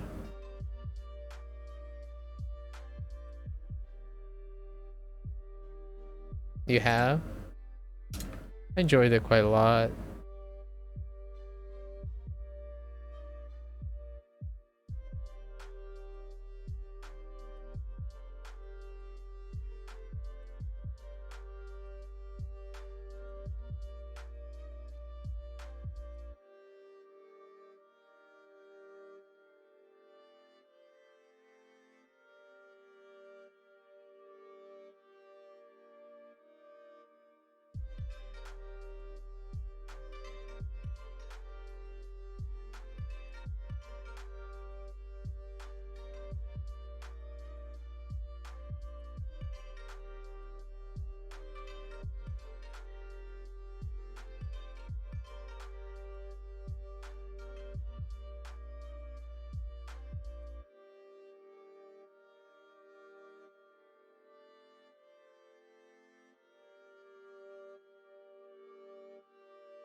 Contrary to like all the other unfortunate criticisms, I'm sure you know what criticisms I'm referring to.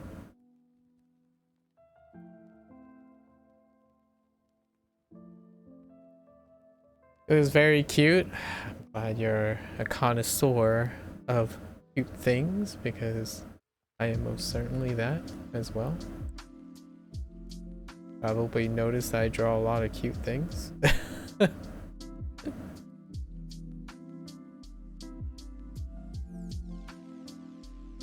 Alright.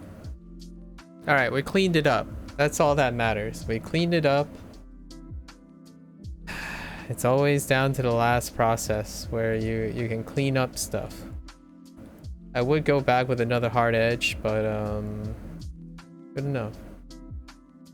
Good, clean fun. Let's oh,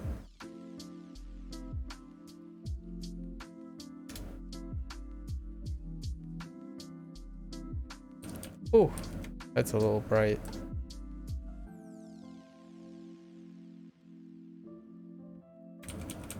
That's still really bright.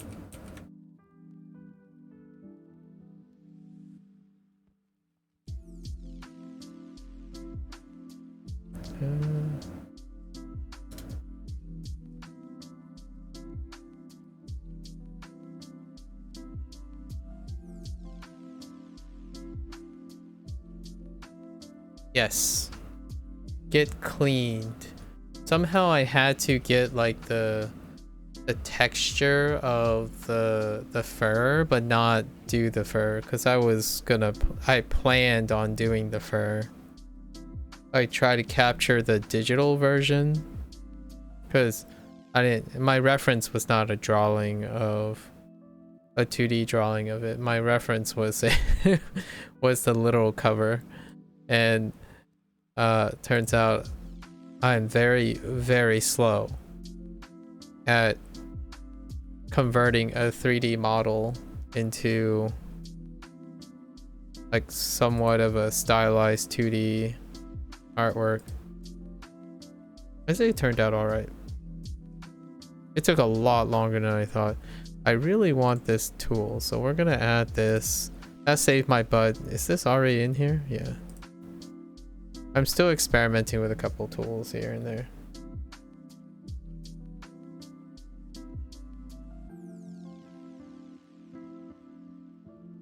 Yeah, I made it look really round, very round, but it's fine.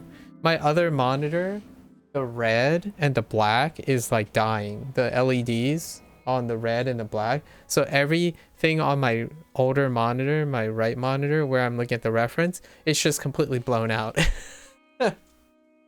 Like all the reds and the whites are just completely blown out. And then when I look over here, it's like, oh, okay. That's fine. So it presents a hidden challenge of guessing what I see over there to what I see on my screen. So that's one of the fun stuff. Yep. And sure enough, you know, lighting is just lighting is the goat. It's all about the lighting. I feel like I could go a little shot, but that's okay.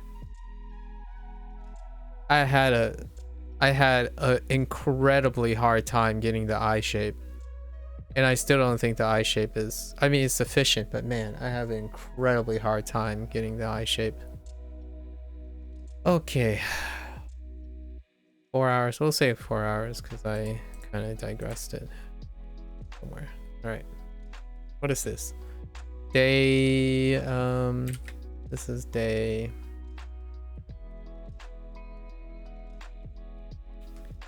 26. So what'd you do today? Oh, hey, I didn't ask you yesterday. I forgot to ask you yesterday. So if it doesn't have to be the most memorable or the least memorable. I mean, like the most recent or like of all time or something. Off the top of your head, what's a low light and a highlight of your 3-year tenure in animation school? Do you have anything that sticks out, just like comes to mind right away? Oh wait, this is 26th. The 26th day. Just curious. I can tell you in graduate school, my low light was my graduate board oral exams. Ooh, that was some dark times. The person that I joined, the lab that I joined, was not the advisor I ended up graduating and doing my thesis work with. We had a lot of conflict of interest.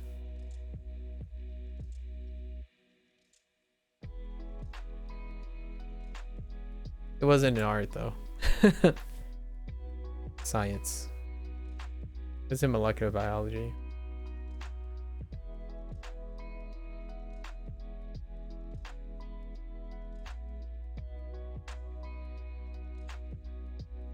Right. Well, that wraps up for today. Number 26 in the bag. The highlight is definitely the connection I made with people in the industry. Nice. So you had opportunities at your university to network. That's great.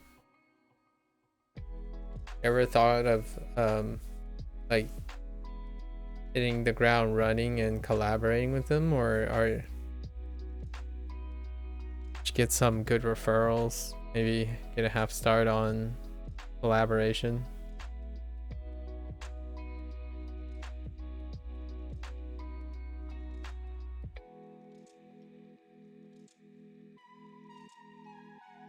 Ooh, my professor was Tony Bancroft and he connected me to oh, that's awesome. That is really awesome. Oh heck, you're probably in a very notable animation school. I recognize the name. I don't necessarily know enough about the person's history to know to put you like geographically in a place or something like that.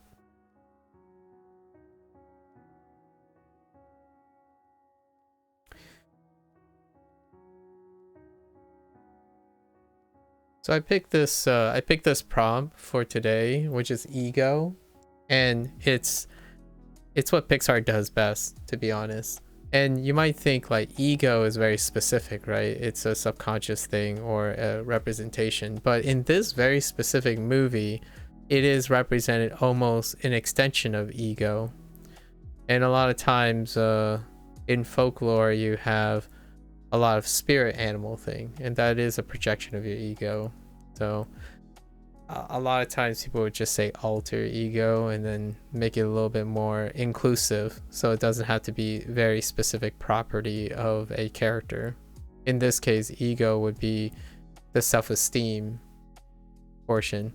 But yeah, her ego was a big gigantic red panda. It was absolutely adorable.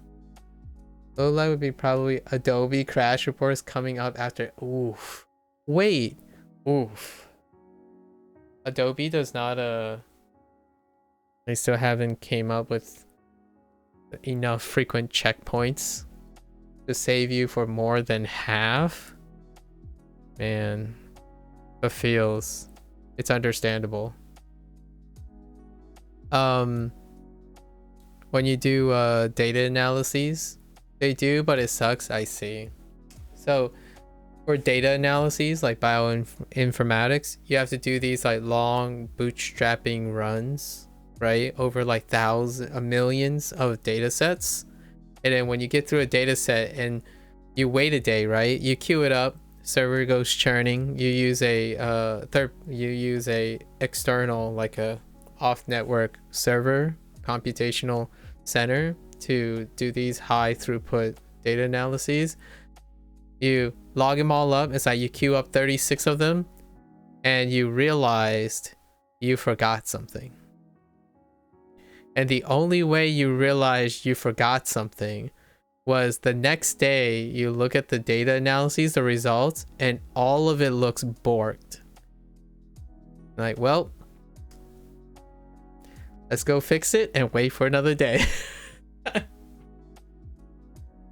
Meanwhile, your lab meeting, like your quote unquote your progress report, your lab meeting is coming up, right? You have a week and you're slowly descending into madness because your computational work comes back and you have no idea why it's not working. It's kind of like it's my closest analogy or like empathy towards animation, because you know you start rendering, right? You're just like, I know computational power is, you know, catching up and is making this all very reliant. It's the same for high data analyses, but it's the most relatable thing. You hit it, you just hit the button, it's like, well, time to wait, let's just try to do something else while we wait. Come back and it's like error, Like, what? Then you have to look through all of it and it's like, well, that's another day of waiting. Hit the button and hope for the best and come back. Yeah, by coincidence, did something near the latter end of my graduate studies that dealt with a heavy reliance on computational power as well. But it comes with like a whole mess of other things too, which is very relatable because I do love technology in general. And when you talk about crash reports, oof. Not to mention trying to self-teach or get a crash course on like native languages, like computer scripting language like Java and Python and whatnot. Just, you know, you have this all set up, it's like worked out, it all checks out, hit it, crash bug. Like, okay, well, there's something wrong with line 36. You stare at line 36 for a while. Like, I got it. Do it. Hit it again. Bam, line 24. Like, all right. What could I had like on and off long histories of nowadays when you hear like, oh, I forgot to save and it crashed, it seems fairly reasonable, but I gotta remind myself it's really not that reasonable. Your time, man, how much time you lose troubleshooting. I wouldn't like give it up for, and like if I did it again, I'd probably do it again. It's a learning experience, a life experience. It's one of those like I ask about lowlights and highlights a lot because when I say lowlights and highlights, it's more like I'm grasping indirectly for memorable things that to get to like know someone, right? And when I think of lowlights, I don't necessarily think of them as something that makes me frustrated or down. Like I said, one of my lowlights in graduate school are my graduate board exams, but it's hard, or I rarely ever think of the tough, like emotions fade a lot in memory. Actually, it's kind of the human condition, right? Emotions fade from the memory, but you can make meaningful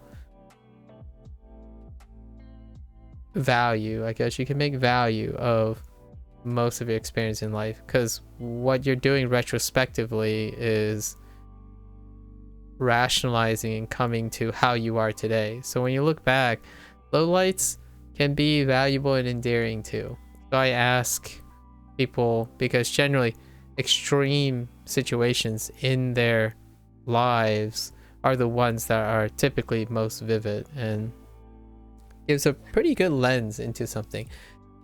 I kid you not, I've asked someone what their low light is, and it sounded like a highlight. So it tells you a lot about the person depending on what type of low light and highlight. There are so many nice icebreaker questions, and those icebreaker questions are extremely revealing if you just pay attention to reading in between the lines. I see that the crash reports though, 5 hours of work. How much time does an animator, a third-year animator, lose from such things? Like, how much would you say?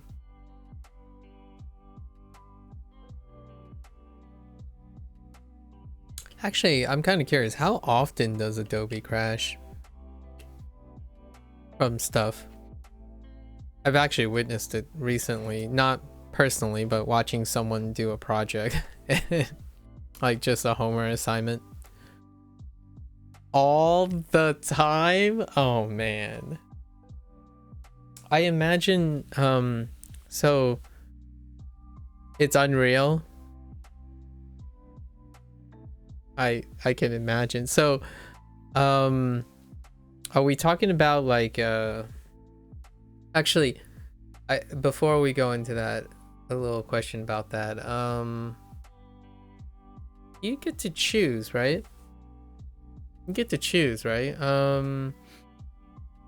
The person that I know, the friend that I know who just started animation school, they or going to school for animation, they decided, like, I was asking him like, oh yeah, what kind of software, like, and whatnot, and ultimately they chose their software.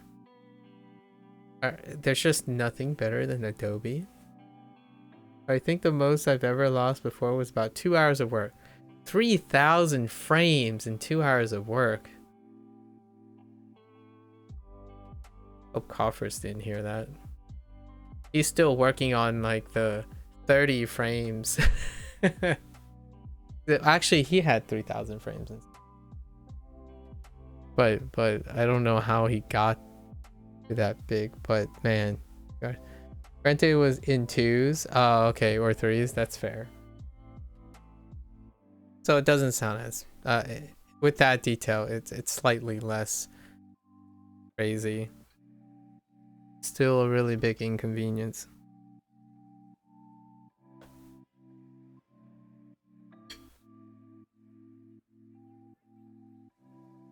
When you do a project, is it almost guaranteed? Can you ever get through a project without Adobe crashing?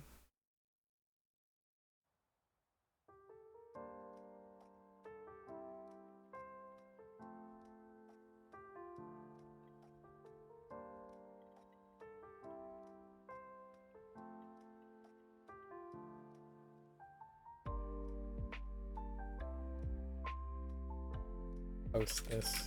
Gotta post. Ego. 4 hours.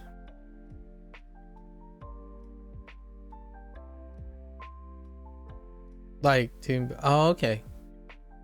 Oh, I see. I'm guessing you chose to do to continue because of like familiarity.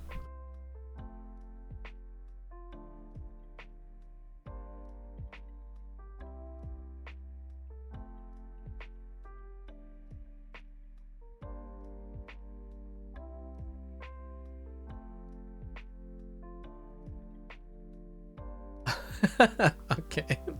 There hasn't been a single man that I did a little dabbling in animation, but the only thing I've done was I've used what Krita had, and it was largely for like UI stuff and effects. I only done like 2D effects and stuff like flourishes and hit stop stuff and whatnot, not necessarily full-blown animation stuff, just very little flourishes. I just have a majority of my unfinished on Adobe and I need to, oh, okay, fair enough. I think I mean, thanks. I'm not gonna take it, I'm not gonna say I'm not trying to sound ungrateful, but I think the era of Adobe's complacency, yeah, so Adobe is great when it doesn't crash, you know, and I feel like that sentiment can be further extended to a lot of pretty much anything that deals with PC, but or like software in general. However, I would say I think the times of Adobe's complacency because of its dominance is slowly fading. So I'm not saying that they're destined to be eclipsed by something else. It's just their complacency is being challenged now, just like a lot of other things in technology in general. And it's kind of nice seeing that. I don't know when you'll probably see the effects of this change, but times are changing when it comes to software. I do follow it, it's a quite a bit of a hobby of mine, but to superficially, I guess, follow current events when it comes to software and hardware, because it's effectively essential. It's part of, at least I feel that is an essential part of my life, irregardless of my profession. Being technologically adept, even at a specific level, I would say four-year college. I have like a, if I had to quantify it, probably like a bachelor level, maybe like 202 engineering when it comes to hardware, and maybe like third year undergrad when it comes to computer sciences. That was only because it was a byproduct of my graduate studies, would require competence in those. And then my childhood, like growing up, technology was where I thought I was going to end up, with like at least computer science or in engineering in some way. But then I went into basic science, which is research oriented. It's just academia in general. And I actually studied viruses for my graduate study, RNA viruses specifically. Coincidentally, COVID is an RNA virus. I didn't study COVID though. That was just a coincidence. Fun times. Thanks for sharing. I would love to hear a story. Do you have a story for the next, like, do you have a hot take story that you find that you've told many times and have it down packed? I would love to hear a story that you have rehearsed and have told many other people as a way to break the ice about yourself. If there was a story that you want to break the ice with, what would that story be? As a future storyboarder, I imagine you have like a story concept, or you personally. So if you were introducing yourself, it could be a story concept too. Story concepts are relevant to your life in general. So what would be the story off the top of your head, like in the mood, right? I'm not saying this is going to exemplify your all-time story thing. In your current state of mind, what is like your back pocket story you would share as a way to break the ice and also say something about yourself? I'll provide one after I hear what you have to say about yourself. I really like this exercise. It's a great way to network. Like, remove the jitters from constantly approaching people in a professional field and trying to mix and mingle.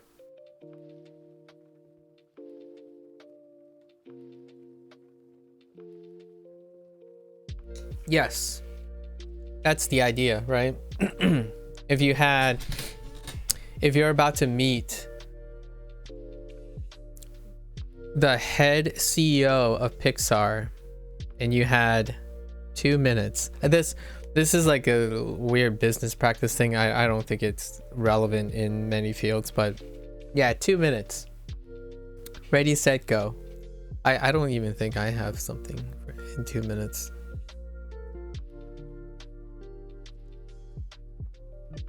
Huh. Maybe 2 minutes is a little stringent. But a hot take. We'll say, I will say a hot take that's truncated into a shorter period. Do I have a story? Oh, I do have a story.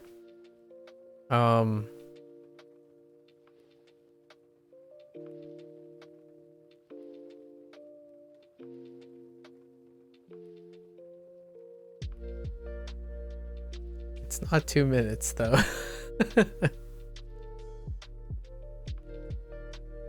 I say that these are cool exercises, yet I don't do them very proficiently.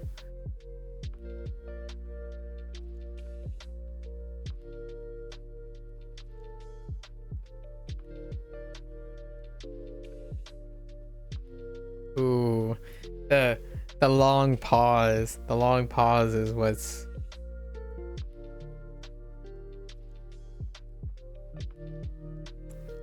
getting me excited.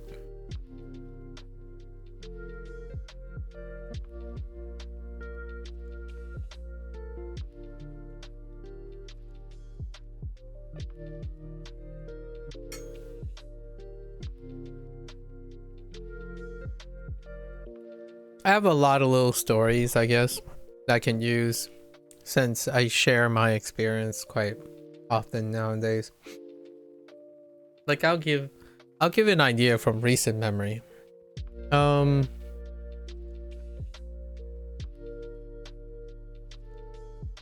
me your story while I write it. Okay, well, you know, it's about recent memories, right? Like we're not diving, like doing a deep dive, but here's a little snippet that that tells people a little bit about myself. It was one time, you know, I was streaming then. This was about 2 years ago. You know, I'm playing this game. It's filled with a lot of old generation people, so you hear a lot of things about, there's quite a lot of toxic masculinity, if foreshadowing is any indication. But, you know, I was this budding streamer, I guess, or hobbyist, enthusiast, playing this game. I start talking about like, oh man, you know, I'm queuing up for in this game, and man, people are so quick to blame people about stuff. It's like, hey, this guy died. It's like, oh, that's your fault. That's not my fault. It's like, well, eventually it comes down to they argue and say, well, it's not anyone's fault.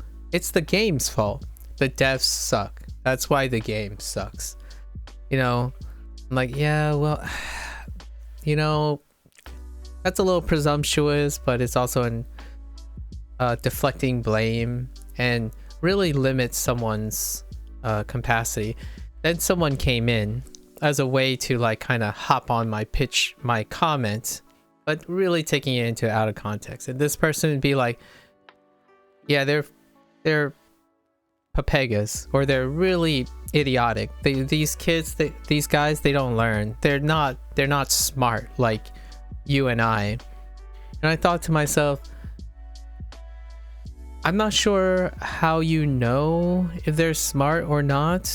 I mean, they've gotten to the same point in this game that we have. What makes us more exceptional than the others? But as a summary of the long conversation, the thing that's settled in this story is this is one of the few occasions where this guy got really angry and called me a snowflake, right? And this isn't the first time I've encountered that term. I've encountered that term more than once before, so I'm familiar with what the snowflake is. So this would put this guy, if I were making some presumptions, this would put this guy around his 40s, which I have confirmed, a little advanced age, probably somewhere in the southern United States, which turned out to be accurate as well in a further down the line. Someone who's possibly suffering from something that makes them very angry. So my response was like, you know what? Here's the hot take about being called a snowflake. If a snowflake means being delicate and constantly concerning with others, I'm okay with that.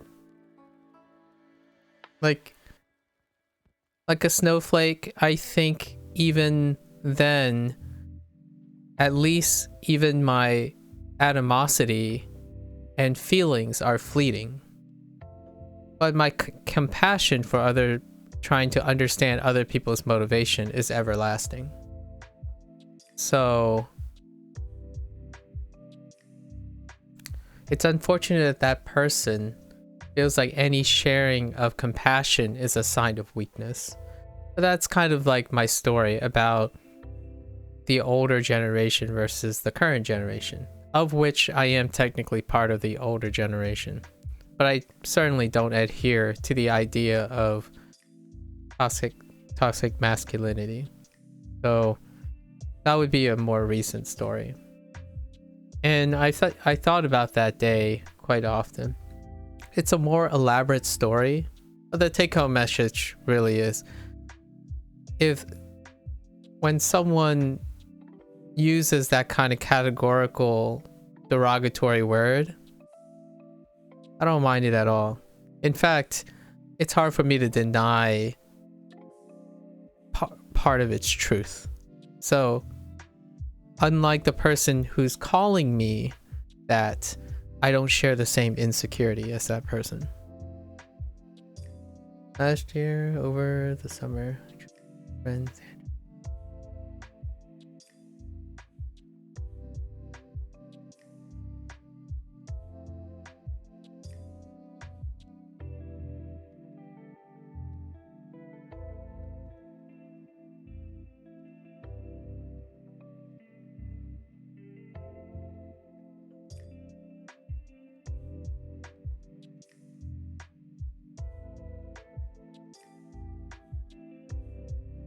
Oh no, this is getting really spicy.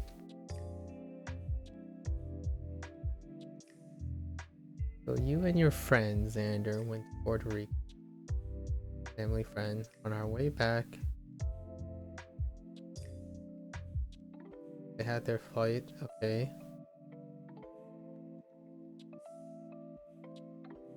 Okay, that's 3 hours apart. The first, right? Because their flight is first. And a picture. Okay, so Chase with, okay. Interesting. I'll send later, I guess. We didn't think much. Okay. Man, you got me intrigued. You got me intrigued. Something about that picture.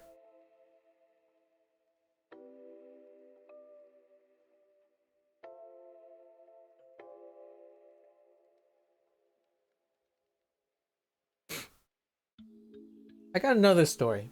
While you complete the rest of your story. There's a little bit of story. It's more like a retrospection in the story. So COVID happened for a really long time, right? I haven't been out of the house at all. It's been over 2 years, and just out of the blue, one of my best friends asked me, "Hey, you want to come down? The last time we've ever gone to a gig is to watch this particular person perform, and this particular person happens to be in the neighborhood and performing."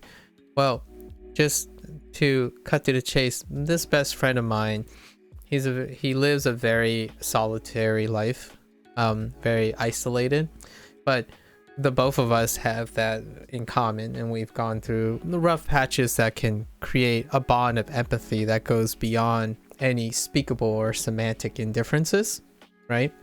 So we talked about this while we were there. We got there early, the band, the people are setting up, and we were walking around, and we started discussing about the perception of tolerance and thick-skinned.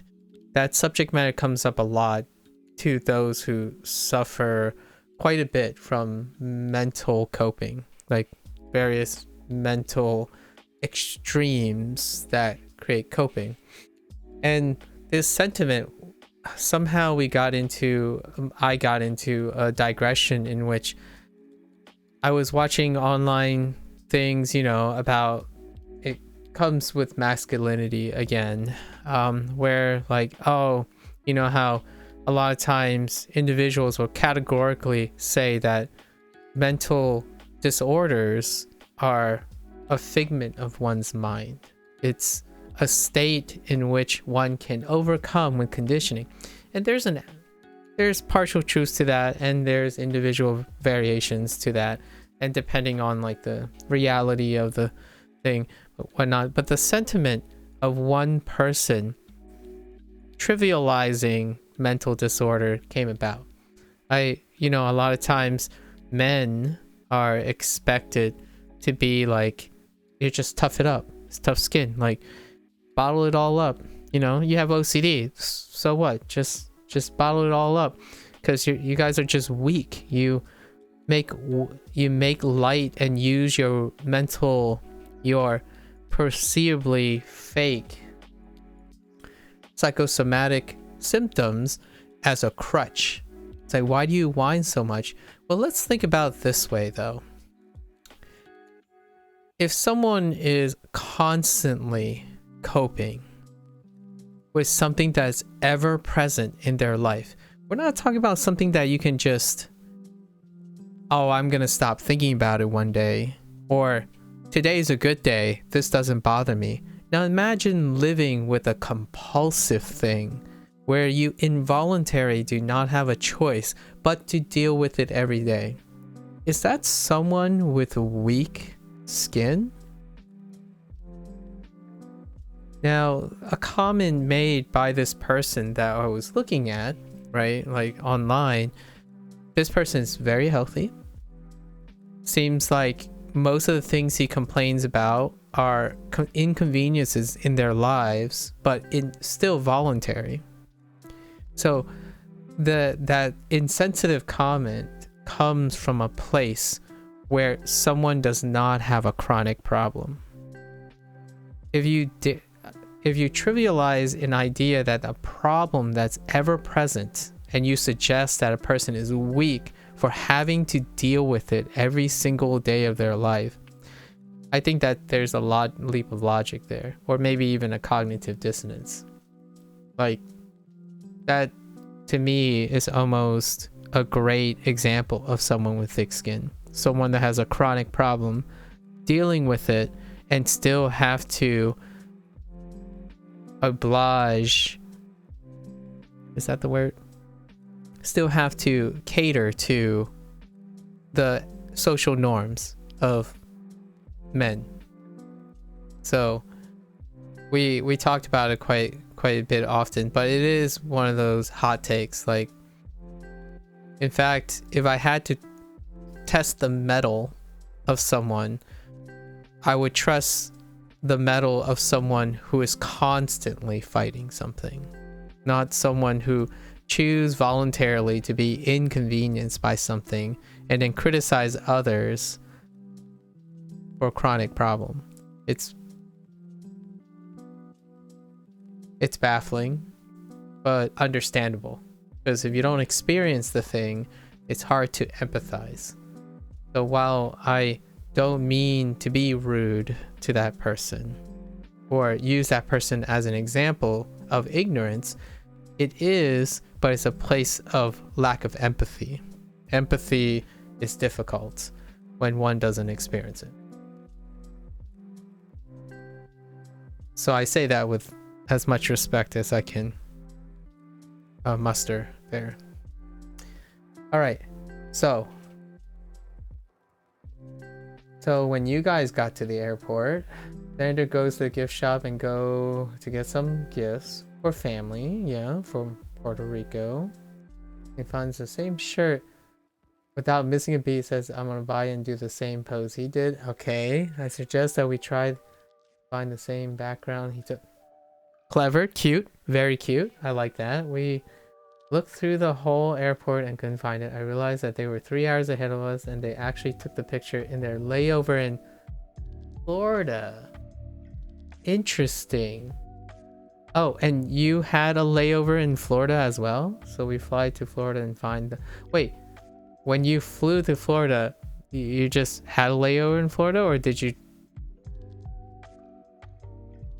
And find the background in the there, and we were able to recreate, okay, exactly like the one Jay sent, and we copied the Exact same message he sent, and the reaction of family was amazing.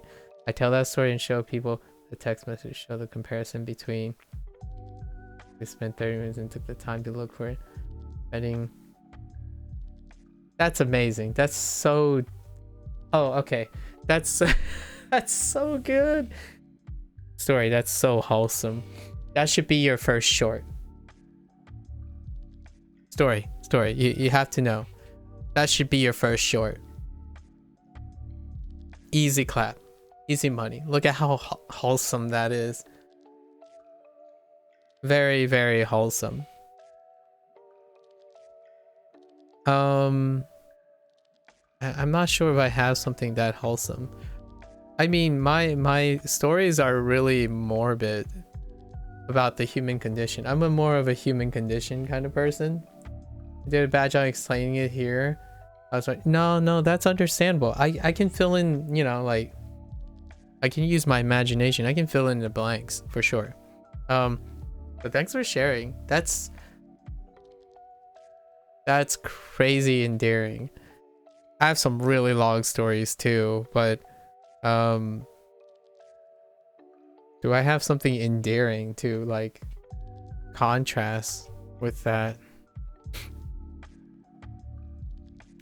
Okay, this is a small moment. It's just a small moment.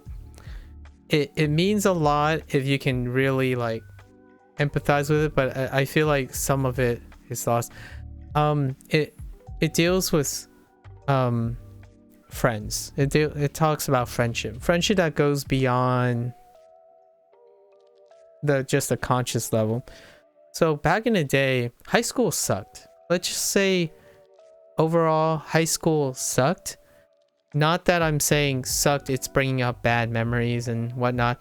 It fundamentally sucked pragmatically. So, you know, I was a minority. I was discriminated against. I was struggling with self-identity. I had a lot of peculiar behaviors that separate me from my peers, that makes me only want to blend in even more. So all that is there. But within all that convoluted mess of depression and stuff, I had 2 or 3 friends that were very close. Not because we shared the same interest. But we rarely actually shared the same interest. In fact, our entire value system is completely disparate. And right now, I still know this person to this day, but we share no intellectual commonality whatsoever, or spiritual, or any of that. However, we did share one commonality, and that's the bond of suffering. And it's one of the few that I can illustrate really well by this one time where we were joking. We're like, because you know how the rave and trending of serial killer stories and whatnot, and like, what if someone get into trouble, like what do you do, like the bro questions, right? And one of these friends just one day said like, so what happens if you got into trouble? Like, what do you do if I just came up to you and asked, dude, I did something really wrong, like someone, I killed someone. And the other friend in our circle of friends looked and responded, did he deserve it? And it's like, you know, and it's like, well, I don't know. So, say, okay, where do we hide the body?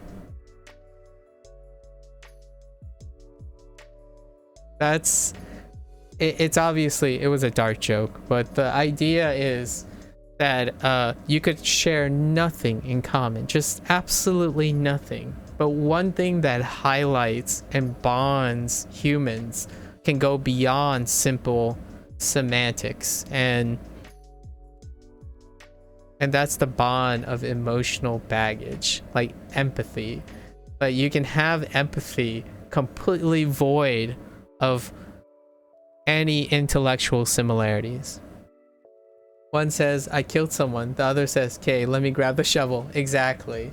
And that euphemism, that joking euphemism, the dark, as a dark joke,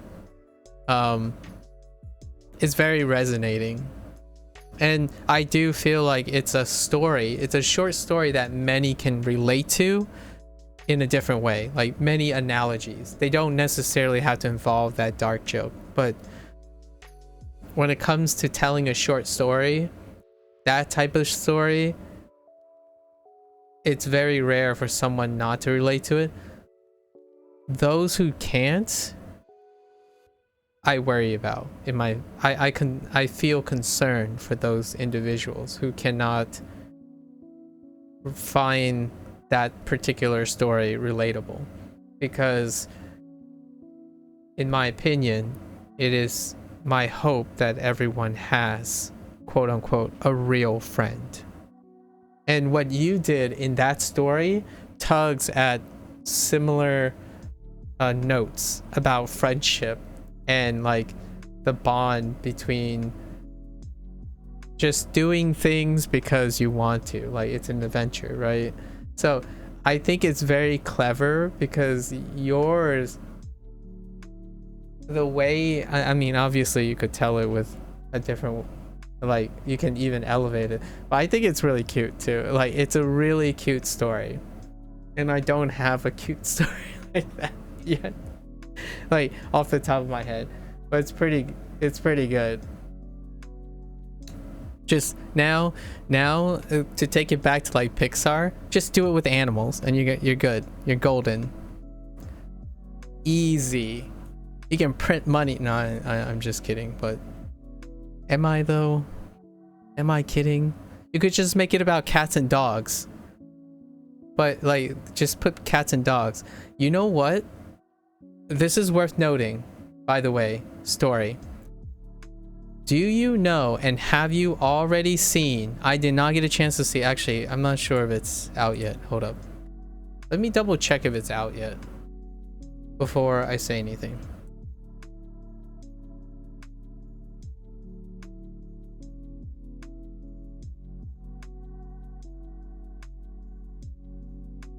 Hold up. I gotta double check if this is out yet. Speaking of Disney, right? Speaking of Disney. And it's a coincidence, but oof. Whoa. Saw that coming. So, oh, it came out in September 8th? Oh, I didn't know Disney's Pinocchio came out in September 8th, but Del Toro's Pinocchio just recently came out. Oh, it didn't do as well as I thought it would. It looks like it's a fan favorite, but it looks like some of the niche, some of the guild people have something to say about it. Glad to hear. See, Del Toro's thing, he smashed it out of the park. And I'm talking about Pinocchio. So Del Toro's Pinocchio came out 12 days ago. And I'm looking forward to watching it. But it's kind of a coincidence because Disney's Pinocchio, the live action one, did poorly, which I'm not. I would have, if I had to take a guess, it was going to be a 6 or something. But it actually did a lot more worse than aggregately than I thought. The Robert Zemeckis one. But Del Toro's one is it's a stop animation. Stop motion one. So he did a stop motion is fantastic. It's just a different form. But yeah, Del Toro decided to do stop motion for his Pinocchio take.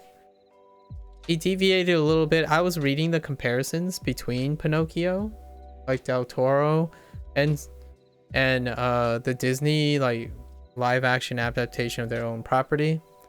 But I'm happy that Del Toro still does these like random.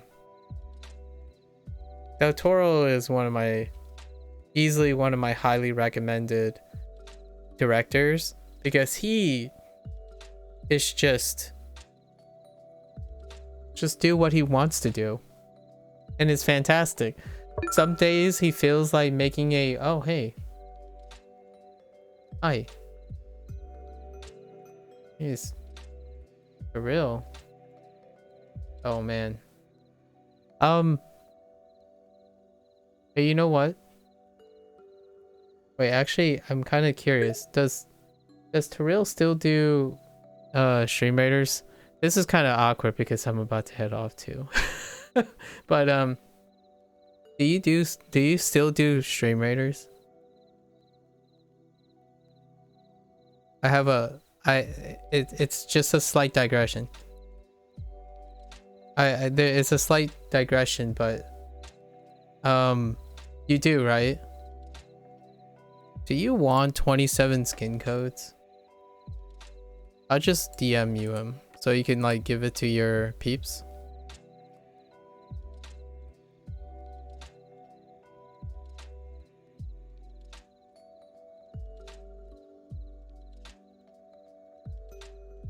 Do you have peeps to give them to?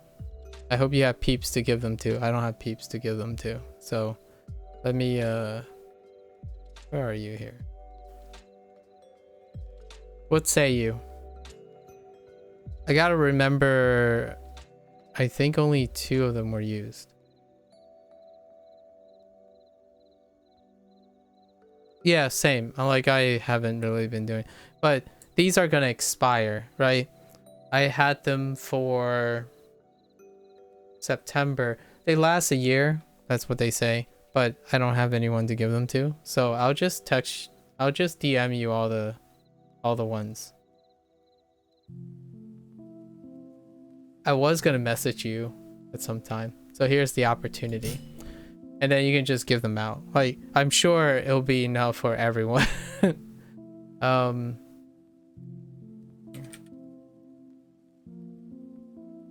Yeah, I mean, you know, you lose it or you lose it or okay, hold up.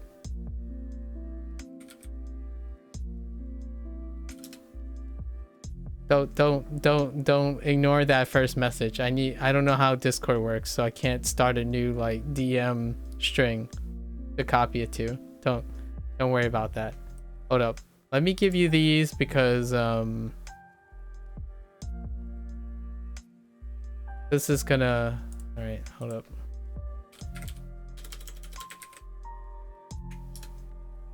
I said don't respond to that. Oh my freak. All right, hold up. I gotta compile all these because there are so many of them.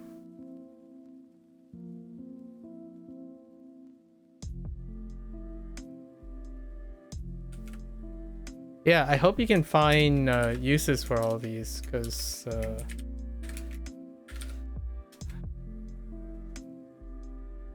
I just don't do Stream Raider, like the streamer stuff.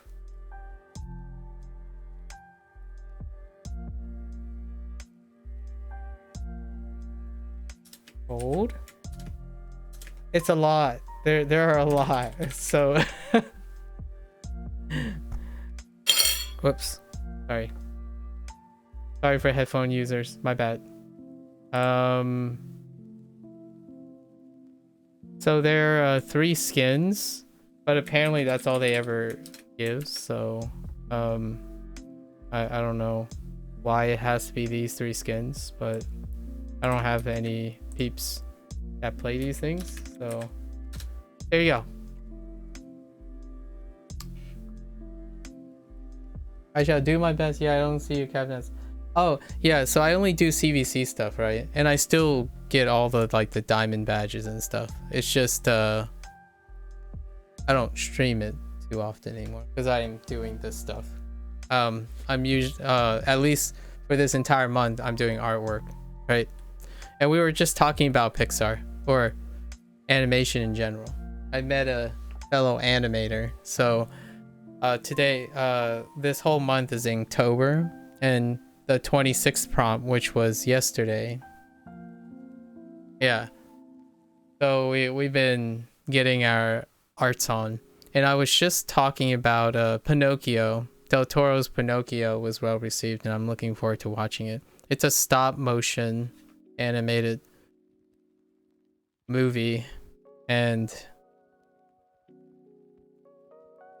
I'm glad. I was just about to like fanboy about Del Toro, because Del Toro has this thing where he just makes movies, you know. He generally does very niche movies that not many people have heard of, outside of like the more the ones that end up getting a little bit mainstream, like Shape of Water, Pan's Labyrinth is probably the closest thing. Nightmare Alley, wait, is Nightmare Alley Del Toro, or did I just make that up? Hold up.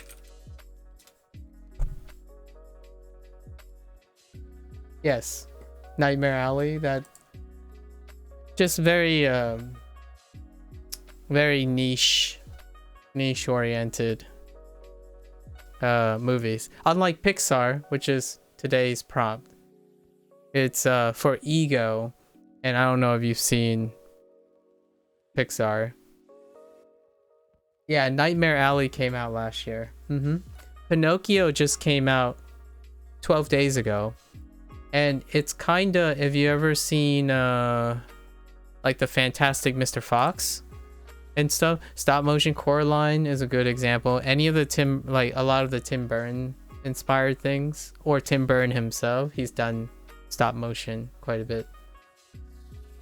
You're a bit behind on things. Listen, this movie is called Turning Red. This girl's literal spirit animal is a red panda.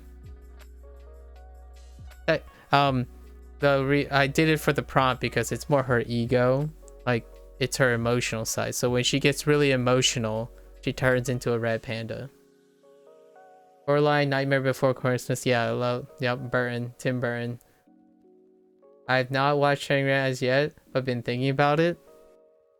Are you telling me you don't jive with the spirit animal of a red panda? Come on, man. I understand though. You're more, I feel like you're more of a Tim Burton person.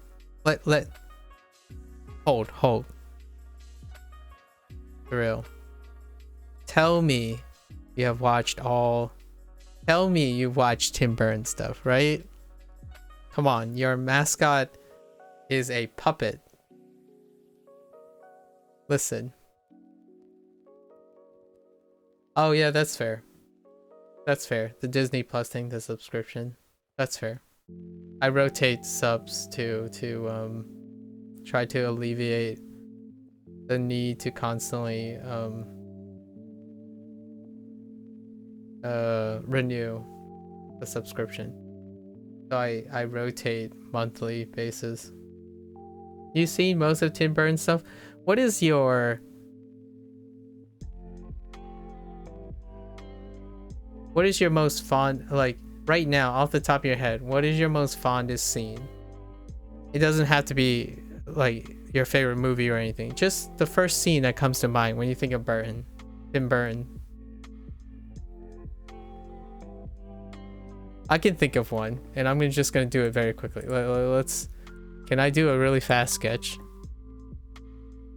We'll play Pictionary. We'll play Pictionary just for a little bit, right? Check this out. Edward Scissorhands cutting. Oh, that's a good one. Dude, that's a really good one. Okay, here's my Tim Burton. I'll let you guys guess what it is. Actually, well, let's play Pictionary momentarily. It'll be exciting. Now that I flash banged all your eyes with a white canvas, we'll start. I'll give you one clue first. Here's your first clue. Do you see it? That's your first clue. Any guesses? I'll add another element. We'll do this as like a closing thing, just for fun. I thought about doing this as a form of like streaming engagement, but this is your first clue.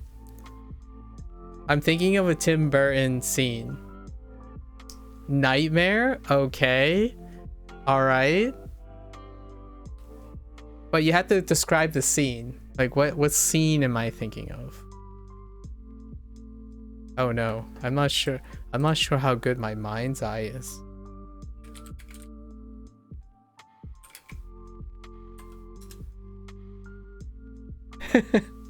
See if you can read my mind, but probably not.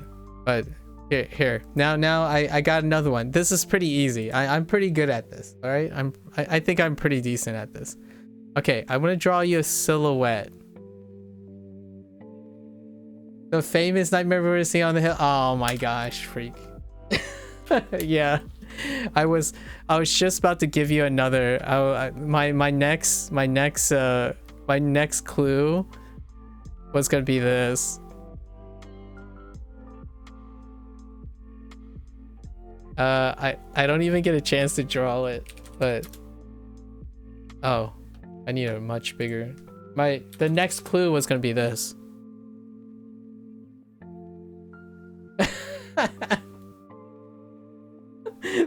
That's the next clue. You love that movie? Yeah, same. I do watch it a lot around this time. That would have nailed it. I know, right? then it's like, oh, you guys still need another clue? All right. The next clue would have been like something like this.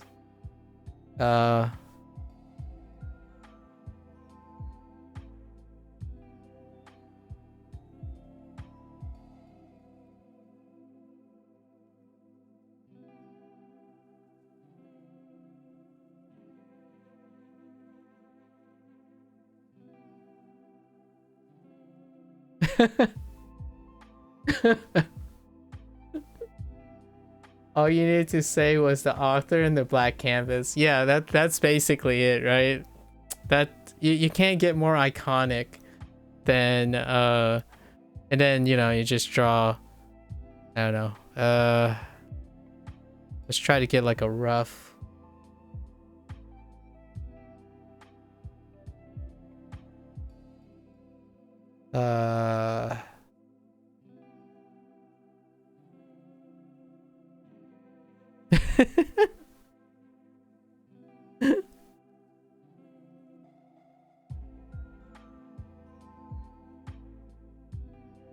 I don't know what his pose is like. Actually, what was the pose like? Oh, he was doing like this type of pose.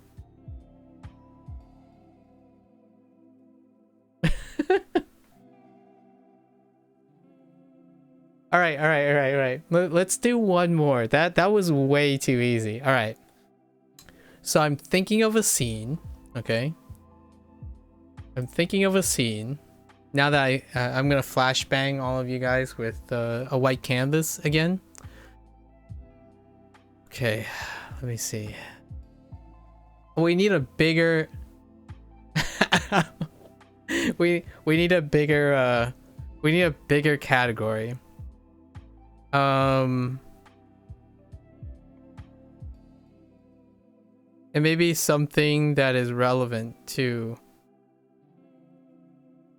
Okay, hold up. The problem is, I don't know.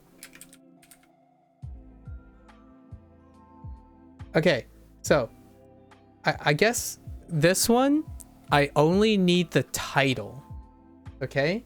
I only need the title, and maybe I can tell you that it's a Disney movie. I think. Yeah, Disney put it out. So, okay. And your first hint. Alice in what? No.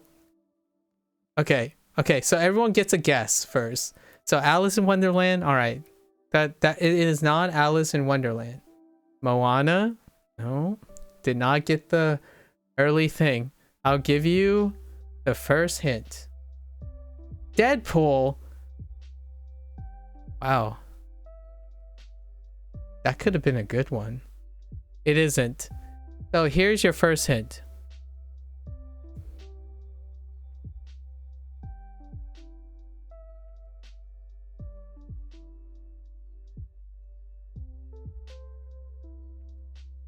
Dang it, battery. All right, you guys are on top of things. Yeah, it's James in a giant beach. Wow. This isn't very much of a wow. This is not much of a game, is it? You guys just take everything. All right. You know what? Because we did it so fast, let's do one more. We need something a little bit more obscure. Can we time out? All right. We need a little bit more obscure. Let's okay,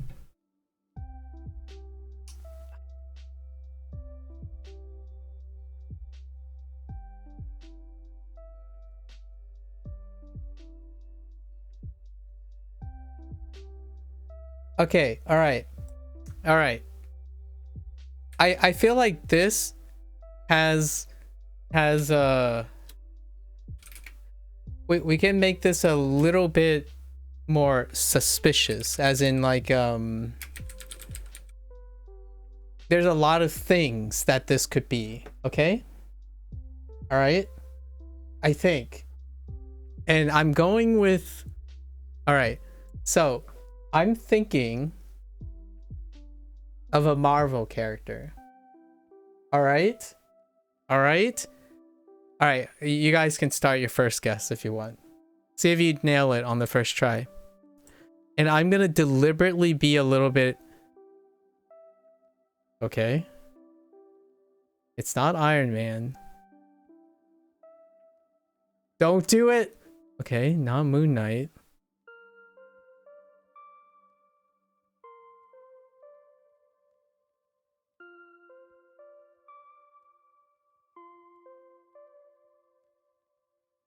Deadpool. I totally primed you guys. No, it's not Deadpool. All right, I'll give you a hint.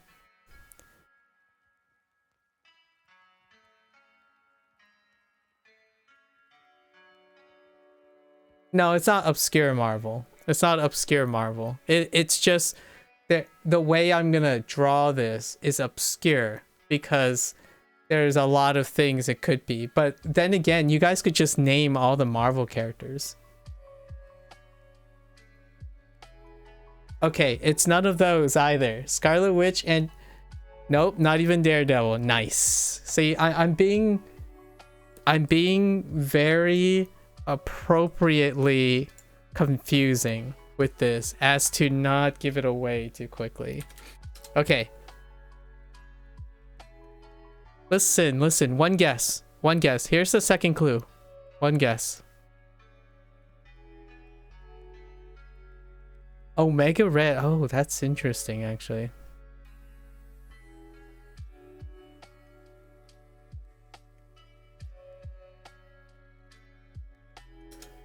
Oh yeah, Foxy's got it.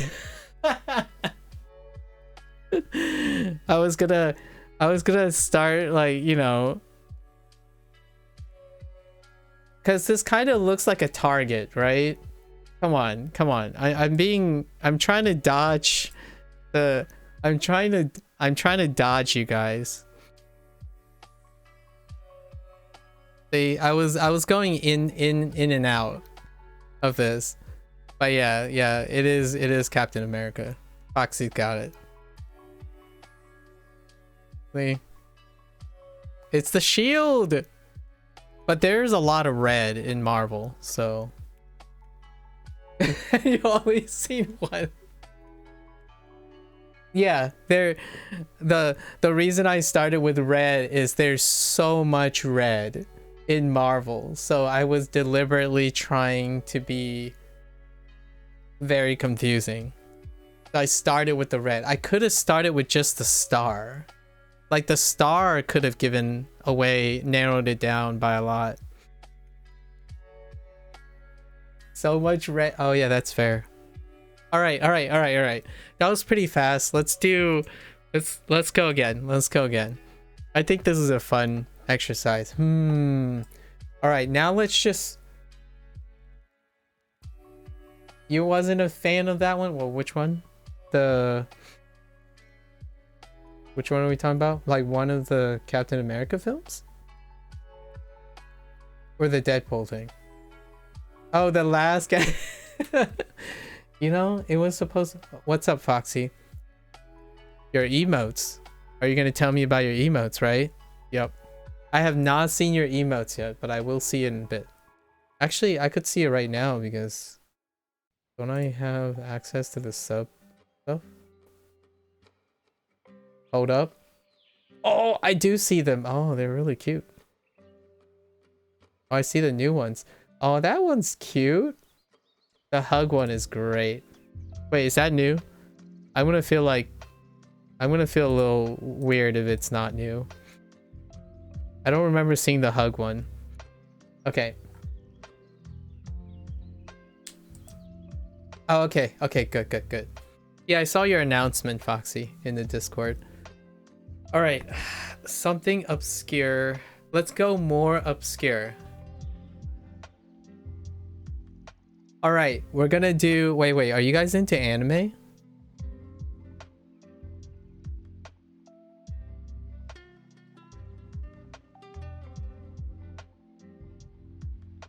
Let's do an anime character.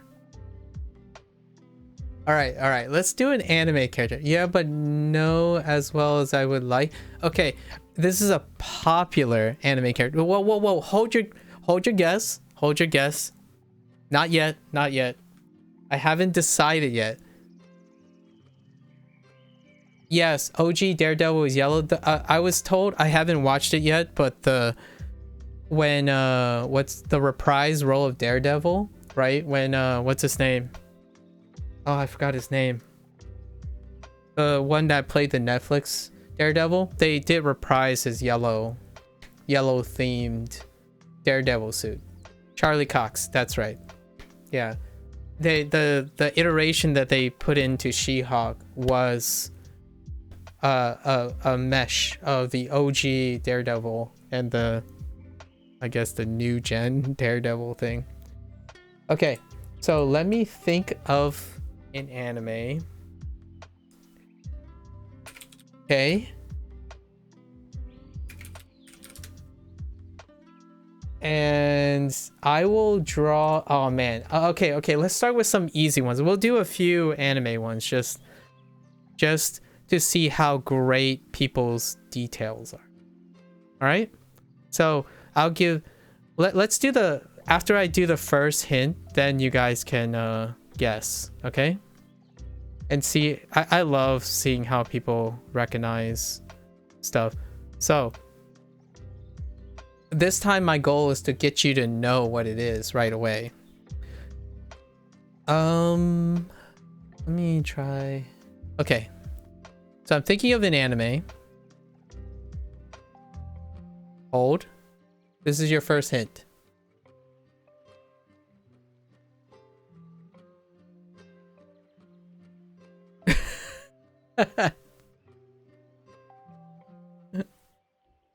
You gotta use your imagination.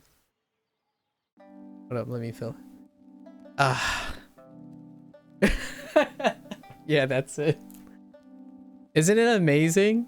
Animation visualization is so impressive. It's One Piece. It's Luffy's hat. I didn't even draw the red.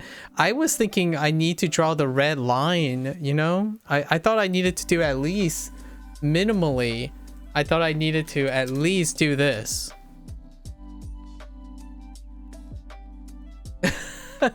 At least do this. I haven't watched One Piece. Oh, well, I've seen the first season, but that's it. Oh yeah, or the cut in the brim, yeah. Actually, I was gonna go just draw a big black kitchen knife with no... You guys are observant and very observant peepos. All right, I'll give you another one. I'll give you another one. Okay. This is what I do. I mean, like, as an amateur person who likes to draw stuff, you have to capture the essence of things with as little as possible because it's really hard to draw things. But let me give you another one.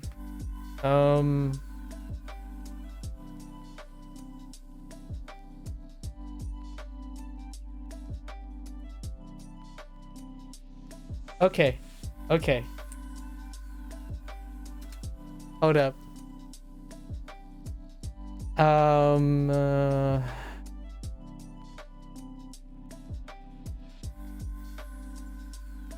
Care if you give me one in a whisper? Sure, you can whisper me one. Wait, where? On Discord? Can I see Discord whispers from OBS?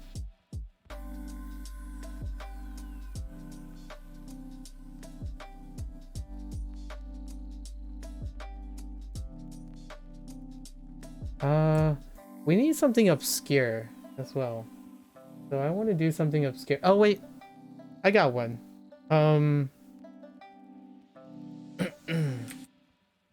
Well, is it obscure though? Okay, let's do yours first. Let me see here.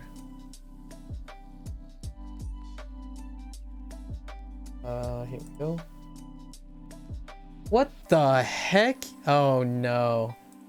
I haven't seen this one, but I know what I would draw from it though. This would be kind of funny actually. Let's see.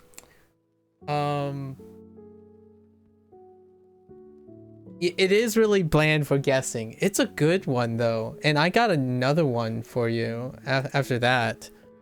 That one's a little bit more. Okay, here's the first hint, guys. See, Battery can't be part of it now because he or she already knows. Battery already knows the answer, so it's everyone else. Here it is. Here's the first. I love this one. This is kind of like the Captain America thing. Can you tie them out? You're a he? Alright, cool, Battery. I'll keep that in mind. I didn't want to assume, obviously. Dragon Ball? Ooh, that's a good one. Although I think Dragon Balls are a little bit more orangey, but that's a good call on the Dragon Ball. Bo. I can see where you get it from. Alright, hold. I need to be obscure about this. Alright, I'll give you the next hit. Oh yeah, there is? I usually use people's names most of the time, so we'll just stick with the names. It's so much small. Wait.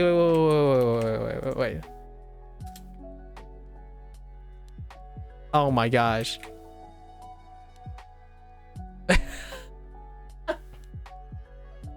Oh yeah, it's assassination classroom.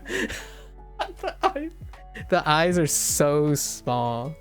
That's why some names are hard to tell, just an option. No, I mean like I just use nicknames in general. Like I don't use pronouns most of the time. Skull Bowling the anime. Wait. Where are his nostrils? He doesn't have any. It's implied. Can't you see the nostril? I already drew the nostrils. What are you talking about? It's right there.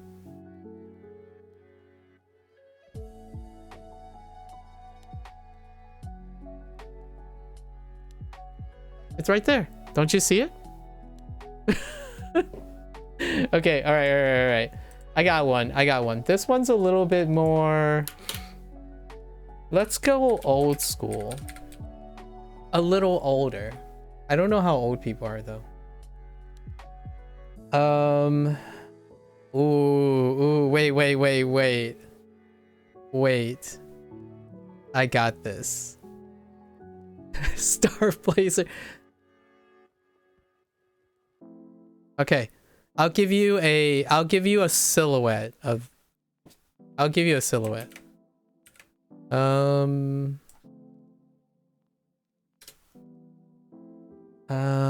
This is a kind of a cool silhouette.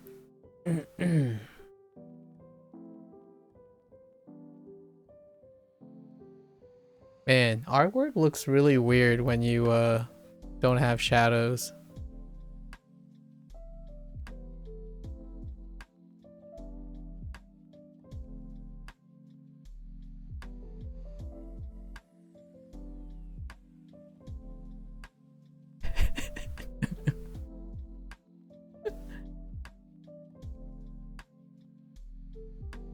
It's older schoolish. It's older schoolish. It's not Gintama, and it's not Star Blazers. It used to be the answer to the life, the universe, and everything. 42? I mean, wait, was it 16? Was it 24? I don't remember the number. It was 42? Oh, okay. Blue Gumby? No. Gundam is a pretty good guess. A Gundam is a pretty good guess. But I'm deliberately being a little bit facetious. So let's add a little bit more.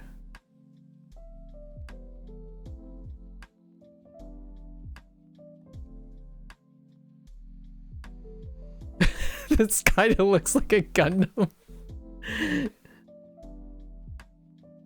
Here, I'll add some line art, I guess. We'll do some line art.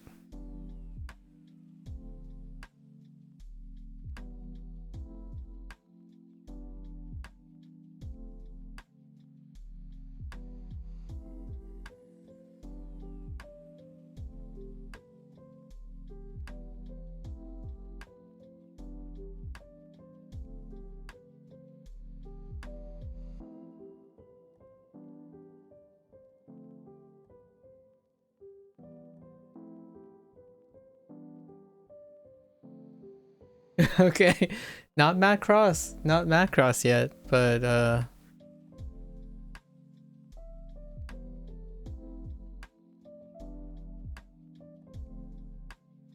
it's a perspective. So like I need to give you some perspective.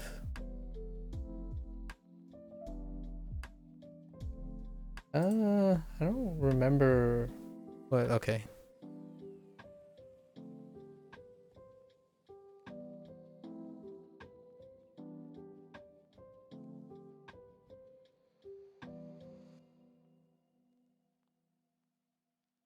Oh, I did them all on one layer. That's kind of awkward. Give me that color back.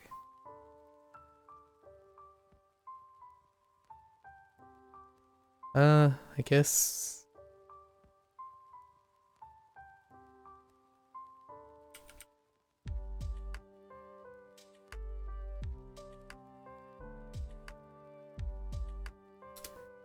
Oh, yeah.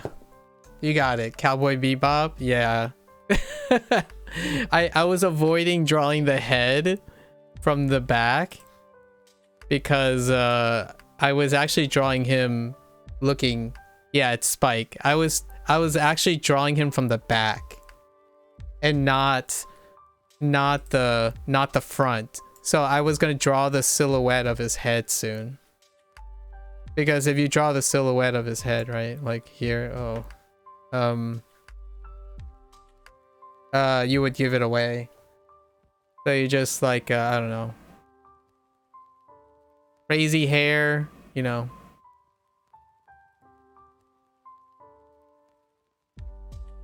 From the back. Okay. Anyways, I made him really thick though. Because he's like kind of skinny, so it would have been like something like this.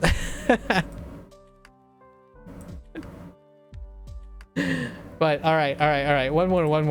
Let's do one more, and then we'll call it a day. And this time I won't flashbang you. Actually, let's put in a mood, just to throw everyone off. Actually, a gray background's not too bad.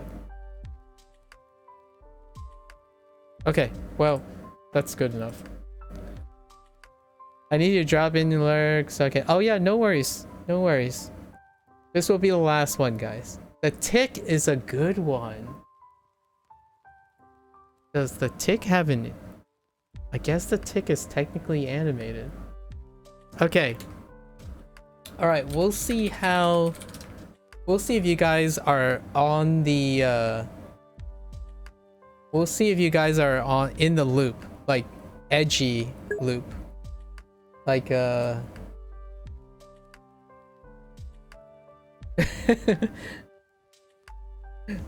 let's see how up to date you guys are. Okay? All right.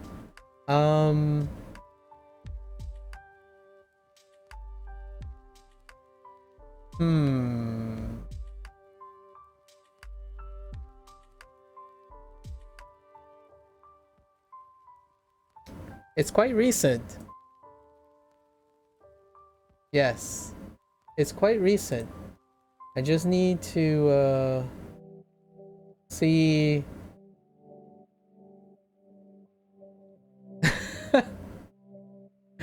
This one's pretty big. I mean, like, you don't have to be up to date to know this one. But the way I'm gonna draw it is gonna be deceptive. So, care to be taken about it. 46 and a... Alright, so let me put down some lines. I'll do a silhouette.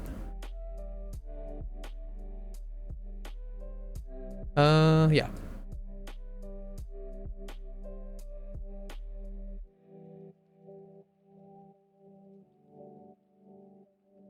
And you guys can just...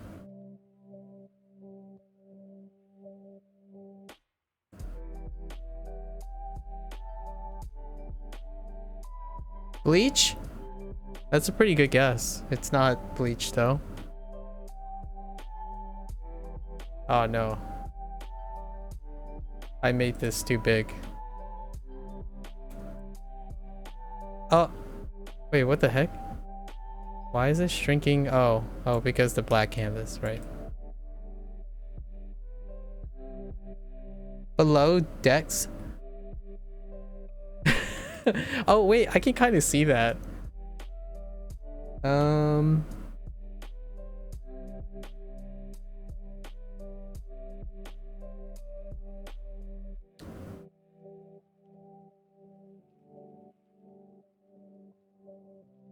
It looks so familiar. It should look pretty familiar.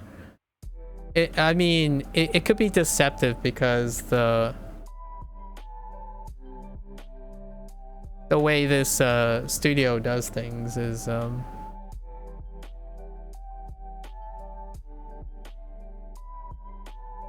just showing you all the lines that I would probably do. You got it. Yeah, edge runners. All right, you guys are really good. You guys are really good. I like it. I like it. Yeah. So I'm like drawing in the silhouette of David. And then I was gonna do the edge lining, like the edge lining of his silhouette. And then I was gonna draw in the like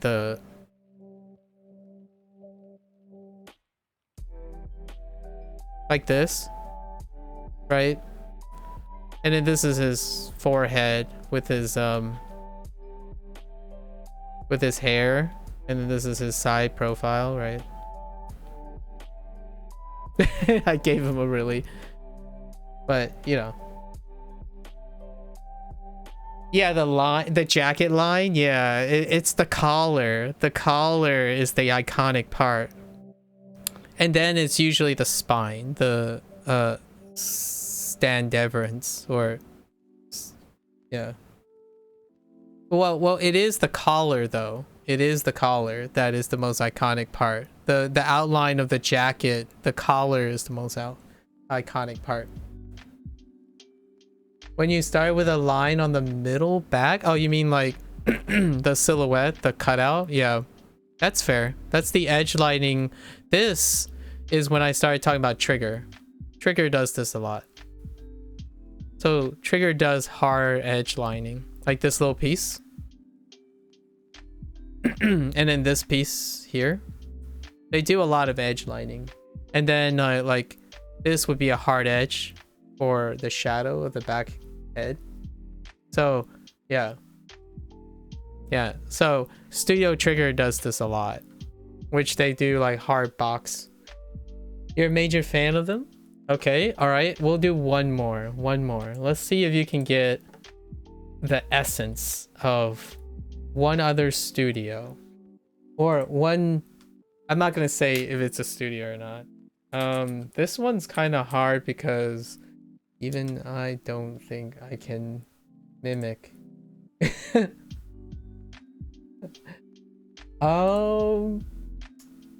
We need to like do a really wide one.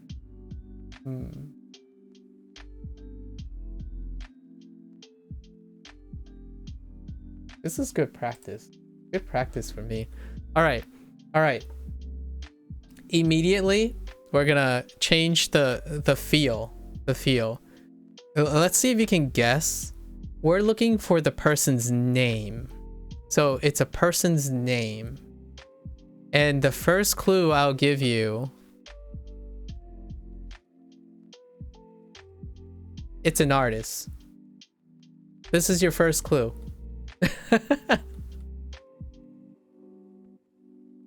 And I'm gonna start very obscure. This is gonna be the last one. So I'm gonna start very obscure.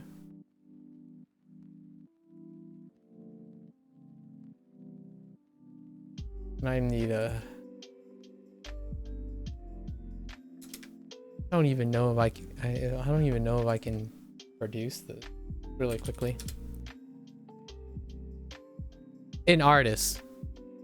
So let me okay, hold up.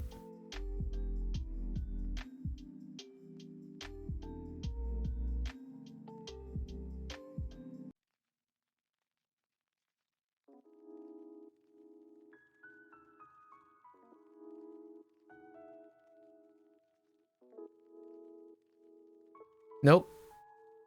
Not Miyazaki. I'm not actually... I haven't drawn the thing that makes this... make this obvious, so... I'll just...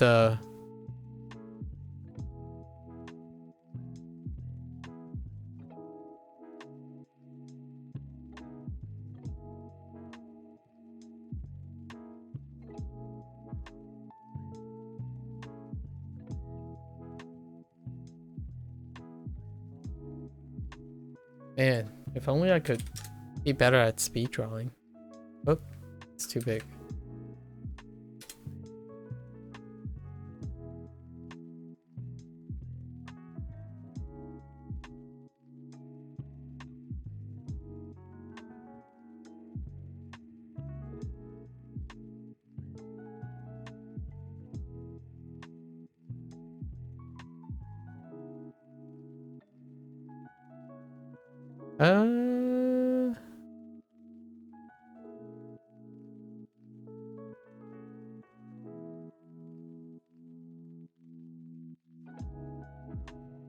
It is a very iconic... It is very popular though.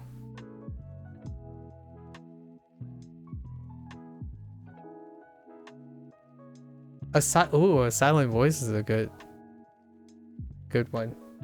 Not a silent voice.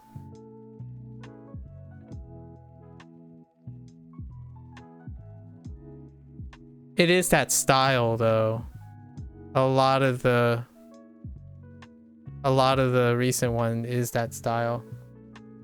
Oh, okay, Foxy's got it. I didn't even get a chance to like add color to this yet. Dang it, Foxy. You need to chill.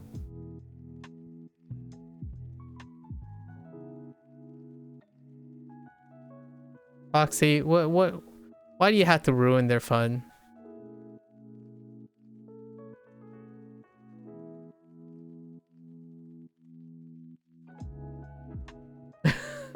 It looks like it does actually. So I was trying to keep it here. I was trying to keep it here for a while until I do this. Until the moment I do this is where things get a little sus. The moment I draw these lines right here.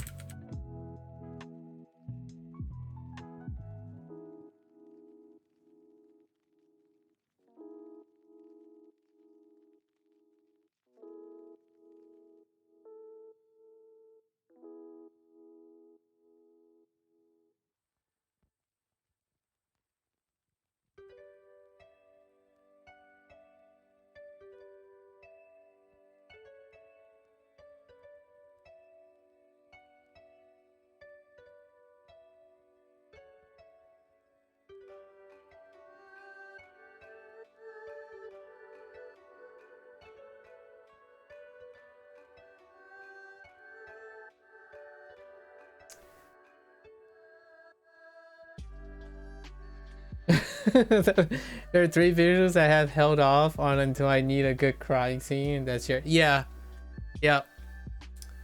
So I didn't want to draw the characters in because it would be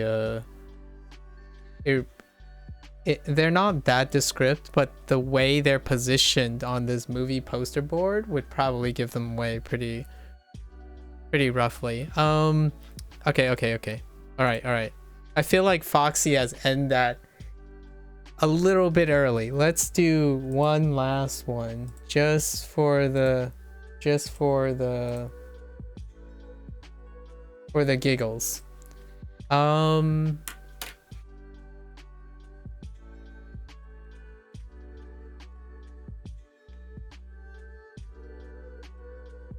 have seen Anohana. Oh wait, I don't know if Foxy have seen Anohana. The flower by the cliff, by the sea, by the shore, above the ocean, across the cliff, over the hills, under the town. When I ever describe what the title of Anohana is, I always make that joke because it's like the flower on the cliffside that we see that day or something. Is that what it's called? It's like the flower we saw on the cliff that day or something like that. Like the subtitle, like the subtextual name. The flower we saw that day. Yeah. But it's only funny when you add a bunch of prepositions. Like the flower on the cliff over the hill next to the waterside we saw that day, yesterday, last night in 2016. Anyways, one last thing. You do have to admit though, anime subtitles are getting really long. Like some of the seasonal subtitle, like the subtitles of the titles are getting, they're like sentences. You know, all the Vogue ones are sentences. They're fully realized. The title summarizes what the show is. It's crazy. I think it's really funny though. That's because those are based off. Yeah. No. Not just those though.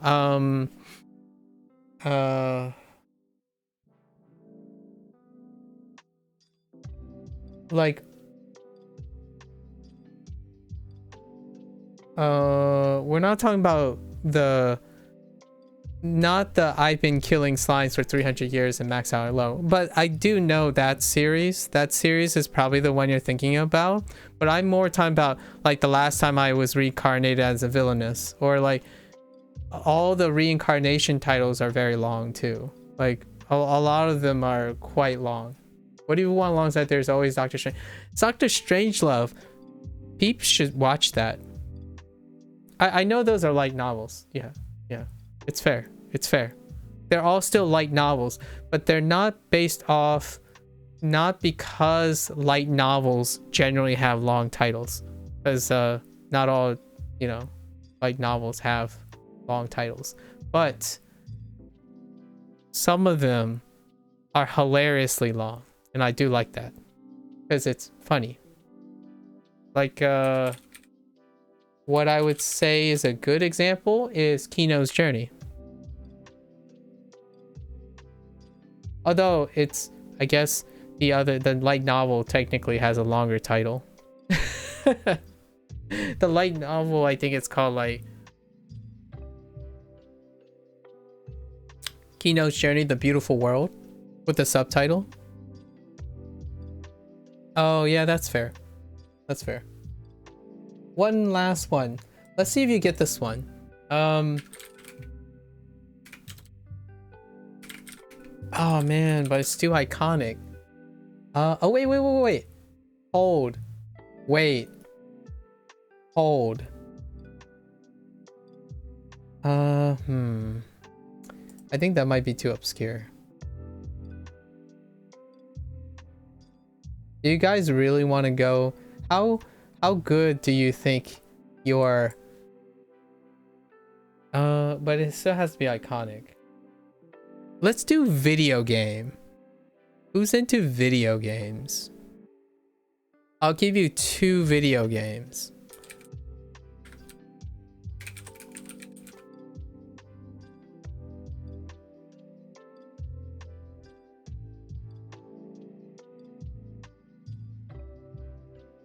Asking who's into it when we are on Twitch.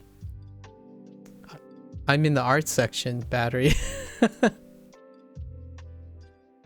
There's art in video games, though. There's also art in a lot of things. Let's see. Okay, let's see how good my sketching skills are. What game is that? Okay, so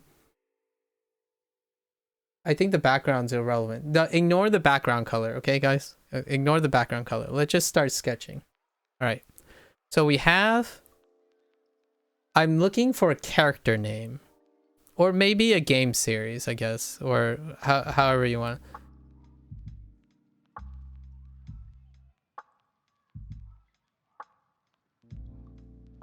I'm going to throw Foxy off just for fun.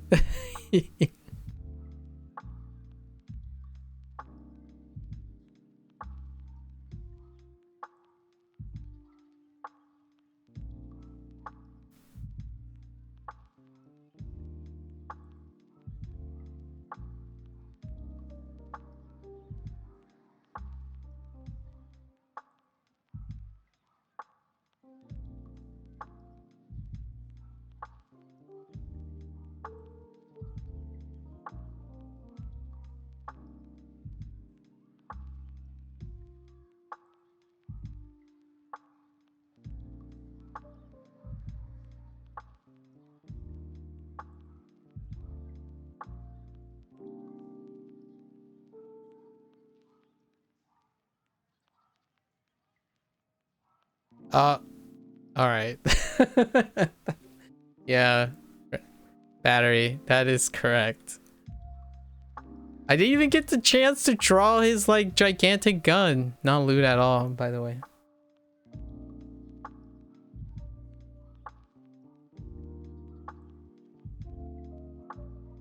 This is a good practice of my sketching. So that's pretty sweet.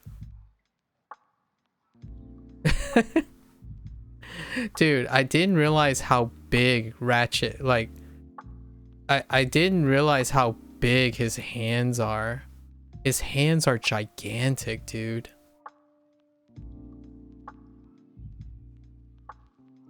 Oh. Oh, the gun, this thing is supposed to be angled a lot more, but it's fine. We just turn this.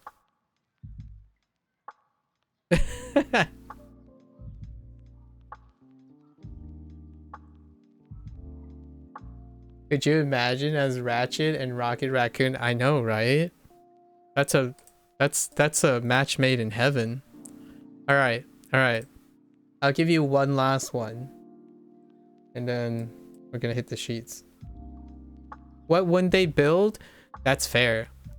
But I feel like It's more like they're gonna be so concentrated in building weapons of mass destruction, they probably can't build much. It's all about the big guns, though, you know? No time for anything else. Just... Alright. What's another good icon? Okay, alright. This is kind of relevant. Ooh, this is...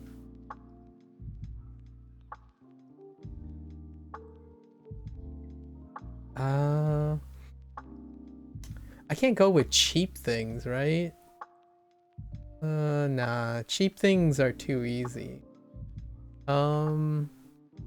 See here, like here's a cheap thing.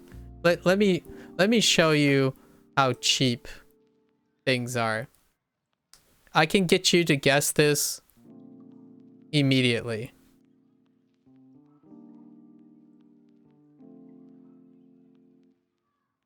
What am I thinking of? Well, whoops.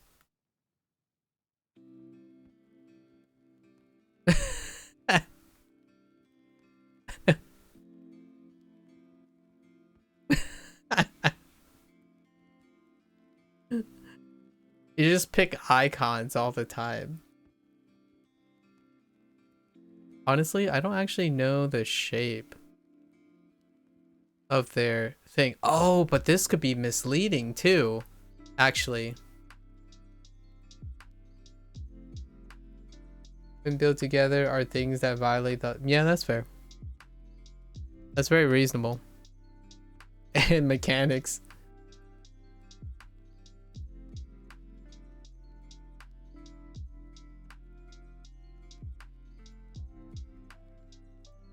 What if I could convert this? What were honestly, I don't remember. Yeah, it's Assassin's Creed for sure. But what does Sylvanas' eyes look like? Was it like really long? Like she had like really big lashes? I could have like been a little bit cheeky and turned into Sylvanas instead. If I turned it into Sylvanas, that'd be a little bit cheeky. All right. Let's do something obscure, something that I can at least sketch for a little bit, before you guys guess it. I mean, you know, we could do things like oh, you know, see, like there are patterns. Games do, you know, you have a winning product, right? You know you have a winning product when you can do something like this. And you basically know what I'm drawing. You don't even get to finish it. Okay. All right. That was a freebie though. Let's see. Something that has a lot of mix stuff. There's something, we need something that can be mistaken for a lot of things.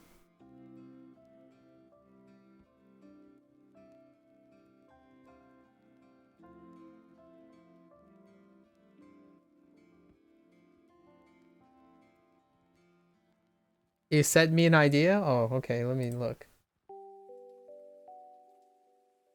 Oh, man.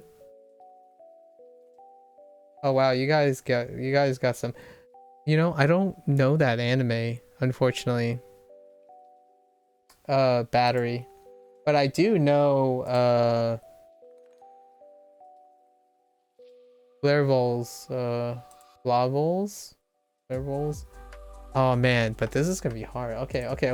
I got it. Yeah. Here. This one is kinda easy because I kinda know how to get people to think about it. So now I'm getting challenges. Glarmol. I see.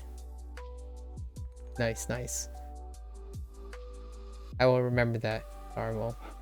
Okay, so honestly, now it's more like challenge me to get the other people to think of it, and I can do this pretty easily. The one, so battery Foxy. Here we go. Okay,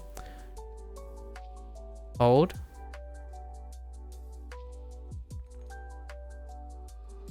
I'm gonna be a little bit oh wait, oh no, but this could be a deception too, actually, now that I think about it.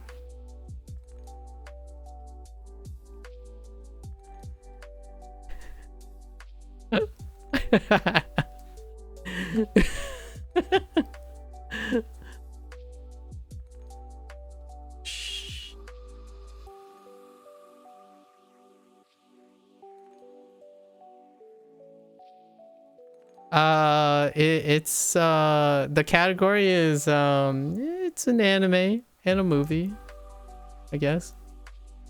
But you have to understand, there's a joke here.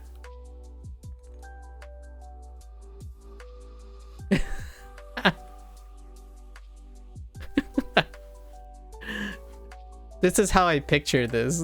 Every time I see this is what I picture. It's not actually what it looks like. It's just, I think it's hilarious because like you can't avoid this. Oh, and I'm doing it inverted now that I think about it. I should really be doing it the other way. Okay, hold up. Let me fill in.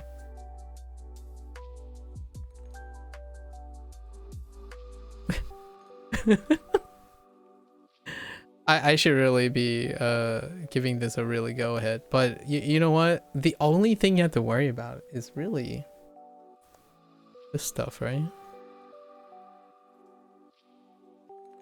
Dude, but these are such complicated. Hold up. I need like I need a reference here.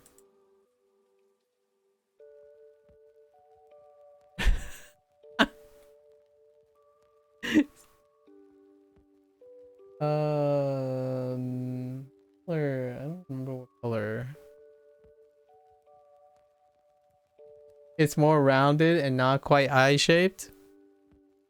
Eye shapes are very subjective, so you don't really have to go into that. It's actually more of a joke on her. You have no idea on this one? Ooh, nice. All right. Let's do like a let's go back and actually do like a real thing. Let's try let's actually give this a go. One last go. Okay. Is that supposed to be an eye? Interesting.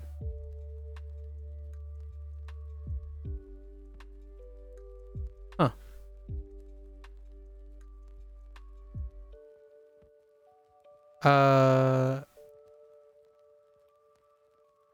Okay.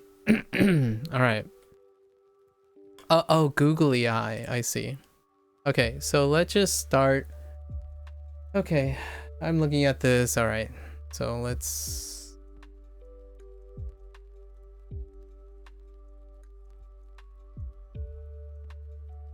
I'm really bad with faces, though, like human faces.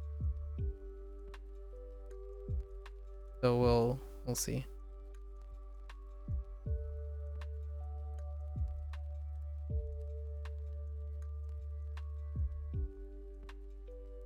There shouldn't be. Oh my gosh, that's like, this is a hyper realistic thing.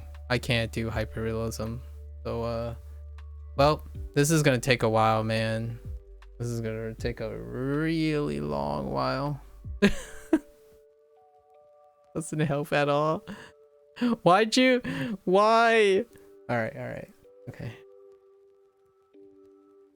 Actually, let's break out the pencil.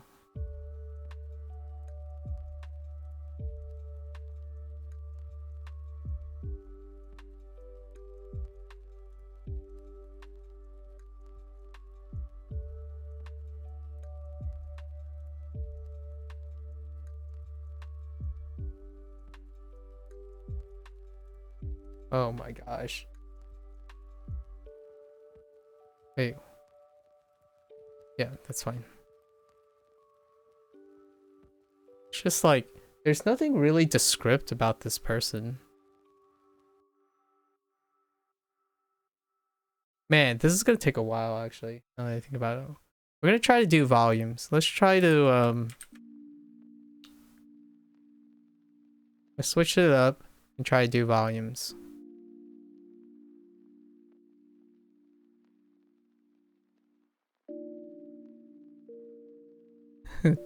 Just a really odd eye.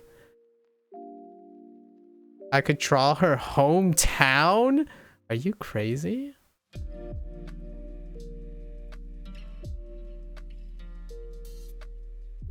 I like how you guys like cited how her eyes look weird. And that's actually the point. That's actually part of the point. Hold up. This is gonna take a while.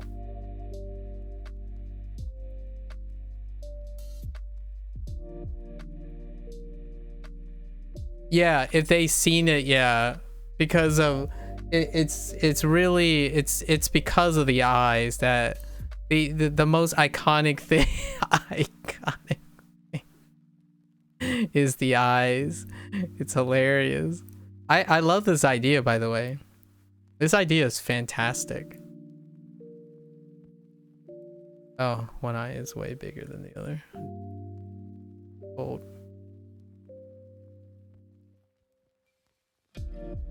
Oh, her pupils on the left isn't big enough.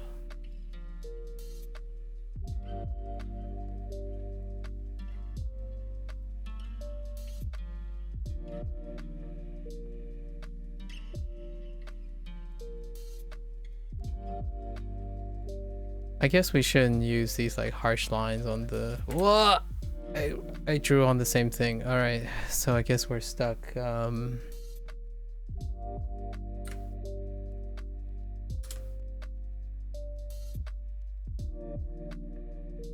I need bigger.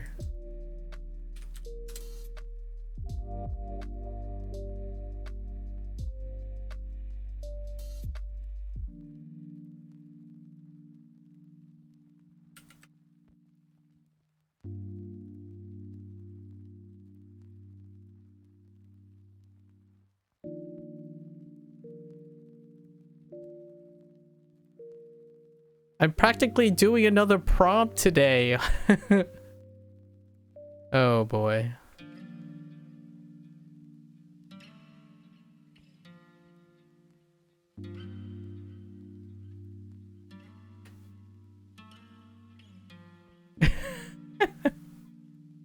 It's actually getting pretty close.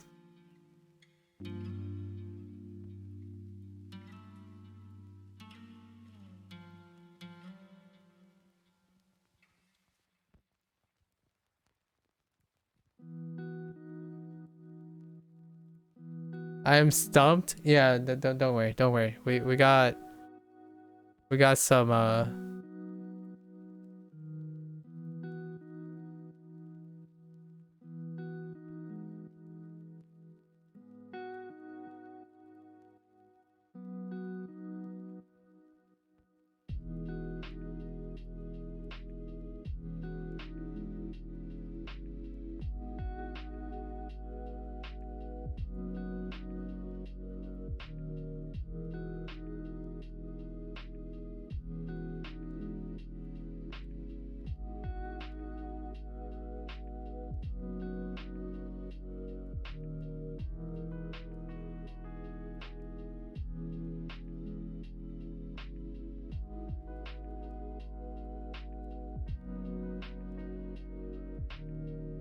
oh my gosh, I can't do hair that fast. Can we? No.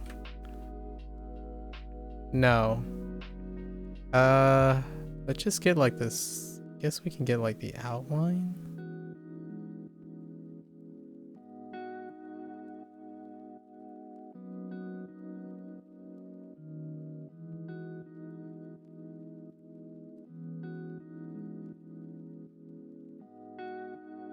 Oh wait, does this give it away? I don't know if this gives it away.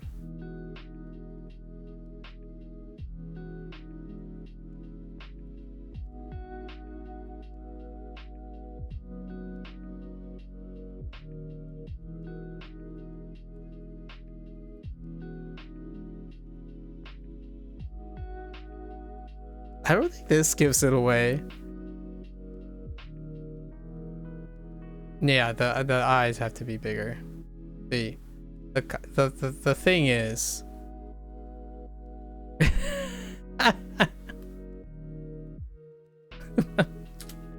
see, the thing is, nah, it's really not that big.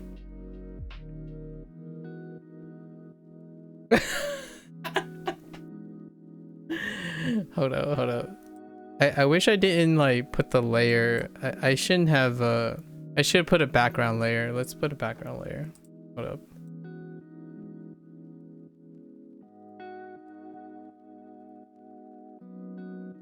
I was doing it the right size. She looks so normal now without. It's a really good one though. I agree. How would I make? I think the challenge is how do I make it so it's kind of like, whoa. How do I make it so that it's recognizable? That is really a good point.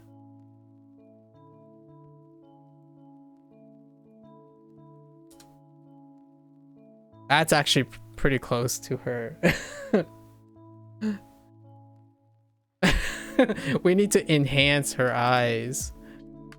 Oh my goodness. Actually, are those about the same size?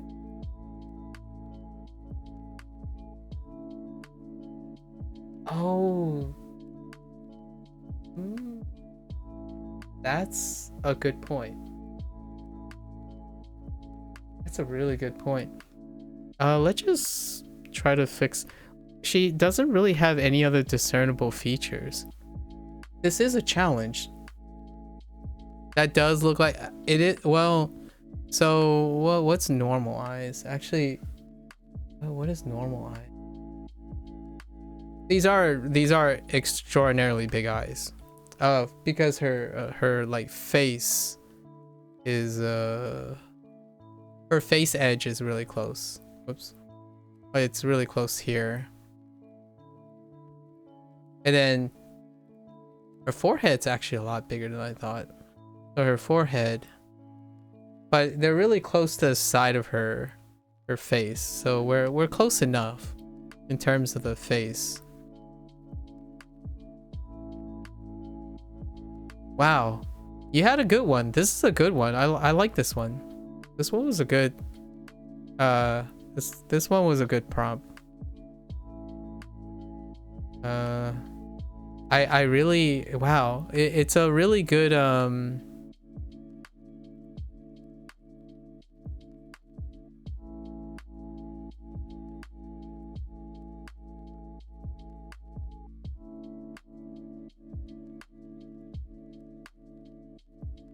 it's a really good one. I agree. Like you really can't capture any more of her essence.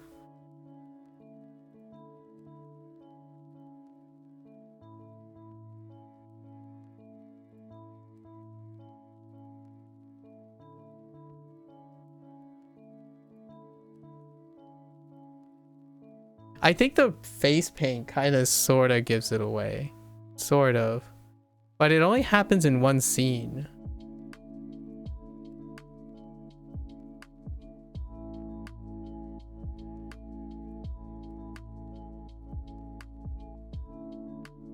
Yeah, man, she does not have any discernible features. This person does not have any other discernible. Okay, hold up. So let's just get nitty and gritty, right? No matter how much detail I'm gonna try to put this on her. It's just not gonna be enough.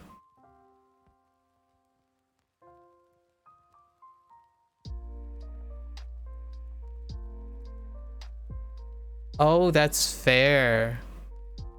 If I can, okay, let's see if I can get a silhouette. Let's see. How can I capture her? Hold.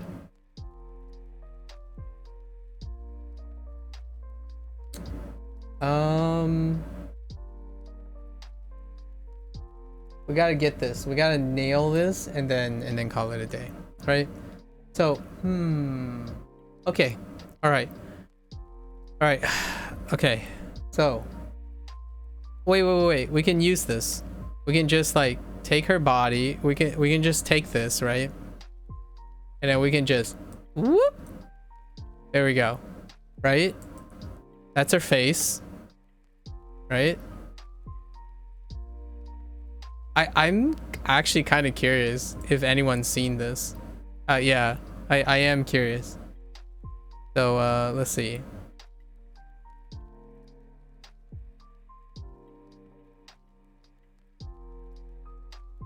The answer is probably not, you know. So, oh, I made her arms too long.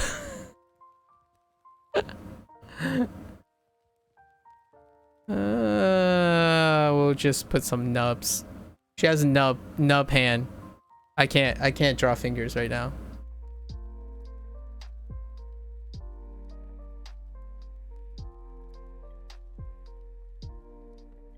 I moved her hand too far down. Hold up. Her hand's too long.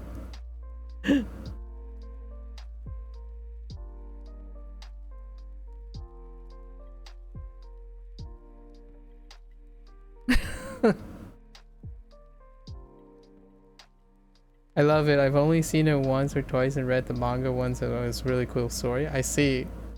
I have seen a lot of it. I have not read the manga. Uh-oh. I just borked. Hold up. Okay. Wait. Oh no.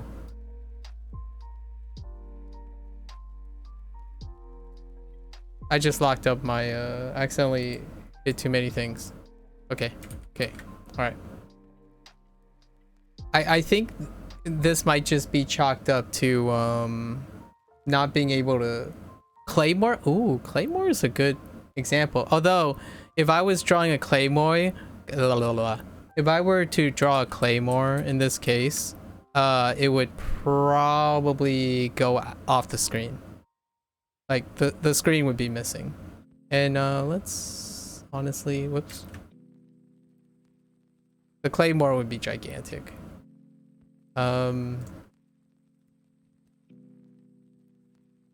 What the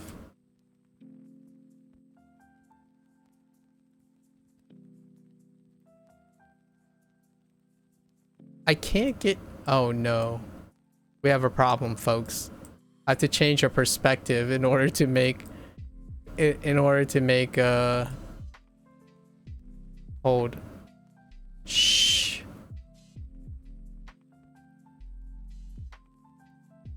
To make her body look like it's not like broken into pieces. Is her head really that big? I don't think it's that big. The weapon kind of looks like a claymore though. I do agree. We'll just keep refining until we, oh my gosh, I keep hitting. Her body's too big. We need to shrink it.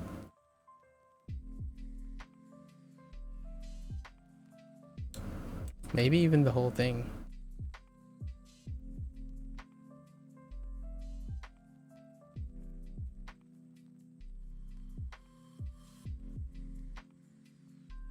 Rip.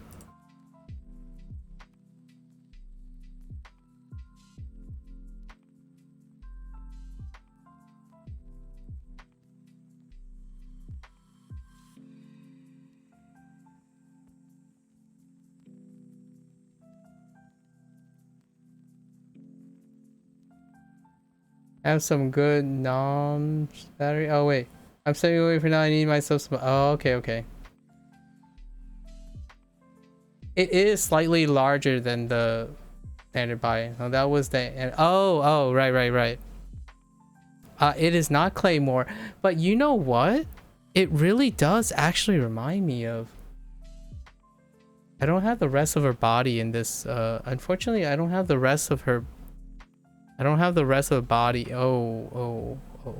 I don't have the rest of her body as reference. We might have to call it here because it's super late. But I just realized how much she actually fits into the Claymore universe. That's such a good. I can't do hands. But here's the. I guess here's the silhouette of the hand. And that's where the thumb is. And what the heck is this? Oh, this is the back knuckle.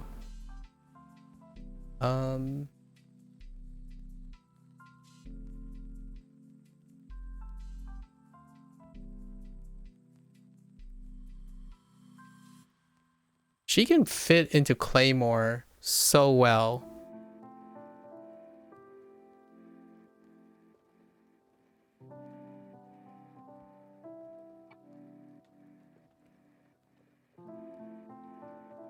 Oh no, this armor has this armor I'm looking at has so many lines. That's just not happening.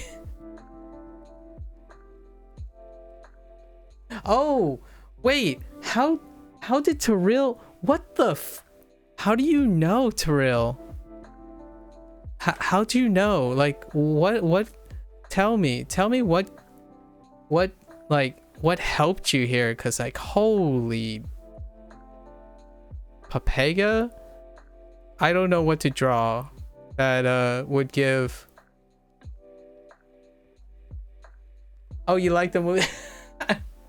Alright, it's time to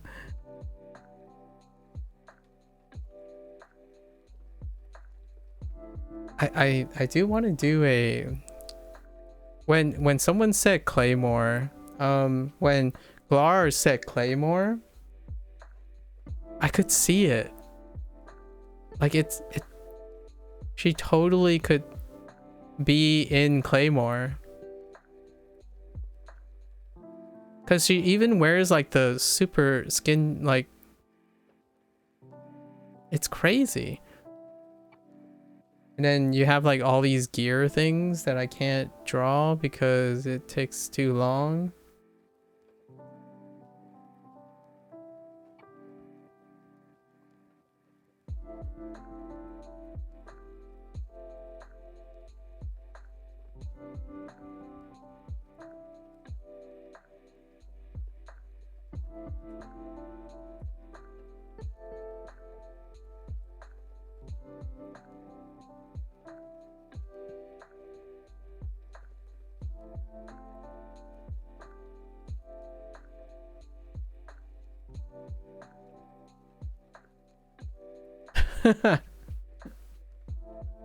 I've not seen Claymore, but I bet she would fit in. I've seen the shorter blade and the cheeks. Oh, the red thing. Yeah, her face is supposed to be wider. To be honest, I was just trying to make her eyes big enough, but holy heck, dude! Even this, her eyes are too big. Like even here, like I need to like expand her head out so far, like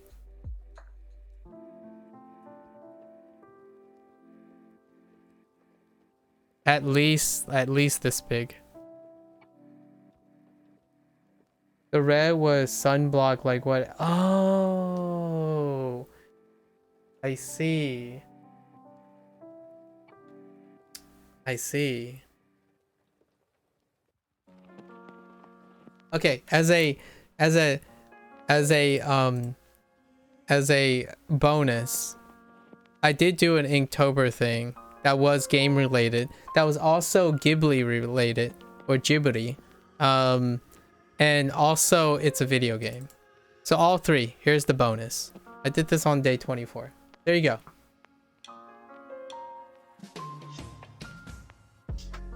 I don't know if you guys are familiar with the game series, but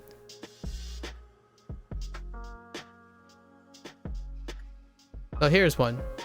I don't think I've done any other game related things. Have I done any other game related things? It's Ni no Kuni. Ni no Kuni.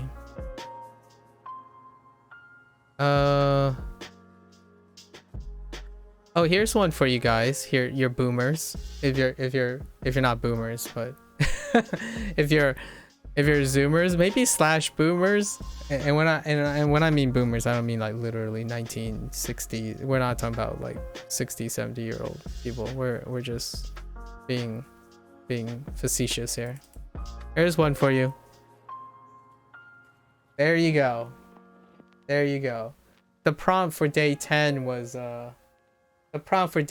was crabby.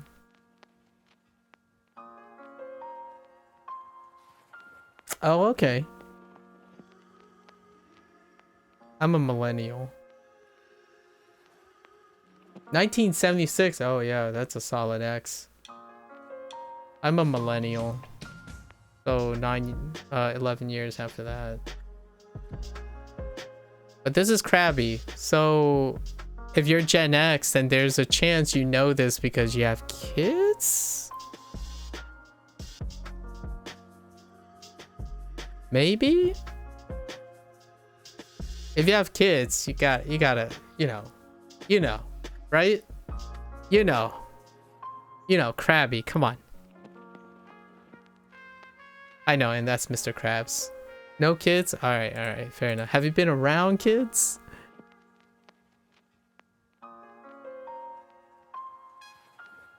You dislike now for the reason you say. Alright, that's fair.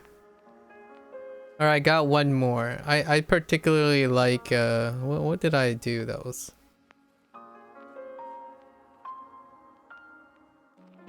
Here's one.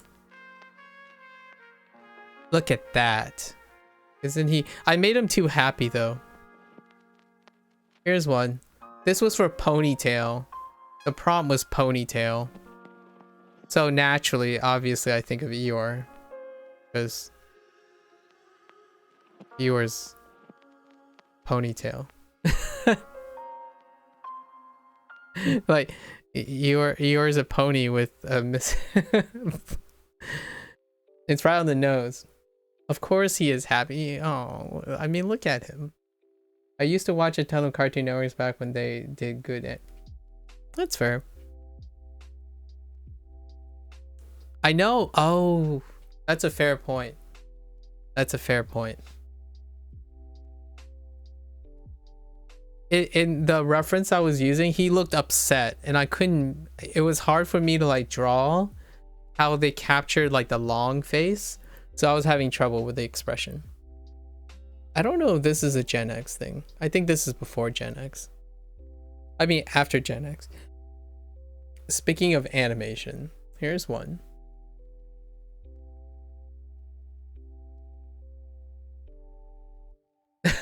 Yeah, that's fair.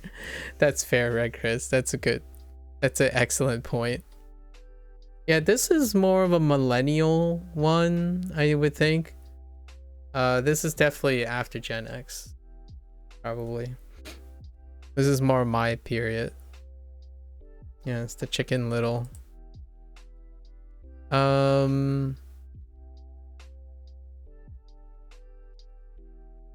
Indeed. Do I have any else recognizable? No. Not really. I did oh wait. This is kind of new age. This is Gen Z stuff. I tried doing this. This didn't turn out as nice as I wanted. I am using Krita to real. I do my animations and all that stuff in Krita. It is a great program. I agree. As long as you don't slam your pen button too many times. If you slam your pen button too many times, it causes the program to lock up. The downside of pen buttons is I don't know why they think this is a great idea to put where the pen is. Personally, I wouldn't mind just having the pen button as a thumb button, like a clicker, as opposed to putting the pen button right here where I squeeze a lot of times. So you have to like hold it around the button, and from time to time you would like squeeze onto the button and it would cause Krita to lock up. If I had a favorite so far, I would think it's yesterday's prompt. This is yesterday's prompt. It was tempting. Tempting was the prompt. This was day 25's. Can you guess what it is? I'm sure you guys can get. I feel like Red Chris just like be like, yo, that's my jam. Unless Red Chris is not into this.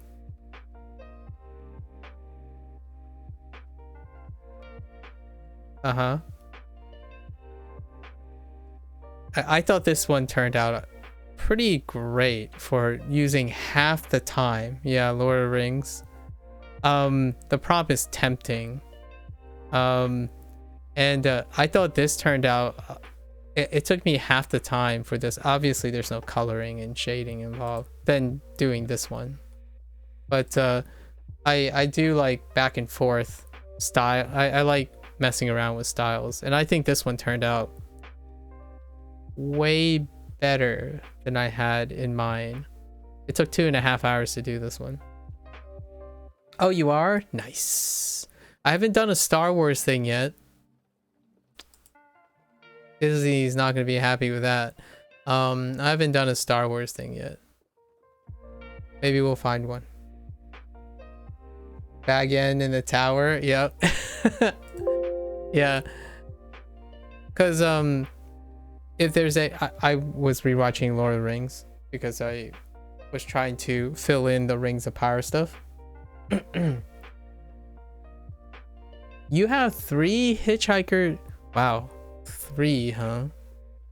So when I said 42, is it actually 42? It's actually 42, right? I recently watched the movie as well. Like, I recently just watched a movie. It was on Amazon Prime, so I recently watched it. I know more about the book on and off than the movie, but the movie was really entertaining, enjoyable.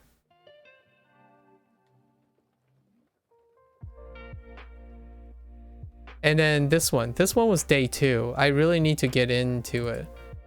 I was getting into it, but this is day 2. 6 times 9 equals 42. I have no, I don't know enough about it. Yeah. So this was day 2. It took me a while to settle in on doing artwork, but yeah. Anyways, thanks for hanging out, guys. I'm way over, so we're gonna have to hit the sheets. But thanks for the raid, and thanks for hanging out. Thanks for keeping me. I'm starting to sleep in my chair, so I've got yeah, it's really late. And also, yeah, definitely get those codes to someone for real. Like, it's just there's not enough people who even want skins anymore. If I win any more, I'm just gonna throw them on to you for sure, because there's no tangible value to me. So yeah, thanks for hanging out. And as always, I mean, I'll be back for tomorrow's prompt. I don't even know what tomorrow's prompt is, but thanks for hanging out. And I watched the mini. Wow, I'll have to look into the text Avenger game. All right, guys, I'm gonna head out. And as always, until next time, if I ever see you, just stay safe, stay healthy, good luck with everything, win the lottery for me, and bring back great stories. All right, take care. Bye now.